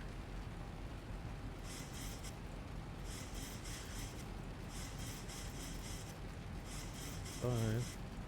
4 left. 1.95 IDP. Alright, starting to get something here. Okay, we are descending.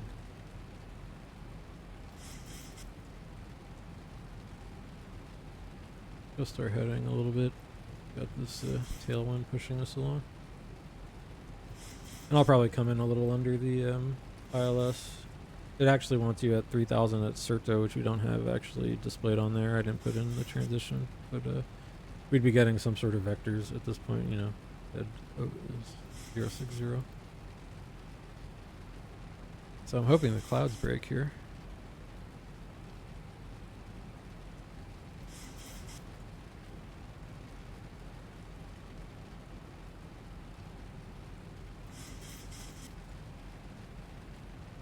Little, not much. I'm gonna start getting this down. I'm gonna go flaps 5. Bring us down to flaps 5 speed. I'm just sort of slowing us way down because I'm about ready to earn base.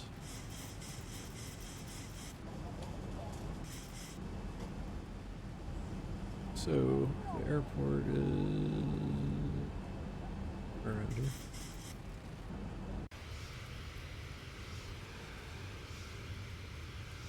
We are passing at a beam. We did. Yeah, visibility isn't that great here. Alright, so this is kind of interesting. You can see how the how much the wind blows us off the actual course. I wonder, in real life, I'm not sure exactly what heading they would give us, but this will maybe straighten us out a little bit.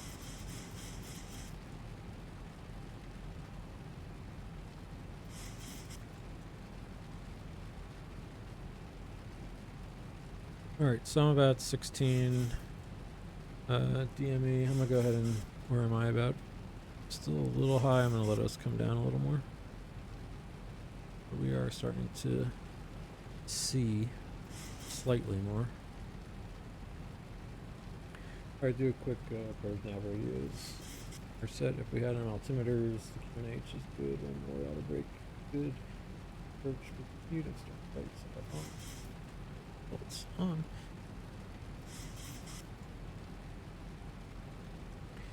One thing I'll do is it's the final runway quick. I'll just put the let's do. Wait, this lag.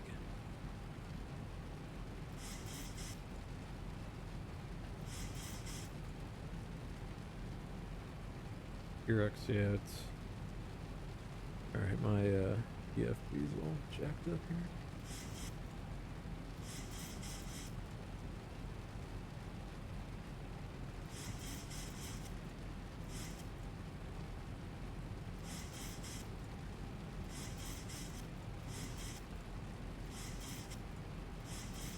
Okay, I just drew a little kind of center line out.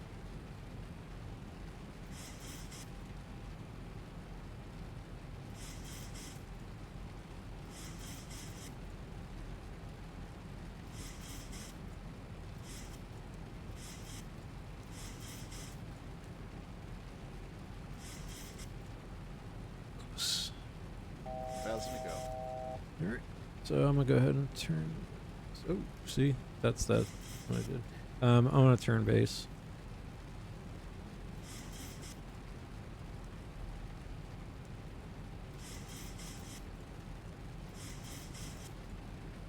And I will go ahead and drop our speed. Go flaps 15. Slow down to that speed. Speed brake is armed. Yeah, speed brake armed. I will. We're getting turret. I'm gonna go ahead and on the localizer.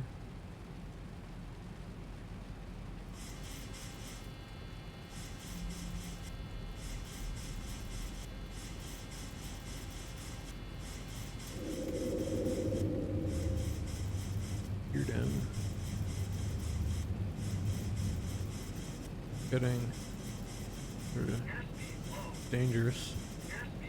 Come on, Debo.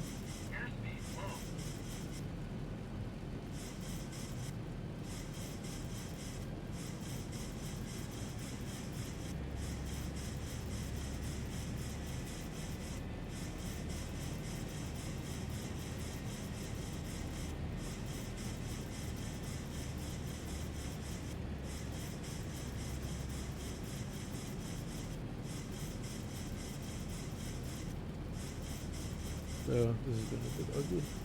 Did I actually get? Or one thing I actually wasn't quite paying attention.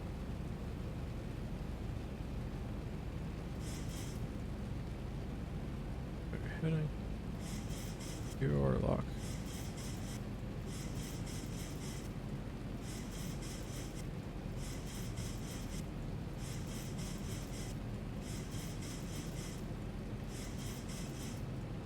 This is turning out to be pretty ugly here.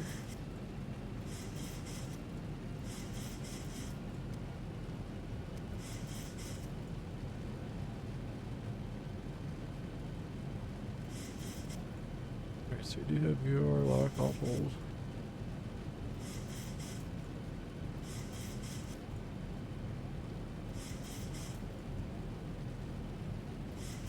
Early wins.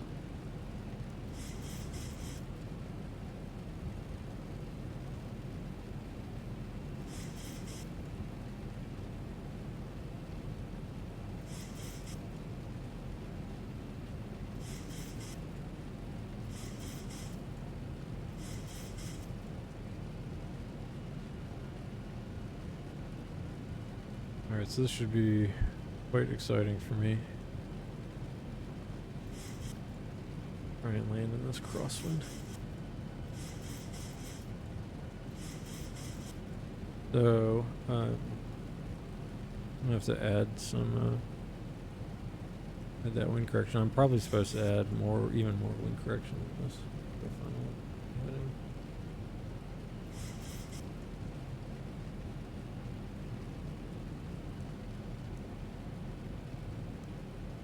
So yeah, I did a lot of stuff too early. The gear, flaps 15 was too early.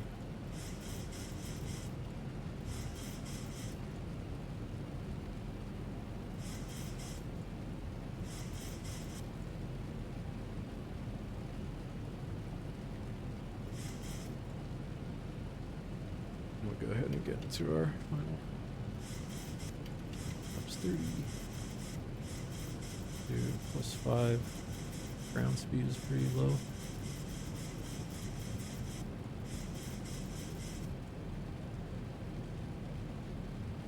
Alright, MCP speed, VOR lock, off hold. We are coming up on the approach. Fix. Bumpy.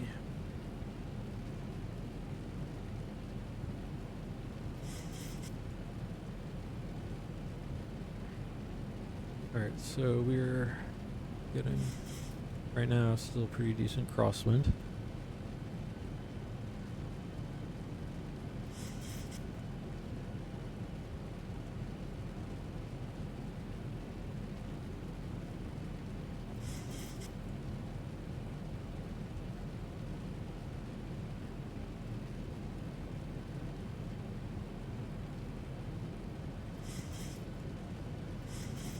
Sort of concentrating here a little bit.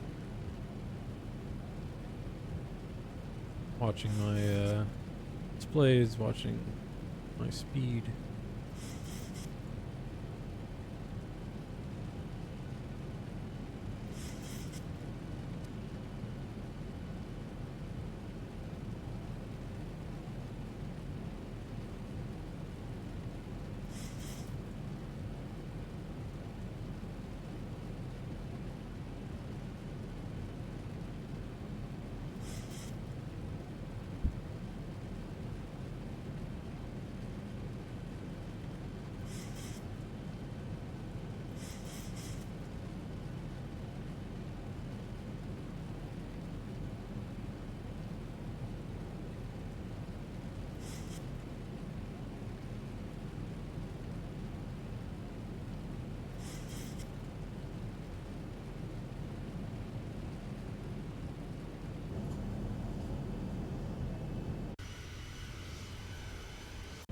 Yeesh. Alright, turning to this headwind.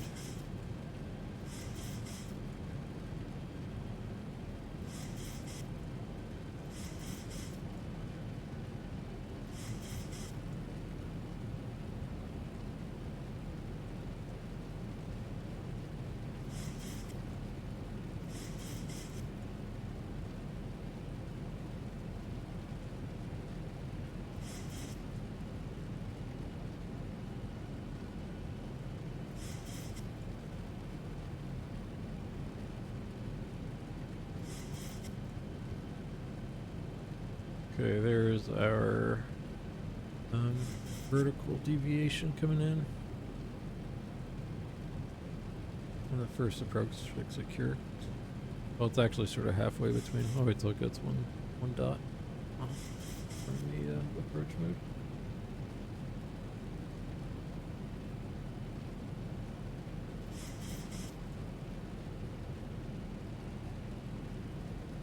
Alright, I'm gonna go ahead and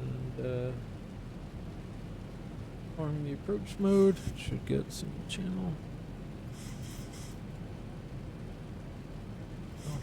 Light slope.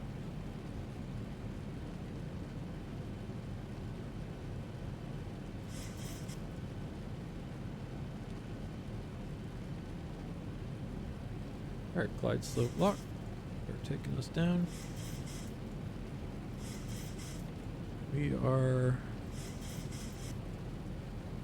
okay, about 8 DME. Oh, there's some runways. So we are landing, remember, we've made a lot of changes, so 24 left. Oop, is over there. Glad I could see it. Alright, I'm gonna go ahead just to get a sense of the power. I'm gonna kick off the auto thrust.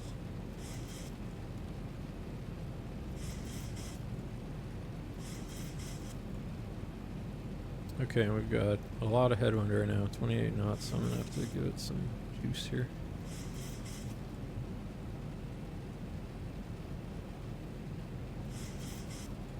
And about 1,000 feet, I will kick off the autopilot.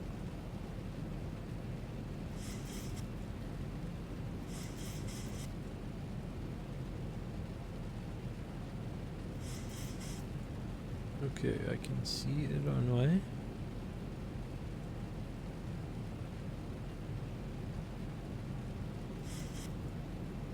Drop us down a little bit on the speed. We don't go flying through. The wind is probably going to die off a little bit as we get closer.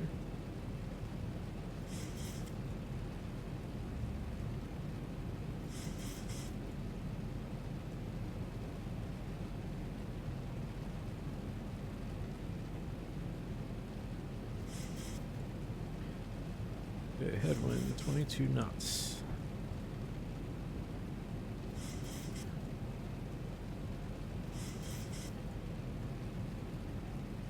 Alright, approach checklist. Flaps. Green light. Everything going good up here? Yes. A little more juice.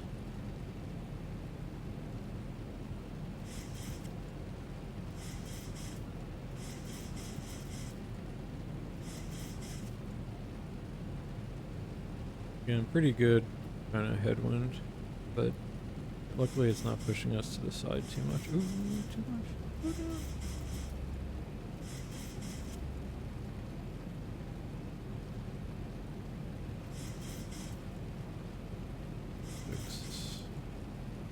Pitch and power usually seems to be around 57.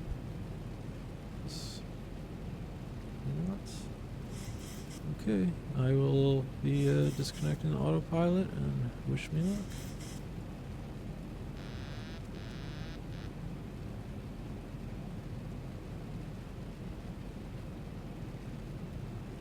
Approaching minimums.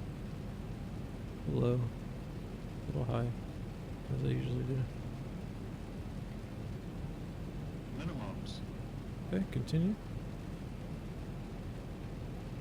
Oh, nice and great. 1100. 100. Low. 50, 30, 10,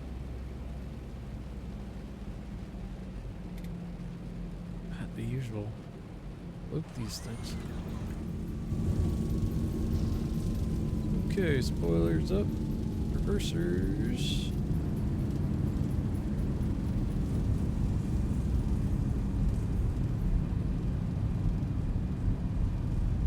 $80 knots. Alright, check. Okay, reversers. Manual brakes. Off here.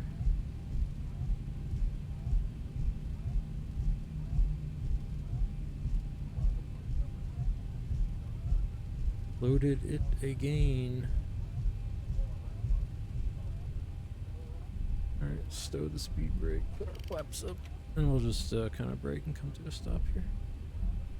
Runway ahead. Gotta cross 25, right? You're 24, right? Imagine we got clearance. Okay, good. Everything looking good. Ugly, ugly day. Let's just go straight ahead to the 4. Okay, Delta 4, Delta. High sync rate, is that the main thing it didn't like, and then I hit it pretty hard.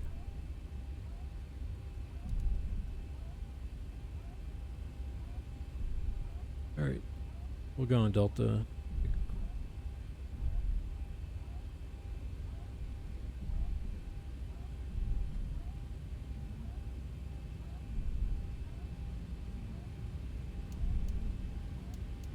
Off.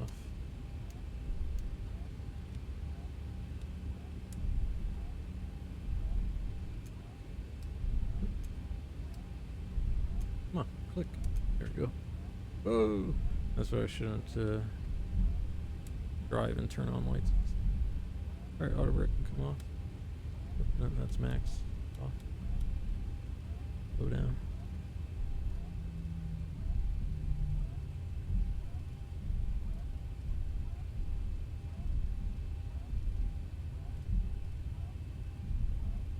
Alright, we'll say they let us cross.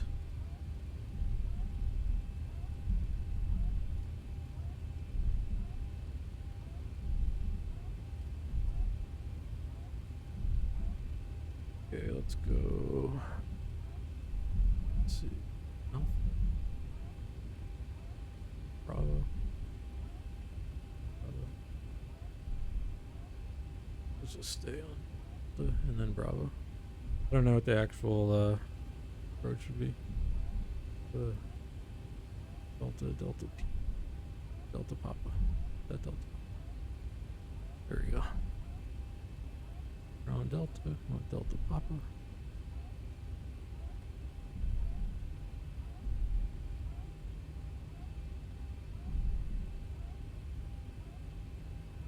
So that landing wasn't terrible, but once again floated it and probably long. Let's see.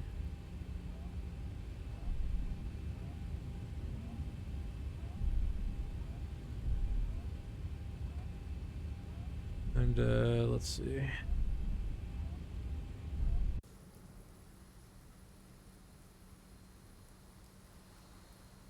Gross day. Let's we'll park up here.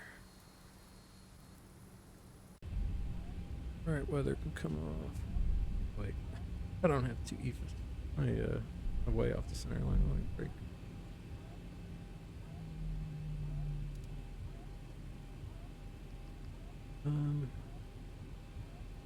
Taxi off road is city. What's this?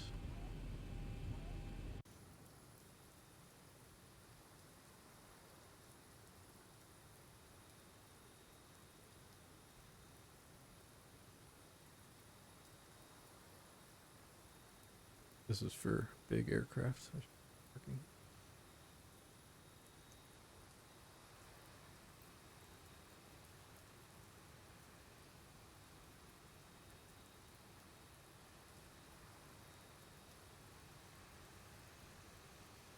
Go to the next one.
Yeah, I don't know if this will actually pick me up. Not the correct parking spot. Oh, here it does.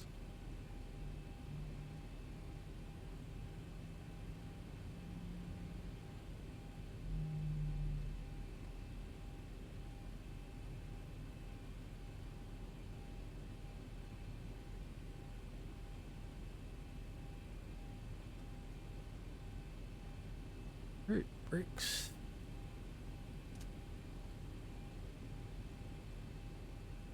The APU on.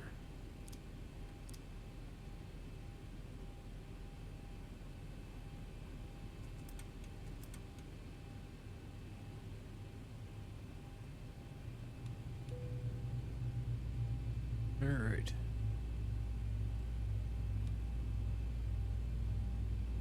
So, I want to do a quick run back here. My favorite thing.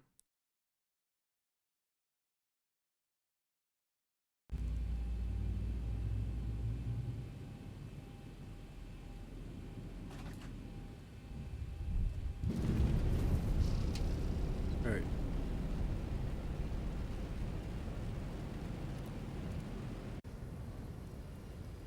So, what did I do this time again? I think the same as usual.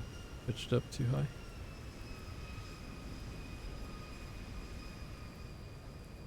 You love the replay mode.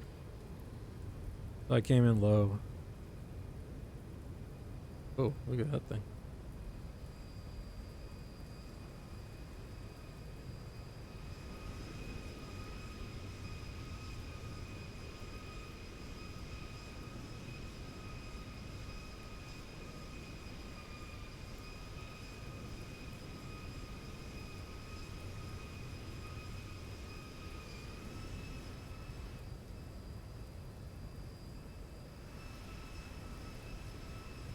Yeah, pitch the nose down there. Let's see, the flare is the main thing.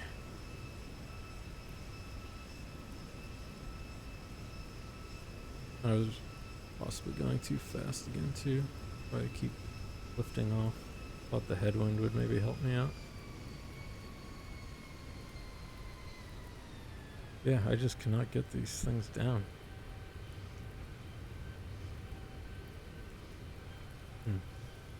Alright, well, as we know, work on the flare a little more. Okay, so that was fun. Did our long flight. Have a sip. Watch the rest of the football and the baseball.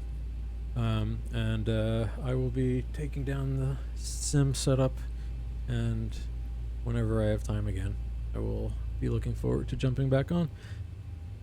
But yeah, enjoy the rest of your Sundays. As usual, let me give you the musical stylings of King Gizzard and the Lizard Wizard to play us out.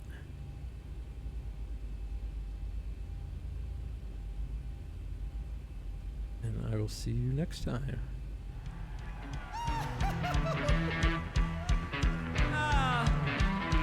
Sometimes I think I wasn't cut out for this world. Sometimes I just feel like just a scumbag to everyone. I probably would have been better off one thing. You're a scumbag, man. I do like eating the scraps. You like chicken? I do like chicken. This one's about them chickens in the sky.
Bread crusts are my banquet, puddles are my wine. A revel in the present, each bell